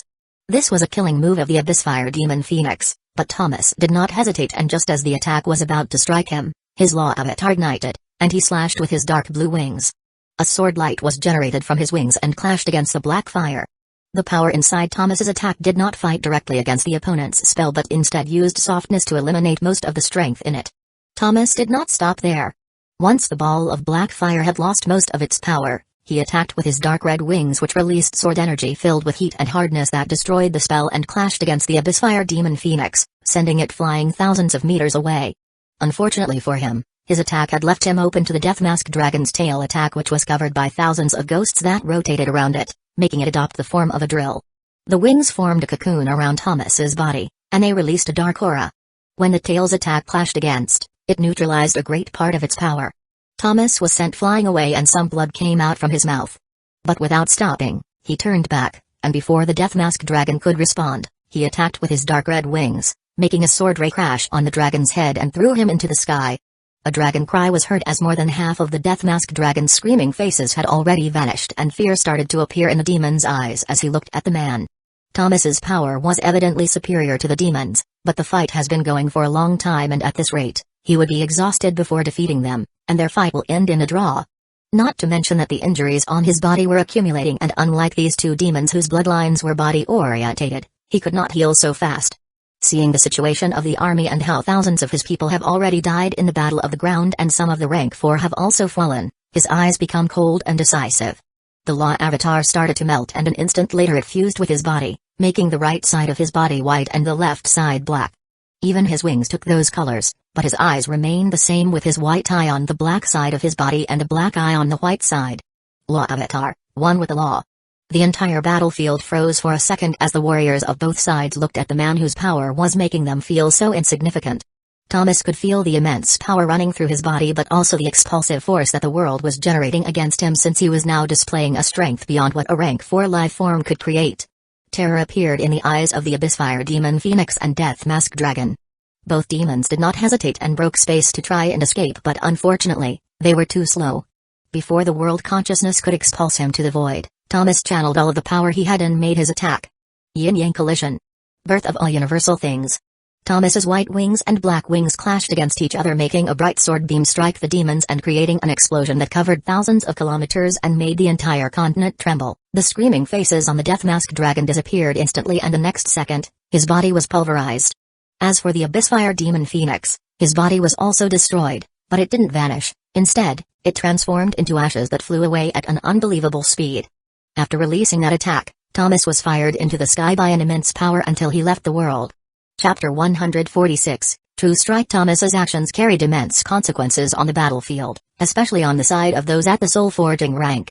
It is true that despite having killed the Death Mask Dragon and fatally injured the Abyssfire Demon Phoenix, the equilibrium between the battle power of both armies remained the same, because he was flung to the void as his strength reached a level that threatened the world itself. But due to the unruly and chaotic nature of demons, the moment the two more powerful of them were no longer present to command them, the organization between those at rank 4 broke immediately. Those demons who were losing their battle against the rank 4 heavenly race members chose to escape, and those who were winning started to attack like crazy beasts without care for the situation around them. Both dukes knew that although letting those rank 4 demons escape would help them in their battle against the rest, it would also mean that they will slaughter and devour all the heavenly race members in their path before they are found and killed. Oliver and Martin attacked without care for their injuries and commanded the rest of the soul-forging existences to chase after the ones that tried to escape. Little by little, the demonic horde and those rank 4 demons in the sky were pushed to the east of the continent, to the location of a region known as the Void Canyon. This was a dangerous land on the continent. A desolate place with no valuable resource and unsuitable for the growth of life, as the natural energy of the world was in disarray and the level of pollution would kill normal rank 1 life forms. It took an incredible amount of effort, and both dukes suffered injuries so serious that it affected their souls. But they were able to pull the demons very deep into the canyon before retreating. Once they were in the periphery of the canyon, both Oliver and Martin took dozens of white orbs from their personal storage space and threw them to the ground, making a white curtain appear. The curtain started to extend until it formed a dome that covered the entire Void Canyon, trapping all the demons inside. The curtain was known as Heavenly Guard, and even with the immense wealth that the dukes had amassed as the leaders of the world, making it big enough to cover the entire canyon was very expensive for them, and they were only able to do it once. The Heavenly Guard will only be able to resist the attacks of those rank 4 demons for around 2 months, but the goal of it was never to contain them forever. The time will be enough for Thomas to return to the world and start healing his wounds, and since they no longer had their leaders, the dukes hoped that the demons would start to fight and kill each other, since there are no other life forms in there but themselves. Despite having won the battle, no one in the army was celebrating. This was due to the great number of casualties and the fact that some of the rank 4 demons had managed to escape despite the great effort of the soul-forging existences of the heavenly race. There was also the fact that hundreds of thousands of demons that had separated from the horde long ago and had filled the continent, and finding them all was going to be very difficult. On the faces of Martin and Oliver, there was immense rage and frustration. They had lost 12 soul-forging existences and less than a third of the army on the ground remained. And the reason for their hatred was the force that had opened a portal into the abyss and had caused hundreds of thousands of casualties and was still hiding. They still had no clue about their location. Inside the force field of the magic tower, all the Magi, Sunlight Champions, and Neo-Demons were discussing the immense energy they felt not too long ago that was accompanied by the entire continent shaking. The rank 1 and 2 Magi were all smiling and thanking their lucky stars that they were ordered not to perform investigations. They did not know what was happening exactly, but it was clear that a battle between incredibly powerful individuals had happened, and if they were found by them, Then even if they want to die, they will have to wait for suffering the horrible torture of having their souls searched and all of their memories extracted. Those rank 3 Magi had thoughtful expressions as they looked at the top floor of the magic tower where the man who forbade them to leave was, and they were curious about how he knew that the situation in the continent would be so volatile. They understood that their previous action had made the relationship between them hostile, and most of them were trying to think of a way to fix it. There were also those that when they saw Zadiel's abilities, it only made their resentment against him grow, but they were smart enough to hide it. Zadiel had also noticed the immense power that was released when Thomas released an attack powerful enough to destroy a considerable part of the continent. But, unlike the rest, his experiences were much greater. So after making some calculations and having an educated guess about the situation on the continent and that of the man that made it tremble, he returned to his training. He was healing the wounds in the heavenly race's wings which he had obtained when he attacked the city of Barak, and he also engraving the rune of heavenly polymorph on the skin of rank 3 magic creatures. His hands were moving with such proficiency that it was hard to believe that he had split his mind, and most of his concentration was on his animus training. As a rank 1 animus, his mind force had reached a level that allowed it to take the form of an invisible aura surrounding Zadiel's body. The normal path of training of an animus is focused on their disciplines, and at rank 1, they start to gain true proficiency in 3 of them, which are psychometabolism, telepathy, and clairsentience. There is another path of training for an animus that was created by Zadiel when he was the incarnation of death and destruction, which he decided to call the will that guides the heart, and that primarily focuses on increased physical power. It was purely theoretical since he was not an animus in his previous life, but it should be able to greatly increase his battle power. But since it will only be truly effective when his rank as an animus and neo-demon are equal, he had not trained it yet. His main focus right now was in clairsentience, in a specific display of this discipline that takes the form of a spell known as True Strike. By using that spell, Zadiel would be able to extend his awareness a fraction of a second into the future, allowing him to predict his opponent's next movement and giving him the ability to respond with a counterattack if possible or going into defensive position if it was necessary. There were several restrictions in this power as it would only allow Zadiel to see the action of the enemy he was focusing on and not the ones in the surroundings. Like anything related to the use of time, it was extremely exhausting, and only using it a couple of times would be enough to deplete his mind force. But its uses are plenty and the advantage it could give in battle was great, especially in a melee fight where you are right next to your opponent and the fight can be decided in an instant. The training of True Strike was very difficult, but Zadiel practiced every day, and the only time he rested was when his mind force was depleted and he was forced to sleep a couple of hours before starting again. He would occasionally make some of the automatons that were created to protect the tower fight against him, focusing on using clairsentience at all times to predict their movements and dodge their attack, and when the time was right, use True Strike. He performed a counterattack that temporarily incapacitated them.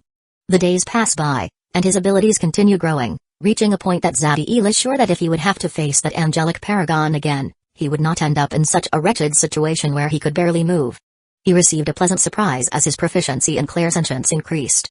His ability to detect danger was enhanced greatly, and if he focused all of his power on it and maintained his concentration for a long time, he could predict events that could be dangerous for him. It was very subtle and difficult to perceive, but he felt that there was something or someone that is trying to find him, and if he left the cloaking force of the magic tower, his life would be in danger. A group of divinators or some special artifact is being used to track my location, or maybe both. They must hate my guts due to the people they have lost. But who cares? My goal has always been exterminating all of them from this world, so why will I care for their anger? Absolute indifference was on Zadiel's face, while he thought of his enemies and the hundreds of thousands of deaths that his action had caused them. Chapter 147, Admiration and Respect. 3 individuals were entering the Beta Heavenly World, and inside each of them, there was power so immense that the natural energies in their surroundings were affected. Their impact in the world was so great that just like when a rock is launched into a pond, it creates ripples that anyone powerful enough or with the right magic expertise could detect. But from a tower that was built inside a mountain range, a cloaking force was generated that covered these 3 people. One of these was a man with golden hair and a very sharp aura surrounding his body. He was the most powerful of the 3 and in whom most of the tower's cloaking power was acting. The other 2 were an extremely beautiful woman with black hair and green eyes, and a man whose skin seems to be petrified and whose eyes shone due to blue flames inside them. They were Heinz, Zydra, and Toto.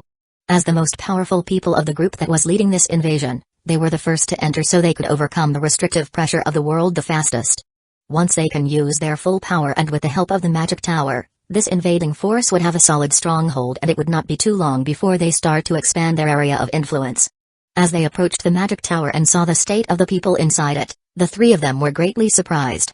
There were hundreds of individuals with wings of the heavenly race flying all over the place, constructing a huge abode 50 meters tall and 100 meters wide and long. For an instant, they almost thought that the heavenly race had invaded the place, but they were able to recognize all of the people with those wings, and thanks to their powerful consciousness, they could detect the power that they granted to their user. Although there was one Magus with those wings on his back, all the others with them were part of the Daybreak clan. So they were able to guess who was responsible behind them. That man is full of surprises. I already knew that his knowledge over the use of necromancy was impressive due to the 2 ancient creatures he could summon, but now it seems that he is also extremely skilled in transmutation magic. Something tells me that if we were to compare our magical knowledge, I would lose by a great margin. There was immense curiosity in Tado's eyes as he examined those wings and saw how the Sunlight Champions and Neo-Demons could use them with such dexterity, especially when he detected the type of connection that was between the wings and the body. It's just the implantation of some body parts into someone else. It is really that impressive? Zaira was looking at Tado and she was surprised by his words. It wasn't that she thought that implanting those wings into the people was easy or that their effects were not impressive, but she knows that Tado was someone with one of the greatest magic knowledge in the Eternum Empire. Young princess, you don't understand. If it was merely joining those wings in their bodies through the use of magic, then it would not have been impressive, since the number of people that have changed their heart or other organs for those of powerful creatures is not small. As he spoke, Tado's aura was one of a scholar. Those new organs could certainly increase the user's power. But since they are not part of the body originally, they carry all sorts of problems, like contamination by the energy and bloodline in them. Also, strengthening them is very difficult unless you are following a special path technique. But those wings are different. He managed to erase any sort of rejection from the user's body, and also I can tell that they are connected not just by magic, but their bodies have been altered to fuse with them. In a few words, they have a new organ that increases their power without any repercussions, and from what I can tell it can be enhanced pretty easily. There was another thing that came out through Tado's mind, but he was not sure how someone at rank 2 obtained it, so he chose not to speak about it. To be able to alter someone's body in this way, your knowledge about the anatomy of the heavenly race must be extremely deep. There was admiration in Tado's eyes, and he was hoping to exchange some information with Zatiel. As the 3 approached the magic tower, Heinz looked at the distance, and immediately the other 2 did the same. Heinz knew about Zatiel's plan from the beginning, and he originally thought that the demons that will enter the world will only be weak ones reaching rank 3 as maximum, but the immense aura of those rank 4 demons was something that he felt immediately. Tado and Zytra's reactions were much less relaxed, since they were sure that some of those demons were as powerful as them. So this was the distraction you had spoken about.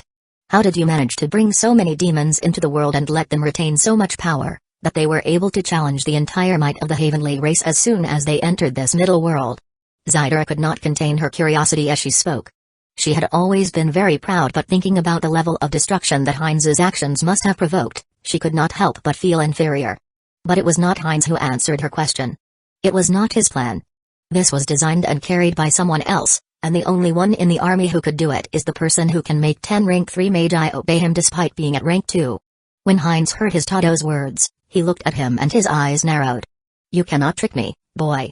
It is true that when it comes to battle power and law comprehension, you have one of the greatest talents that I have ever seen. But the knowledge and expertise to create a portal through what I can only assume is an obscure ritual is something you lack. There was great wisdom in Tado's eyes as he looked at Heinz. The cultivator remained silent, but his lack of words was a form of acknowledgement. Heinz knew that this could have happened since those who knew him could figure out that his was not something he was able to accomplish by himself. But when he asked Zatiel about it, he was told it did not matter if someone else found out about it. How can some at rank 2 could make a horde of the Abyss reach this world and cause such a cataclysmic event? Zytra was shocked.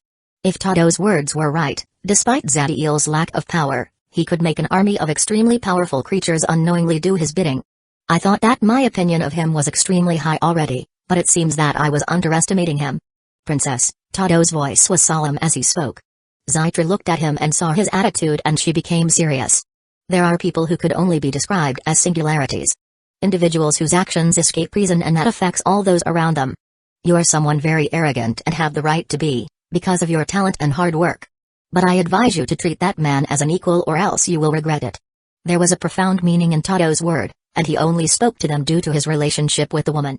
Heinz chose not to comment, but he completely agreed with Tado's words. His brother was someone whose actions could affect the fate of a middle world while he was at rank 2, and he was sure that as he became stronger, he would become a force that could influence high worlds too. Zytra did not speak, but by her expression, It was obvious that the words of the man had an impact on her. Let us go. My brother will brief us about the situation on the continent and the plan that he has for the next step of the invasion. The Heavenly Race's army and the demonic horde had an important battle less than a month ago. Although I was not able to obtain information about it, the winner was definitely the Heavenly Race. The losses on both sides were great and that should have greatly weakened them for the moment. The strongest warrior of the Heavenly Race is someone who could fuse with his law avatar, but due to his actions in the battle, I am sure he has been sent out of the planet and it will take some time for him to return, and even then, he will have serious injuries. If my calculations are correct, based on the location where the demonic horde entered the world, the path they took and the actions of the Heavenly Race to stop them, a great part of the demons must be trapped in this place known as Void Canyon. Zadiel spoke without much emphasis on the event that occurred as if it had no relation with him. But the three people hearing him could not hide their surprise, and the way they were starting to look at him was as if he was a monster who could destroy a world without feeling anything. But the most prevalent feeling in them was admiration and respect for his flawless plan. Chapter 148, 10 Towers Formation. Zadiel did not think too much about the way the trio were looking at him. His actions may be impressive in their eyes, but in his mind, they were simple invasion tactics and they could not compare to the plans and schemes of his previous life. Now that he had given them all the information about the forces currently occupying this world, and the battle that had happened between them, Zadiel raised to the next subject. How long until the three of you get rid of the restrictive pressure of the world? Heinz, Zytra, and Tato understood that before they were able to use their full power, the invasion could not continue. As just a single soul-forging existence of the Heavenly Race could stop the rest of the fighting force that came from the Magi world. The trio closed their eyes and focused their consciousness on the invisible chains around their bodies and checked the power they currently had. On individuals at rank 4, the power they could display under the world restrictive pressure was around 20%, and the amount of time it takes to get rid of it varied depending on their powers. 15 minutes later, Heinz opened his eyes and after making some calculations, he spoke. It will take 2 months for me to be able to use my full strength again. Heinz could feel the power of the shackles around him and their immense quantity. For me, it will be approximately a month and 2 weeks, Zytra spoke immediately after Heinz. When Zadiel heard the two of them, he frowned. What they just gave him was the normal time that a rank 4 life form will need to overcome the restrictive pressure of the world by increasing their proficiency on the natural energies to defeat it. He knew that as rank 4 individuals they had a faster way to do it, but it seems that the duo has no knowledge about it. As he was thinking, Tato's voice broke his concentration. For me, it will only be a week. The time he will need is almost a fourth of the time that will take to Zytra despite the shackles and the two being around the same. Neither Heinz nor Zytra were surprised by his answer, but Zadiel looked at the old man and his eyes narrowed. Tato knew that he had raised the curiosity of Zadiel. If it was any other individual beneath rank 4, he would not feel the need to explain himself, but now he spoke immediately. I have information about a method to increase my affinity with this world, but I got it as part of a deal and I made an oath, so I can't share it. After hearing Tato's explanation, Zadiel noted. The types of oaths powerful enough to bound a rank 4 life form are special and breaking them could cause severe consequences. Zadiel started to think about how to handle this situation. Actually, the method to improve their speed was not very difficult and he could explain it with ease, but he was hoping that all of them would already have it to save himself some trouble. He had no problem sharing it with Heinz, but he had no relation with the woman. As for helping her due to her beauty, that was just being stupid in his mind. In the end, though, he chose to share it with the three of them. Right now the Heavenly Race is hurt and their attention is focused on the demonic horde, but that will not remain like that for a long time, so they need to act fast. I will tell you a way to speed up the process, so pay attention. Instead of using the natural energies to increase your attunement with the world, you should focus on the laws. Zadiel's words surprised the trio, especially Tato, as he had to pay a great price for the information that was coming from his mouth. All the laws are present in the universe, and the core of each one of them is constant, but the way they manifest themselves in some worlds change due to some particularities in the origins of these worlds. That is why in some worlds, the use of anything related to fire is greatly intensified while water is weakened. Use the laws that you had comprehended and focus on the small change that you feel between the laws of this world and a Magi world. By understanding that difference, your laws will become stronger and the restrictive pressure will be weakened quickly. To Zadiel, this was rather basic information. But it was something the duo found incredibly useful. Heinz did not wait and started to use the method Zadiel taught them. From inside him, monstrous killing intent was released, but just like on his body, there seemed to be shackles around it. The killing intent maintained itself for more than an hour and nothing changed since the beginning, but then something happened. The nature of the killing intent seemed to be mutating, making itself more familiar with the world, and increasing its strength. Although its power grew only a little, the speed at which it occurred was considerably faster than increasing the proficiency over the natural energies. Haha, great. With this not only will my laws become stronger, but it will also take me less than 2 weeks to be able to display my full power. Heinz was laughing, but then he stopped as he saw the rest was looking at him and frowning. When he saw a way to become stronger, he used it immediately and made the other 3 wait for hours. Seeing their behavior, he only coughed and proceeded to remain silent. Zadiel simply shook his head and sighed as he saw the way Heinz behaved and proceeded to continue speaking. According to my calculations, the tower will have enough power for another 4 soul-forging existences to enter the world in 2 weeks. The moment they do, we will begin with the expansion process and start the creation of the 10-tower formation. Zadiel made a virtual map of the continent appear with 10 dots marked in it, forming what looks like a pyramid, with the peak being where they are right now. The 10-tower formation was something the trio knew very well. It was the standard formation that the people of the Magi world use in invasions. Each tower will be connected with the other ones, siphoning the energy of the world to form a force field that will increase their strength and weaken the ones of their enemies, as well as allow teleportation between them. If the 10 towers are placed, then a group of 10 rank 4 could fight against a number of enemies 10 times higher without a problem. Right now the continent is full of not only heavenly race members but also demons. Most of them are weak, but I cannot say for certain that there is not rank 4 around them. The main heavenly race force is focusing on the demons and has no knowledge about our location, so we will use that window of opportunity to install the 3 of the closest towers. We will send those at rank 3 and below to capture any living being in those places and bring them here. Then when those areas are secured, we will start with the creations of the towers. Each of you will be accompanying one of the teams, but unless it is absolutely necessary, do not act as your power is high enough to be detected by those at rank 4 near us or someone who uses divination spells. Do you have any questions or suggestions? Zadiel's plan followed the basic strategy used to conquer worlds, and by using the demons to distract the heavenly race, the chances of completing the first step without casualties were very high. Although it would have been even better if they could install all the towers immediately, the trio knew that it would be too easy for the heavenly race to notice them, and they were not powerful enough to defend 9 towers at the same time. Heinz, Zydra, and Todo found no problem with the plan, but one of them had a question. I understand not killing the heavenly race members as it could be noticed by their leader, but why not kill the demons and just bring their corpses? Zydra spoke with patience in her eyes. She had been part of a great number of battles and was not any less cold to their enemies than the other 2 rank 4 present. I have a use for them, and they need to be alive. After Zadiel spoke, he felt the 3 of them looking at him in a meaningful way. He understood what they wanted to express. The prisoners should belong to the people that were able to capture them. They could not say anything about the members of the Daybreak clan since that was his force. But if he uses his strength to rob the Magi of their possessions, he will not only be breaking an unspoken rule about spoils and world wars but also offending the soul-forging existences behind them. Don't worry, I will buy all of them, and with what I am willing to pay, there is no one who will not sell them. Chapter 149, Daybreak vs. Demon. 2 weeks passed very fast and another 4 soul-forging existences reached the Beta Heavenly World under the cloaking force of the Magic Tower. Just like the other 3, when they arrived they were surprised by the number of individuals flying with wings of the heavenly race in their backs. They noticed the increase in power they brought, but unlike Todo, they were not able to detect their peculiarities, so they did not think too much of them. The thing that truly surprised them was that Heinz, Zydra, and Todo were already able to use all of their power and have got rid of every shackle that restricted their bodies. Heinz has already consulted Zadiel on how to proceed, so he informed them that he obtained a method before coming to this world, and after they paid a considerable amount of magic crystals, he shared it with them. For his plan, Zadiel needed Heinz, Zydra, and Todo to be at full power as soon as possible, but the rest was not essential, so he took the opportunity to gain some wealth. With 7 rank 4 Magi already inside the world, they could start with the exploration and securing the areas where the next towers were planned to be placed.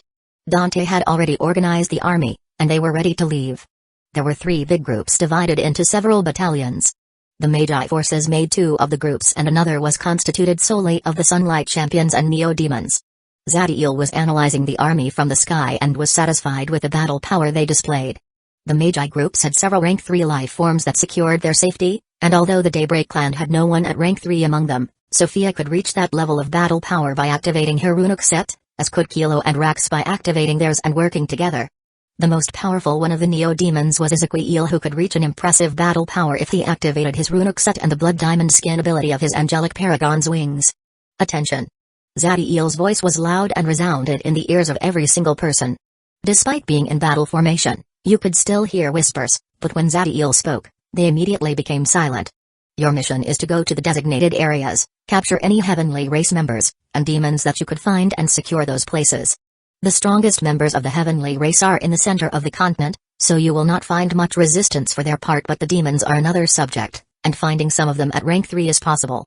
Although some killing is acceptable, they need to be captured and brought here alive if possible. Especially the members of the heavenly race, as a great number of them dying could alert their leaders. Time is of the essence, so all of you must act fast.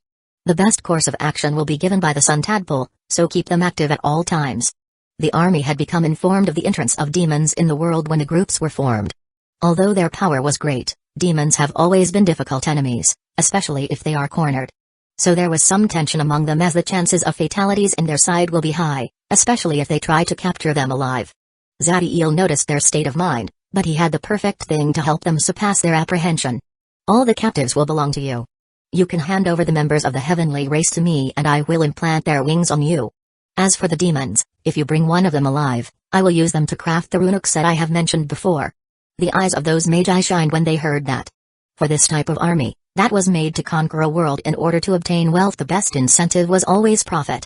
They knew that the conquered land would belong to their leaders, and what they gain is mostly what they manage to steal in their battles, but most of the time it is not much when divided among all of them. But now every single one of them could get a runic set and heavenly race wings. The runic set is named Abyssal Heritor. The amount of energy needed to maintain it is not much, and it has two effects. The first is demonic skin that will allow you to have a demon's physical defense, and the second is demonic conduit that augments the power of your magic attacks.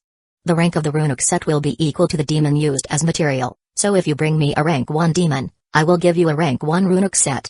When they heard about the effect of the runic set and the fact that they merely needed to hand over a captive demon, every single Magus was excited. To a neo-demon, the effect of the runic set is not that useful since their bodies have already better defenses than a demon, but to those Magi, who did not have an innately strong body, it was incredibly useful. The Sunlight Champions were also showing some desire for that runic set. Even though they all have certain bloodlines that increase the power of their bodies, it could not compare with a demon's physical might. Seeing the desire in their eyes, Zadiel smiled and signaled Dante to carry on. Everybody has their designated areas. I will maintain constant surveillance of your surroundings and inform you of any possible danger. Let us go. After saying those words, Dante led the warriors of the Daybreak clan out of the tower's force field, and they used their full speed as they flew away. The same happened with the other two groups composed of Magi, both led by those at rank 3. It did not take long for the only people under the force field to be the 7 soul-forging existences and Zadiel. The 7 rank 4 needed to be under the tower cloaking powers, in order to avoid the possibility of any of them being detected by the members of the heavenly race. But it did not really matter, since the distance to those groups was something that Heinz could cover very fast by teleporting. As for Zadiel, by using clairsentience he had detected that the tracking force searching for him was still active, so he did not participate. Besides, the help he could provide in this mission was not much. But still, he made Dante update him as they advanced. Each group took less than a day to arrive at their destination despite having to travel approximately 4,000 kilometers. This was thanks to those at rank 1 using spells like Dispel Fatigue or some pills, so they could maintain their march at full speed for more than 20 hours. Once they reached their destination, they made an underground base.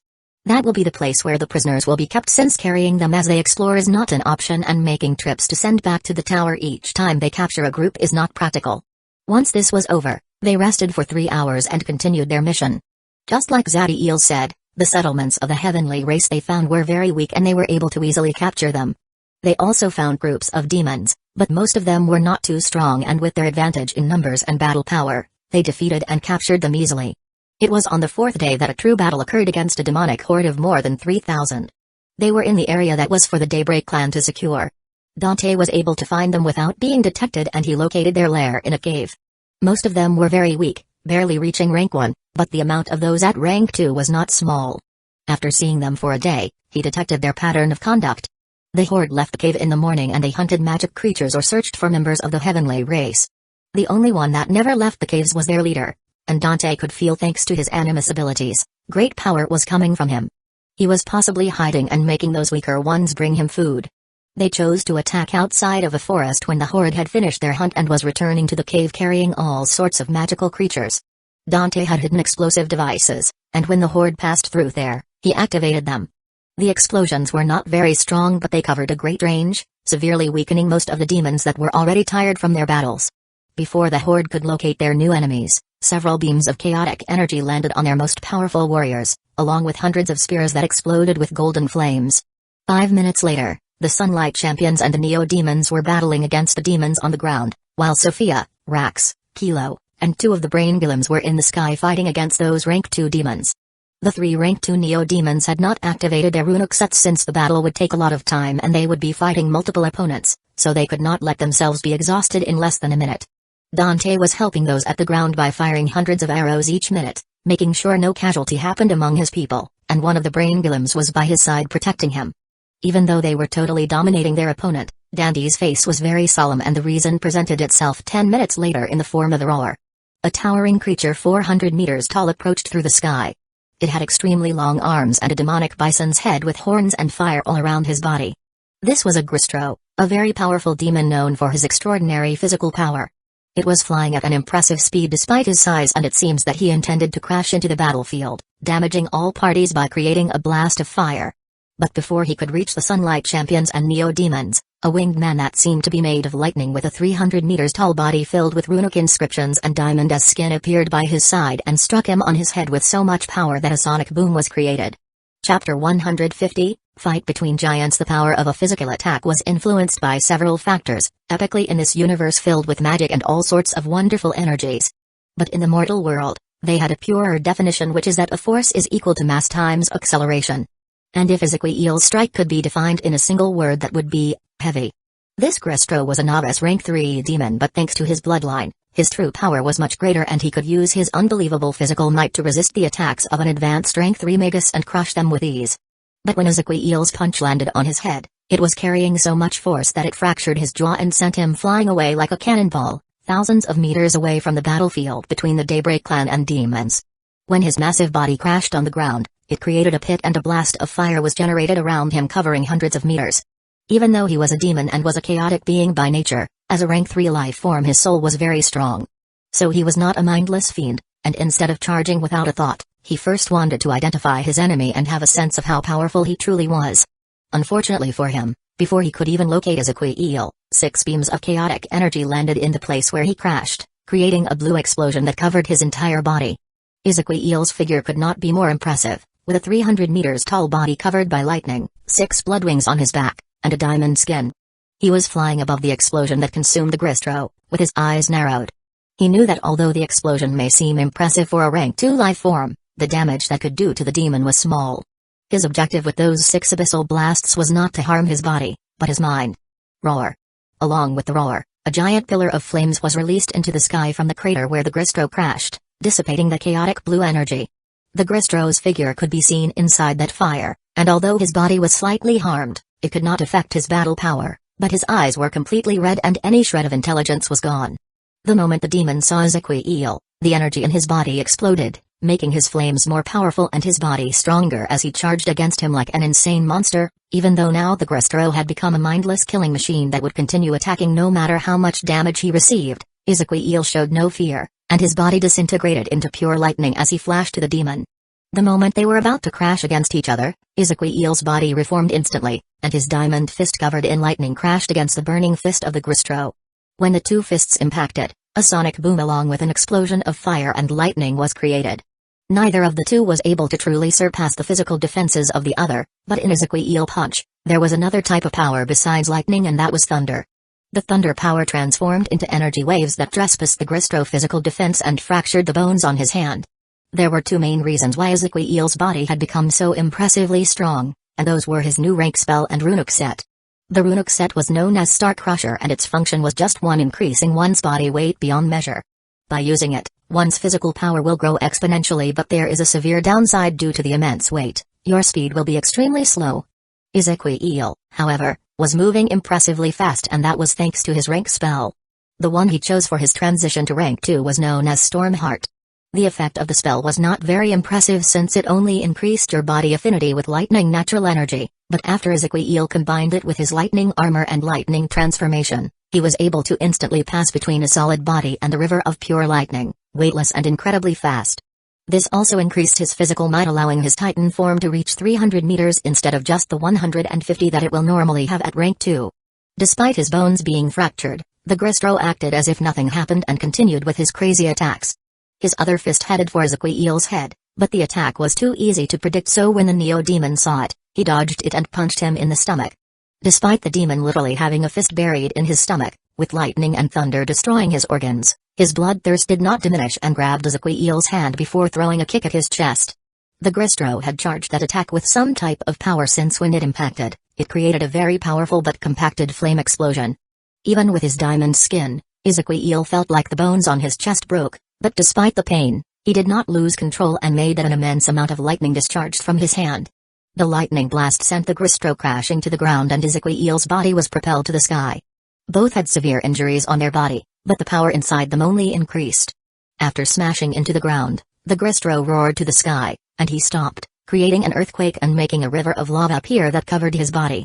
In the sky, the natural energies of the world started to form lightning, and Ezequiel's body was absorbing it, increasing his strength. Once they reached the peak of their power, the two of them threw themselves against their opponents, like a lightning deity against a flame abomination. Ah! Roar! With their battle cries, the two giants crashed against each other, filling the sky with lightning and fire. The explosion was so loud that some of the rank 1 demons and sunlight champions started to bleed from their ears and were disoriented. On Ezequiel's right shoulder, a gaping hole with the shape of a horn appeared, and it was so deep that it almost completely pierced his body. As for the Gristro, his left hand was completely pulverized and was now useless. Even with that damage, the two of them continued fighting with the same intensity, and Ezequiel always found a way to land a hit near a vital organ and send thunder to wreak havoc inside. As the two were fighting, the battle among the demons and the Daybreak clan continued. The Daybreak clan was dominating the demons, with a great part of them already incapacitated. Thanks to Dandy's arrows, there has not been any casualty on his side, but they were all very tired, especially those fighting rank 2 demons. Sophia, Kilo, Rax, and the 2-brain golem had defeated a great number of the demons, but there were still some that remained. Although none of the Neo-Demons had severe injuries, their energy pools were almost depleted. Sophia glanced at the fight between Ezequiel and the Gristro, and her expression was serious. She knew that the only reason Ezequiel could fight against the demon was thanks to his runic set and blood diamond skin, but it took a lot of energy and he would not be able to maintain it for a long time. That was the reason why Ezequiel took the risk of making the demon crazy, in order for the fight to end faster. Her runic set also allowed her to have rank 3 battle power, but with her current reserves of energy, she could barely activate it for less than 5 seconds. So she was hoping that Ezequiel could defeat the Gristro on his own. Another massive explosion was heard as the Gristro was sent flying away, and the area of his chest where his heart was located was burned. The demon coughed massive amounts of blood as thunder and lightning harmed his heart, but the insanity in his mind did not allow him to worry about that, and he charged against Ezequiel immediately, with the intention of piercing him with his horns. Ezequiel's complexion was starting to get pale, and as he saw the demon rushing in his direction, instead of dodging, he remained still. When the demon was about to impale him, with an unbelievable dexterity, he grabbed the Gristro's horns and twisted his body. The bones of the Gristro's neck cracked and he was sent to the ground with his neck bent in a strange position. But even after that damage, Ezequiel saw how the demon raised himself from the ground and he healed his neck as if nothing happened. The Gristro was severely hurt, but Ezequiel knew that before being killed or hurt to the point his body could not move, the demon would continue attacking. His energy pool was already reaching dangerously low levels, and at this speed, he would be exhausted before defeating the demon. Knowing he needed to end this fight fast, Ezequiel's eyes became cold as arcs of lightning were released from his body and were started to construct something behind him. The Gristro did not stand still and continued his barrage against Ezequiel, and since the spell that the Neo-Demon was creating took time, he also charged back to battle. Chapter 151, Ancient Titan. Right-hand explosions of fire and lightning were covering the sky as Ezequiel and the Gristro continued their fight and their giant bodies crashed against each other. The blood diamond skin granted Ezequiel impressive physical defenses. But still, he now had deep wounds all over his body from where blood, whose color was a combination between red and blue, was leaking. The condition of the Gristro was much worse. His left arm has become nothing more than a mangled mass of flesh. There were imprints with the form of a fist that had burned the demon's skin all over his body, and they were located where his heart, kidneys, liver, lungs, and stomach were present. Despite lightning and thunder harming his vital organs, and destroying his body from the inside out, there was not a single shred of fear in Gristro's eyes, and you could only see insanity. The two were severely hurt, but the killing intent in their attacks only increased. You could see in the eyes of one lighting and coldness and in the other fire and madness as their fight reached the climax. Ezekiel was winning the fight, as the damage he had taken was inferior. But his situation was very dangerous since his energy pool was almost empty and it would not be long before he could no longer have Star Crusher and Blood Diamond Skin active. The lightning that was leaving Ezekiel's body was forming 5 giant fingers almost as big as him behind his back, and they began to connect with each other as a palm started to appear. This was Ezekiel's rank 2 innate spell. The power it was generating was impressive, but it was the same for the energy it needed. Roar. Even in his enraged state, the instinct of the Gristro warned him about the danger of that hand, so he attacked with even greater ferocity.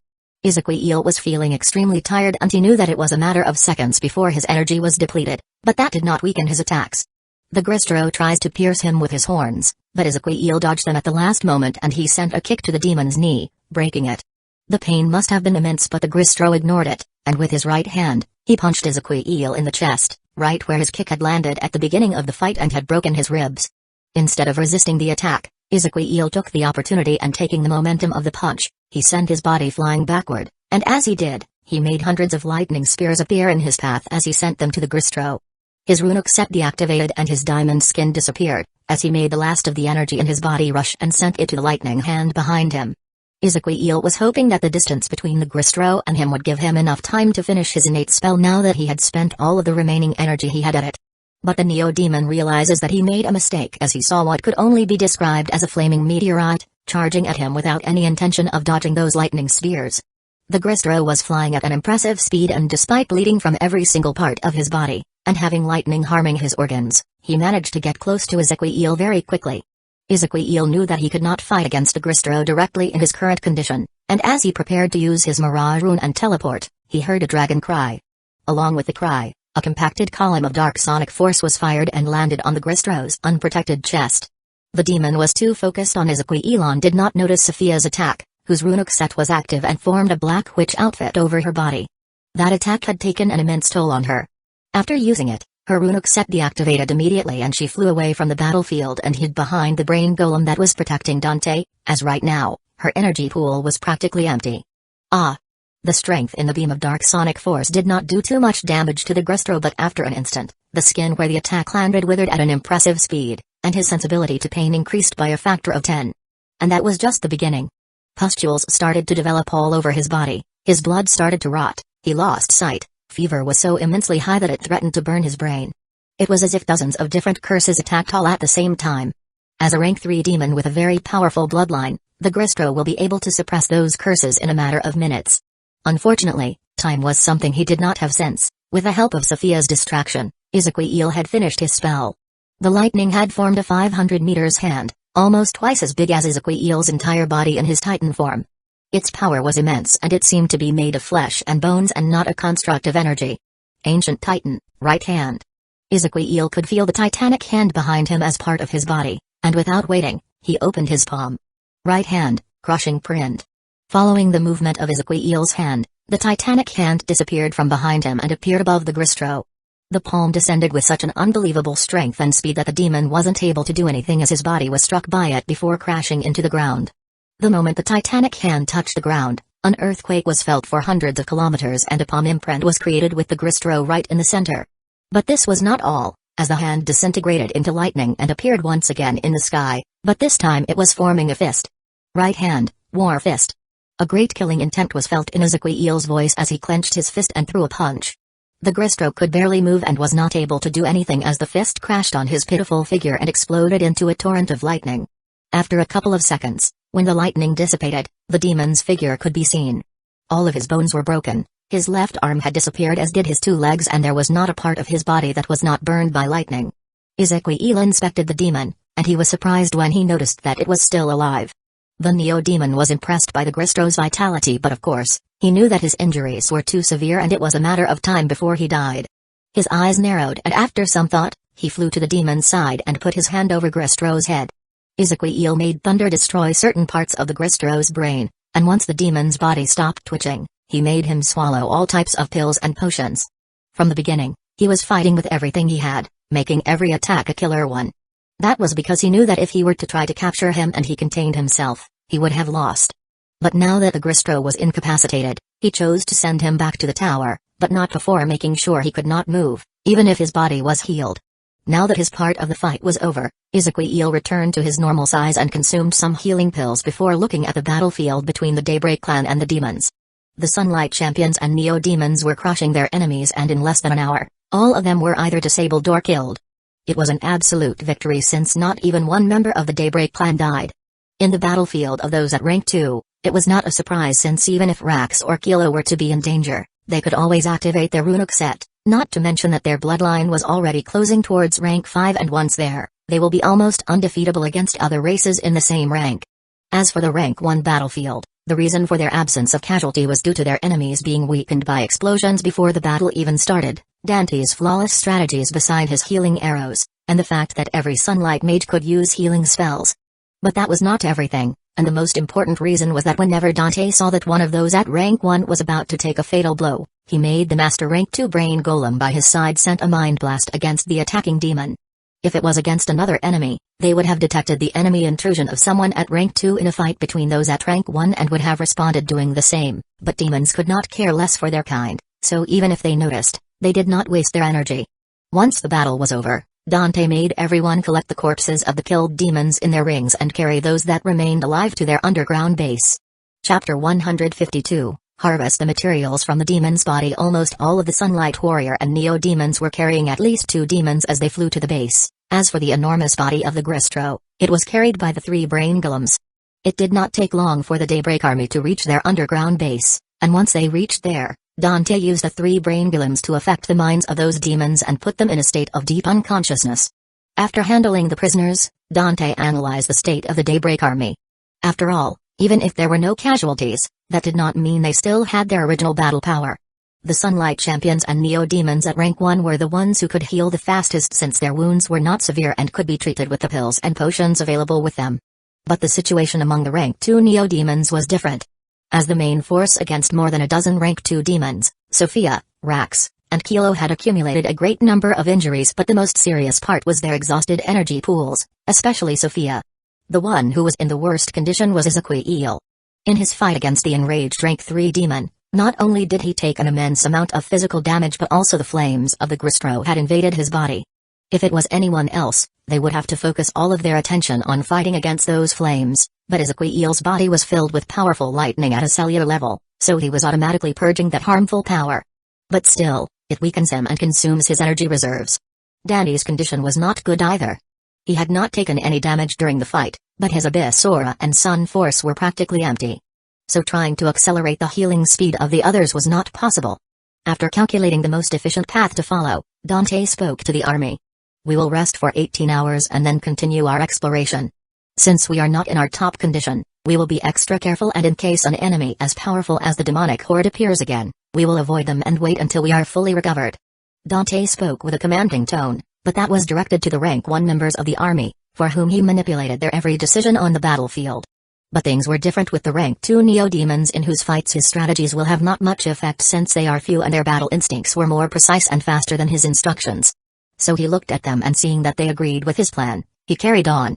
Everybody used every single second they had, either eating food from powerful magic creatures to increase the speed at which their energy pool recovered, or using potions to heal their wounds before returning to the surface and continuing with the exploration. Before the battle with the horde, they had already secured 80% of the area designated to them, so even though they were now moving very slow, it only took 3 more days before finishing their goal. During that time they did not find any true threat, and their enemies were only small groups of demons and weak heavenly race settlements.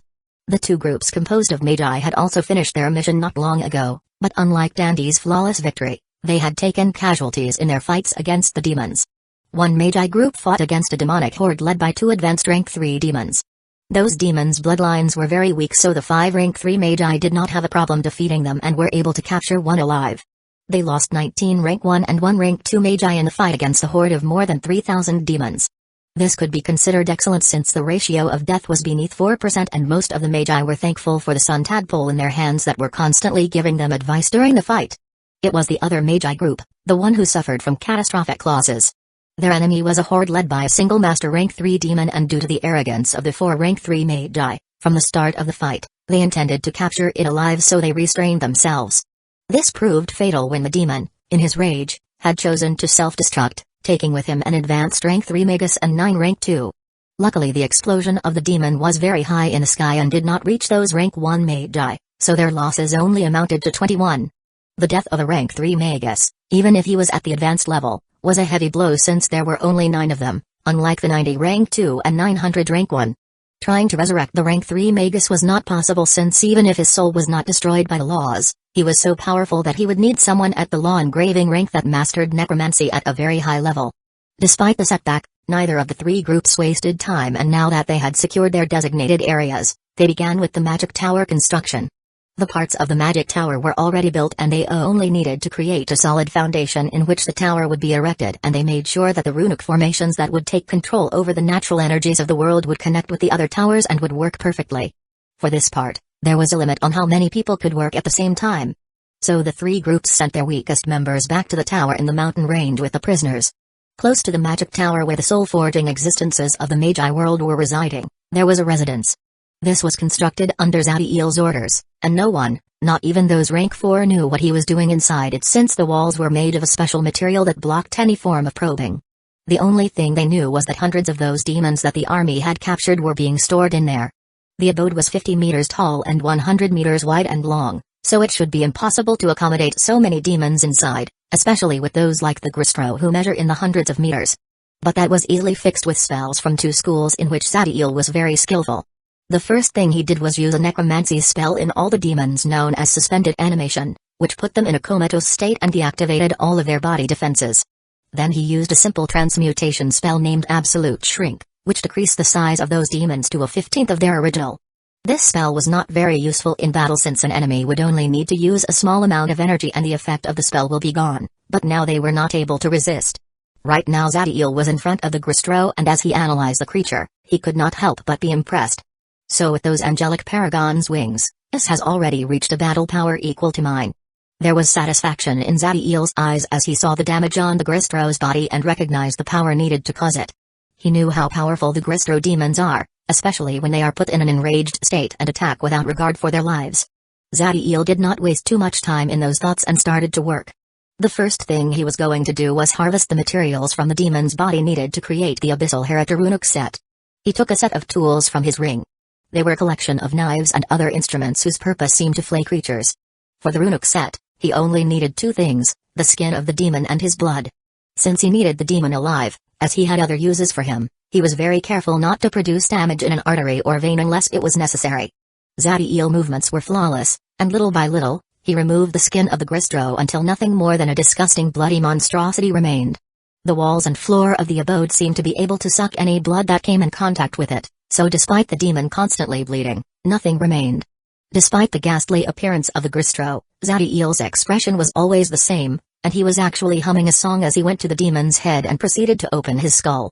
Once that was done, he removed a third of the demon's brain and kept it inside a special container, before throwing his immense body against one of the walls. Once the Gristro's body touched the wall, chains appeared from it and pierced his body, nailing him to the wall. If someone were to see what was happening here, he would think it was one of the torture chambers of Baatar, and the most terrifying thing was the man who continued humming his songs as he grabbed another demon and repeated the earlier process.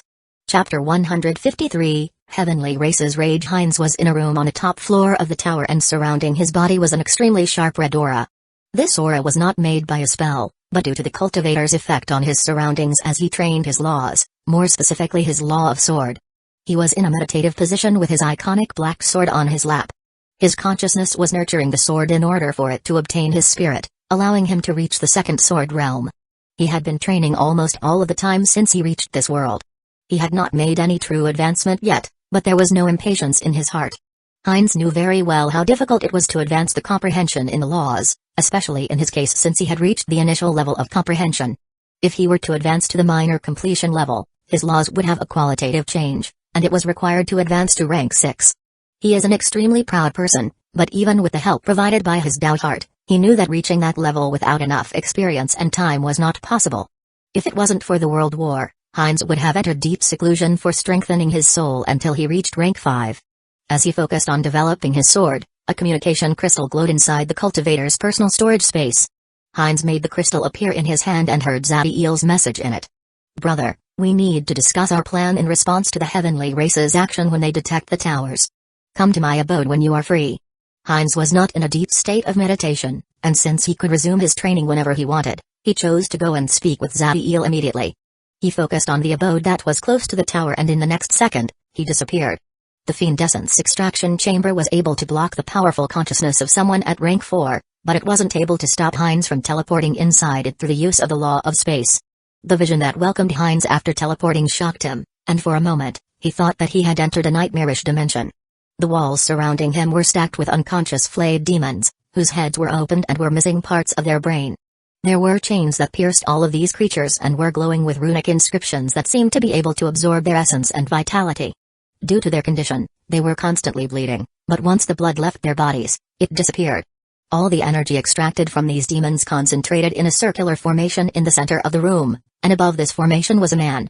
This evil and chaotic power had formed a liquid tentacle and had connected to this man's chest, depositing itself inside him. But this wasn't all. Above the man was a giant container covered with runes and filled with pieces of brains. As the runes activated in the container, the brains inside it started to decay and transparent threads were coming from it and reached into the man's head. The most bizarre thing of all was that the man, who had these energies filling his heart and brain, was not even in a state of deep concentration. He was making runes, and by his calm expression and relaxed attitude, it was obvious that he was not forcing himself. You came right away. Good, then let's start. Zadiel's words woke up Heinz from his initial shock, and after a second, a smile appeared on his face. Heinz was someone who preferred to use brute force to handle his problems, but that did not mean he was stupid. He had figured out a long time ago that Zadiel was special. He may have some direct connection with a powerful being or be the heir to some deep and ancient knowledge. Whatever it was, the two had reached an unspoken agreement, and they never spoke of it. So the fact that he had allowed to see him now that he was training with his special techniques that clearly showed some of his peculiarities was proof of the trust he had in him. Heinz knew that Zadiel's trust was something very difficult to obtain, so he was very glad, but after a moment he frowned. He was someone who had seen the truth of the universe a long time ago, so Zadiel using living creatures to increase his power was not the thing that bothered him. Brother, having the knowledge to create this type of runic formation is impressive, but you need to be careful. Abyssal is a very dangerous form of energy that can affect someone's personality, and although I cannot identify the other source of the power, even for life forms like me who can remain alive without a body, modifications on the brain are extremely dangerous. Zadiel could detect the concern in Heinz's voice, so he smiled and proceeded to calm down the cultivator. Knowledge is only dangerous in the hand of those who do not know how to use it. The paths of power I am following allow me to increase my strength this way without any sort of repercussions. Although he was someone who was constantly looking for ways to increase his power faster, Zadiel would never use a method that would leave hidden danger or harm his talent. He was using the Fiend Essence extract chamber to absorb the purest Abyssal from those demons and channel it through his chaotic core, where it is cleaned from by the chaotic will, before nurturing his consciousness and increasing his energy pool. As for those brains, this was a way of increasing his mind force he took from the Mind Ruler race. That race was known for eating the brain of their slaves to increase their power, and although Zadiel did not have a problem doing it, his current method was more effective. The container keeping those brains had rune formation similar to the one used to extract Abyssal, and it only took Zadiel a couple of days before finishing it. Heinz knew that he could not compare with his brother when it comes to knowledge, and although he was still a little worried, seeing that there was no problem and knowing that there is no way he could change his mind about using this dangerous method, he focused on the issue at hand. So what plan do you have? Heinz was intrigued by what Zadiel would say. The time for the battle between the rank 4 of the Magi world and the heavenly race was nowhere near according to his calculations. When the 3 magic towers are built and create a force field connected with the one they are under, they would be able to openly challenge the might of the heavenly race. But even then, true fights between them should not happen yet, since there is no way that the members of the heavenly race will enter the force field. And the soul-forging existences of the Magi world would not leave the force field under the watch of the heavenly race for fear of their numerical advantage and will be forced to hide as they explore this world and only act when needed.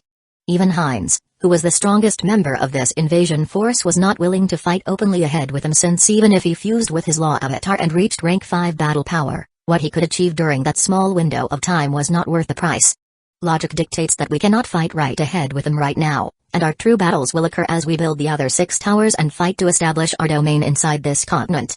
We need to slowly expand as we gain strength and weaken them, and in the best case scenario we will be able to finish the 10-tower formation in 10 years. Zadiel's words made perfect sense, but when he finished speaking, a scheming light appeared in his eyes. But since when have I acted according to logic? Remember, Heinz, all warfare is based on deception. It did not take more than a week for the two Magi groups and the Daybreak clan to finish building their magic tower, and once they were sure that there was no flaw in the runic formation, they activated them. Each magic tower started to absorb immense amounts of natural energy, and the power inside them grew until the point the runic formations were able to establish a connection with the other three towers. A force field started to grow from the new towers, and they fused with each other before connecting with the main tower where the 10 soul-forging existences were. Despite the force field extending for thousands of kilometers, the process was incredibly fast, and now a considerable part of the continent was under the rule of Heinz and Zadiel. All the members of the army were smiling. With this force field, even if they were to lose their battles against the heavenly race, they would have a stronghold where they could retreat and regain strength for their next assault. But their expressions immediately became solemn as they looked to the distance and sensed the immensely powerful existences approaching them, with rage and killing intent so intense that they could feel them as if they were next to them. They all understand the reason for that hatred. Since they established the 10-tower formation, it was a declaration of war for this world's control. Chapter 154, Welcome Party. 15 soul-forging existences belonging to the heavenly race were flying to the nearest magic tower, and they were not containing their power nor the killing intent in their hearts. Due to the tower being constructed in secrecy and every single individual in the area near it was either killed or captured, the dukes of the heavenly race had no idea of what was happening in the south of the continent. It was only when an immense amount of natural energy was swallowed by the towers and a force field stretching for hundreds of thousands of kilometers appeared that they were able to realize that the enemy in the shadow had made their move. The rank 4 individuals of the heavenly race had been guarding the heavenly guard day and night, focusing on healing their wounds from the fight against the horde, but when the dukes felt the changes in the continent, they acted immediately, and Martin along with another 14 soul-forging existences move out. Oliver and the others at rank 4 remained to keep guard since they could not leave and let those demons find a way to escape due to their absence. If that were to happen, by the time they hunt down and kill all of them, this world would become a graveyard. Martin was at the head of the group, and from his body, a nebula was released covering the other 14 rank 4 individuals. The nebula seemed to allow them to blend with space itself, increasing their speed to an unbelievable level. Thanks to it, the 15 of them were able to cover the massive distance between the center of the continent to the tower in less than an hour. They stopped 4,000 kilometers away from the tower, right outside of the periphery of the force field, and they could see the people hiding thanks to their consciousness. Of course, once their consciousness passed through the force field, it was severely weakened and it lost most of its long-distance offensive capabilities, but still allowed them to see. The rage and killing intent in Martin was immense at this instant. This was the force that had opened a door to the abyss, allowing hundreds of thousands of demons to enter the world, killing millions of their people. Despite his feelings, Martin did not lose his mind and acted recklessly. He focused on the tower and the people inside it, and after a moment, he was able to find out their origin. Magi. There was an immense disgust on Martin's face as he said those words. The heavenly race was extremely xenophobic, and they considered all other races as inferior, but the ones they loathed the most were those weak races, like humans, that through hard work and constant struggles were able to become stronger.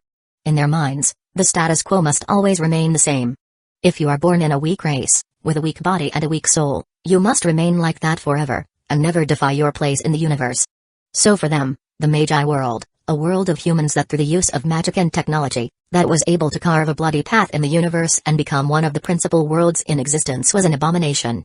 Unfortunately for them, the rank 9 of the Magi world was incredibly powerful, and not even the leader of the heavenly creator world was willing to fight against him in his domain.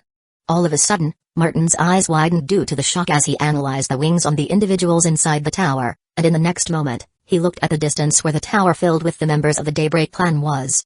He was able to figure out the origin of the wings in one of those Magi, and although due to the immense distance he could not analyze the wings on the Daybreak clan, he knew they were alike.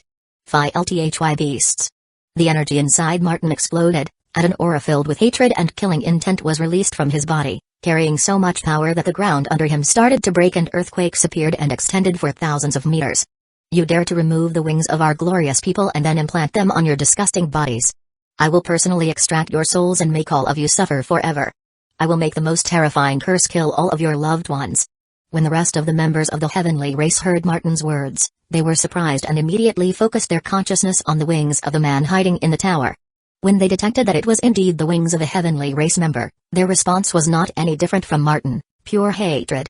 To them, someone using the wings of their race was no different than using their faces as masks. The rage and killing intent in Martin's heart was so much that he released his law avatar, making a black nebula filled with starlight appear behind him. This moment the Duke wanted nothing more than to enter the force field, break that magic tower, rip the wings on the back of that Magus and search his soul for the identity of the person that dared to profane the body of his people. But after a moment he breathed deeply, deactivated his law avatar, and made his power recede. As someone who had reached track 4, his soul was extremely powerful, as was the control over his emotions. He knew that entering the force field would be extremely dangerous, and before he could even destroy the tower, the soul-forging existences of the Magi world would attack him and there will be zero chances of him winning. Listen up, you hairless monkeys.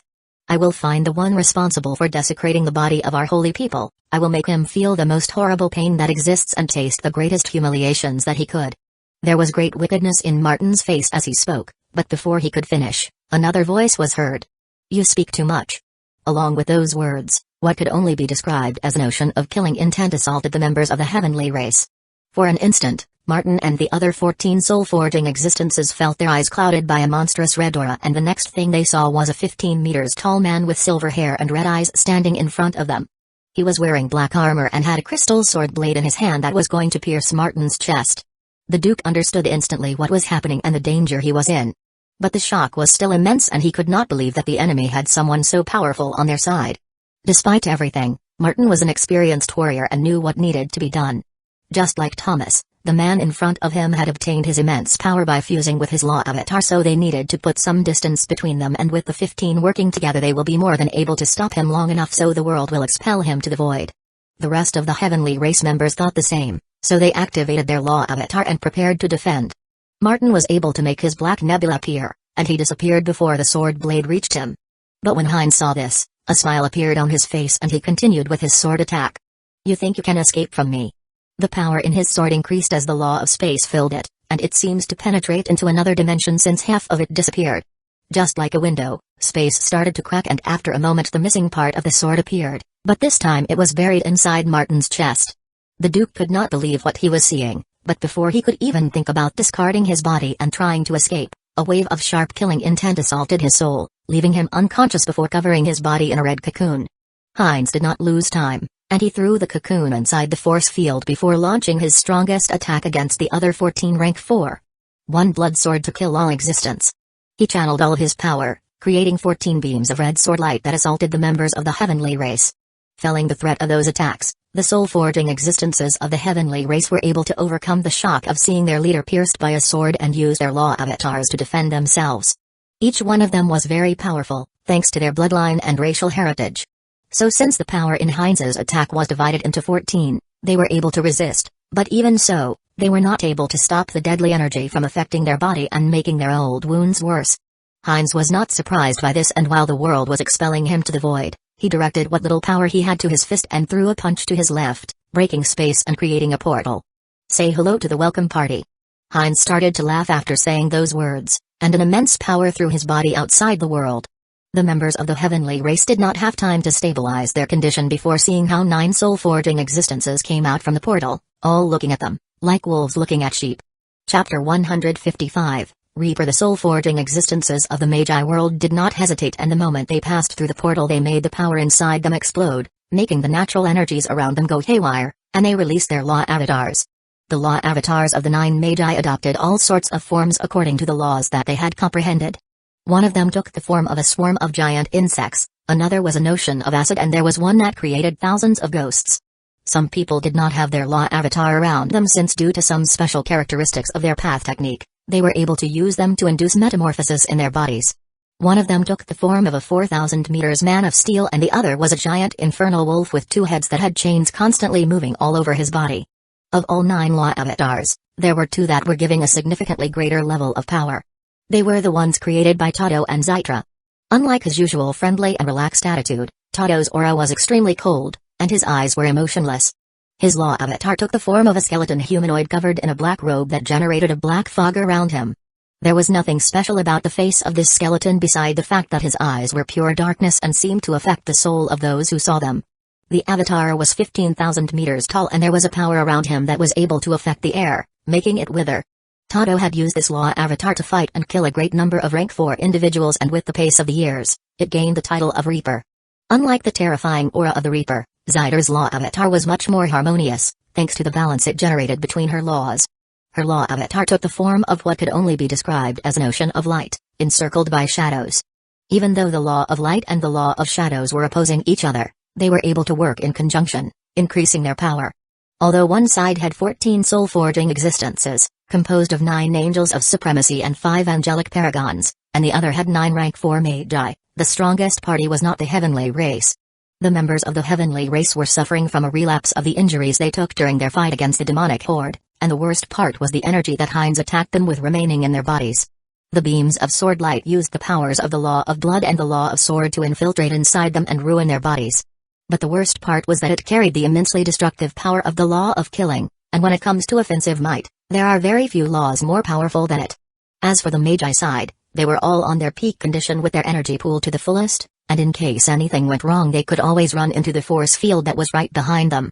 Realizing the immense danger of their current situation, all the members of the heavenly race understood that staying and fighting will only lead to their ruin, so without hesitation, they tried to escape. The soul-forging existences of the Magi world noticed their attitude and attacked with immense ferocity. Their attacks carried certain urgency, but there was also a crafty light in their eyes as they fought. The sky shined with explosions of all colors as the two sides fought, one chasing, sending attacks filled with killing intent and the other escaping, using all types of defensive spells, and trying to counterattack when possible. Zytra and Toto, each were taking care of 2 angelic paragons, making the fight of the other 7 much easier. Even though the 2 of them were very powerful, they were only able to do this thanks to the deep and severe wound of their enemies. After all, an angelic paragon was very powerful. Zytra's opponents were an angelic paragon with wings made of blades and another with wings made of fire. Their law avatars took the form of thousands of blades and a storm of fire. In Toto's case, the law avatar of his opponents took the form of a massive tornado and a meteorite. From Zytra law avatar, hundreds of swords made of light were being fired every second, with an impressive speed against the weakest of the 2 angelic paragons. Even though their power was not great, their combined force was incredibly threatening, so the angelic paragon made his law avatar form a shield of blades in front of him as he flew away. The blade shield was constantly trembling as the swords of light clashed against it, but it was able to resist the barrage, which made the angelic paragon sneer as he looked at Zytra and continued escaping. As expected from a mere beast. But what he did not notice was that every time one of the swords of light crashed against the blade shield, an imperceptible shadow trespassed it and they started to accumulate on the other side. Zytra's expression has been of complete calmness ever since the battle started, and not even when the angelic paragon mocked her did it change. When the shadows on the blade shield had accumulated long enough, she channeled the power of her law avatar, making them transform back into swords of light that attack the unprepared angelic paragon. The power in the sword of light had decreased, but their speed remained the same, and in an instant, they reached the angelic paragon, who could only cover himself with his wings and defensive spells. Thousands of cuts were made on the angelic paragon's body, and as Zytra was about to continue her attack, a torrent of fire with immense power charged at her. Facing the danger, Zytra narrowed her eyes as she focused on the angelic paragon that sent the attack, before making the shadows of her law avatar cover her body. The fire reached the shadows in a second and it destroyed them without any resistance, but when the angelic paragon with fire wings saw this, his face became solemn and his eyes widened as he saw Zytra appear 500 meters away from the attack. The law of space. The angelic paragon could not hide the shock in his voice as he realized the way she had dodged his killing move. Zytra's comprehension over the law of space could not compare with Heinz, but by using her law avatar to transform her body into shadows, she was able to teleport to a safe distance. Killing intent filled the eyes of the angelic paragon as he understood what this means. Someone so young having such a great comprehension over the laws means that in the near future she will become such an immense threat, the same as the swordsman that defeated the Duke and severely harmed all of them. He knew that such threats must be eliminated as soon as possible, but unfortunately for him, he was unable to do it now. So once he saw that his comrade was safe, he continued escaping. Seeing the 2 angelic paragon focusing all of their power on escaping, Zytra's eyes shined, and she continued chasing them, but this time her attacks were using very little of her energy. Toto's fight against the other 2 angelic paragons was not any less impressive.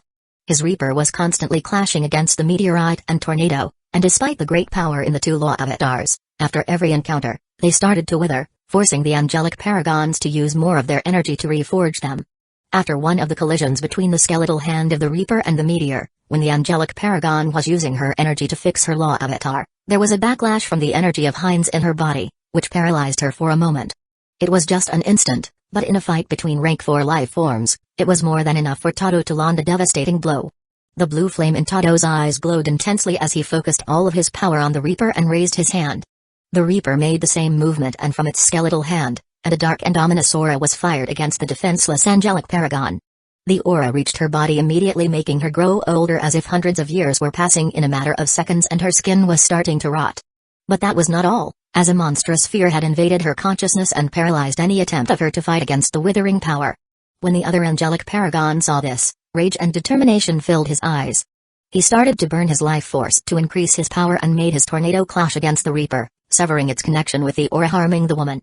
The angelic paragon stared at Tado, and the killing intent in his eyes was immense, but instead of continuing attacking, he went to the woman and used his energy to stabilize her condition as they flew away. Tado did not show any reaction to the angelic paragon's killing intent, but when he saw that he was completely focused on escaping with the woman, his eyes narrowed and sent a message to Zytra. It's time. Chapter 156, First Victory. The 14 soul-forging existences from the heavenly race were completely focused on escaping and defending from the ferocious attacks of the Magi.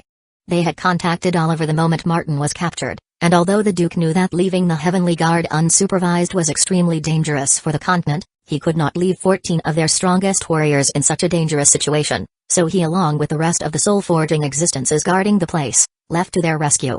Unfortunately for the heavenly race, the distance was immense, and unlike Martin, who could use his law avatar to increase their speed, Oliver did not have that ability, so he could only focus all of his energy on his spells to increase his momentum.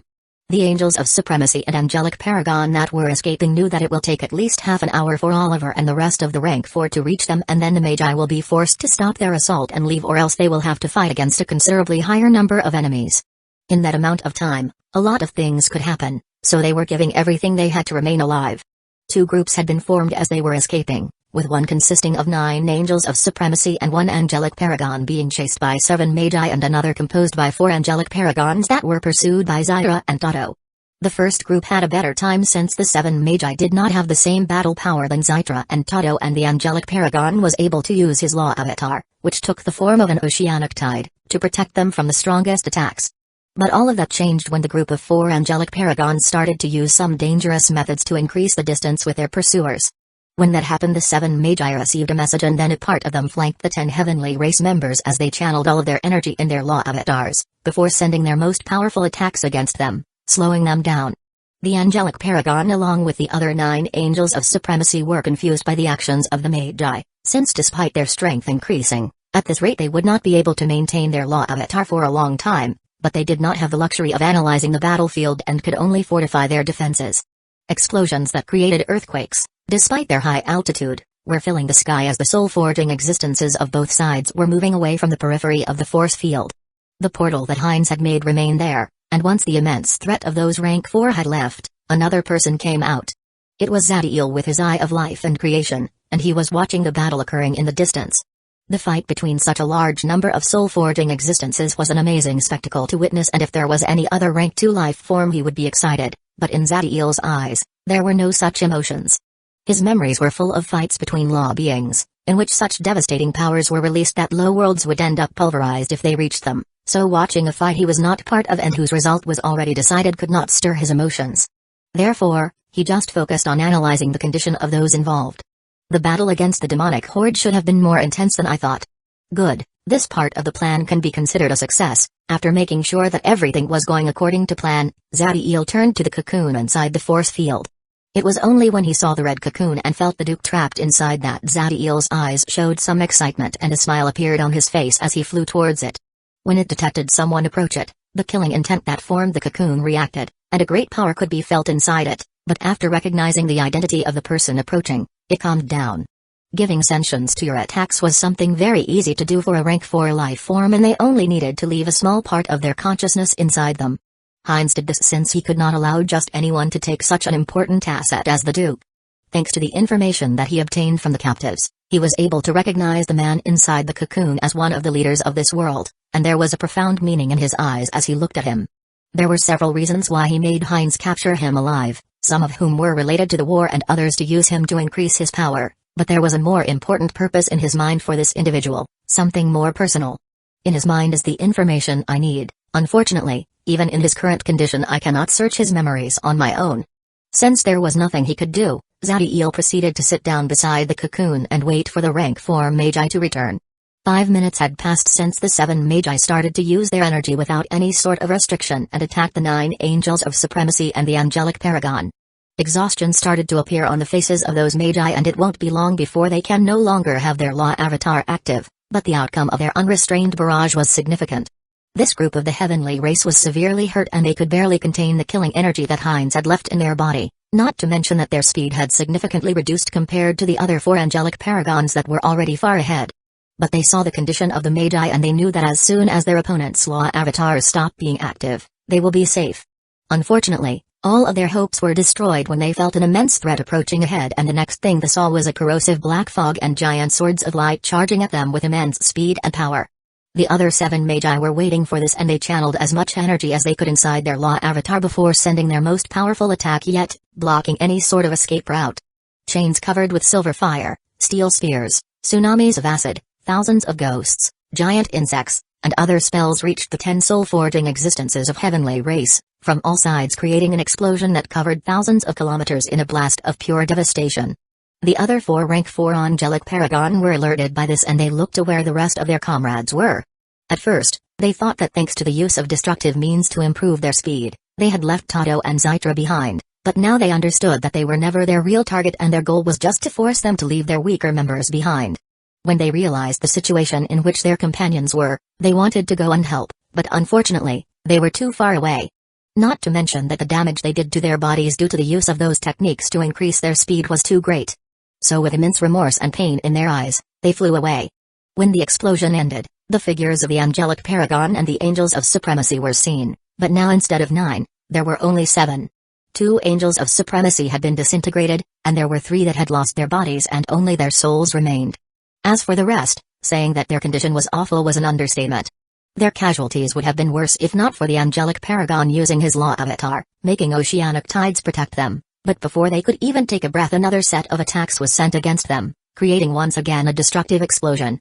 This last attack took all the power that the Magi had in their Law Avatars dispersed, but they had managed to destroy the body of every single person inside the blast, and only the soul of the Angelic Paragon and 3 Angels of Supremacy remained. Without their bodies and having only their souls, the heavenly race members were able to use some special type of spells and run away. The Magi obviously tried to kill them as well, but without their Law Avatars, there was little they could do. No matter if it was the group of 7 Magi or Zeta and Tato, they were all completely exhausted, so without hesitation, they returned to the force field to heal and replenish their energies safely. Despite their weakened state, there was a smile on the faces of all the soul-forging existences. Their first battle in this world had been an absolute victory. They killed 6 Angels of Supremacy and destroyed the bodies of another 3 along with one of an Angelic Paragon, which will reduce their power greatly and will force them to spend years fixing. Chapter 157, Seed of Misinformation. It did not take long for the 9 soul-forging existences to get close to the force field, and they could see that even now, the magic tower was filled with Magi who were hiding. But there was one person that was in the open. They could see him sitting beside the red cocoon, which contained the most powerful warrior in the group of the heavenly race they just fought, not too far away from the periphery of the force field. He saw them as they were approaching the force field, but unlike what any other individual in his rank will do in their presence, he just remained sitting beside the cocoon. Zadiel's actions upset some of them and made them frown. They were used to individuals beneath rank 4, always showing great respect and fear in their presence, doing everything in their power to avoid offending them. Their feelings were even more intense as they focused on the red cocoon. The body of an unconscious rank 4 Angelic Paragon had immense value, but Heinz has been very clear that the one handling it will be Zadiel. When they first heard this, some of the rank 4 Magi immediately expressed their complaints, since leaving such an important asset in the hand of someone at rank 2 was not logical. Unfortunately for them, the cultivator made clear that he was not asking for their approval, and that if any of them tried to get his hands on the Duke, he would take it as they were not obeying his orders. Heinz's power was very clear in the mind of everyone. It was thanks to him severely harming those Angelic Paragons and Angels of Supremacy and leaving that killing energy inside their bodies that they were able to defeat them with such ease. This display of strength made clear that he could equal all of them alone. The moment they entered the force field, the 9 Magi remained in the sky and immediately began to stabilize their condition. Their bodies and souls were not damaged, but their energy pools were dangerously low, so they took the first chance they got to replenish them. As they floated on the sky, some of them were looking at Zadiel on the ground with a prideful look, as if their current position was a statement of their status. Zadiel noticed their behavior, but he couldn't care less. They would not dare to attack him, so he did not feel the need to show fake politeness. As rank 4 life form of the Eternum Empire, they had a great status, and killing someone at rank 2 could not carry any negative consequences to them, much less in a different world, but there was no one among them that did not understand that the relationship between Heinz and Zadiel was not simple. Heinz has already proved that he did not fear to kill a rank 4 magus from the Empire, and none of them wanted to become the next Lun. After an hour, 2 of the 9 rank 4 flew in the direction of Zadiel. They were Tado and Zytra, and their actions made smiles appear on some of the Magi. Although Tado was a special case with his cordial attitude, they knew that Zytra was extremely prideful, so they were sure that Zadiel's actions had offended her, and she would remind him of his place.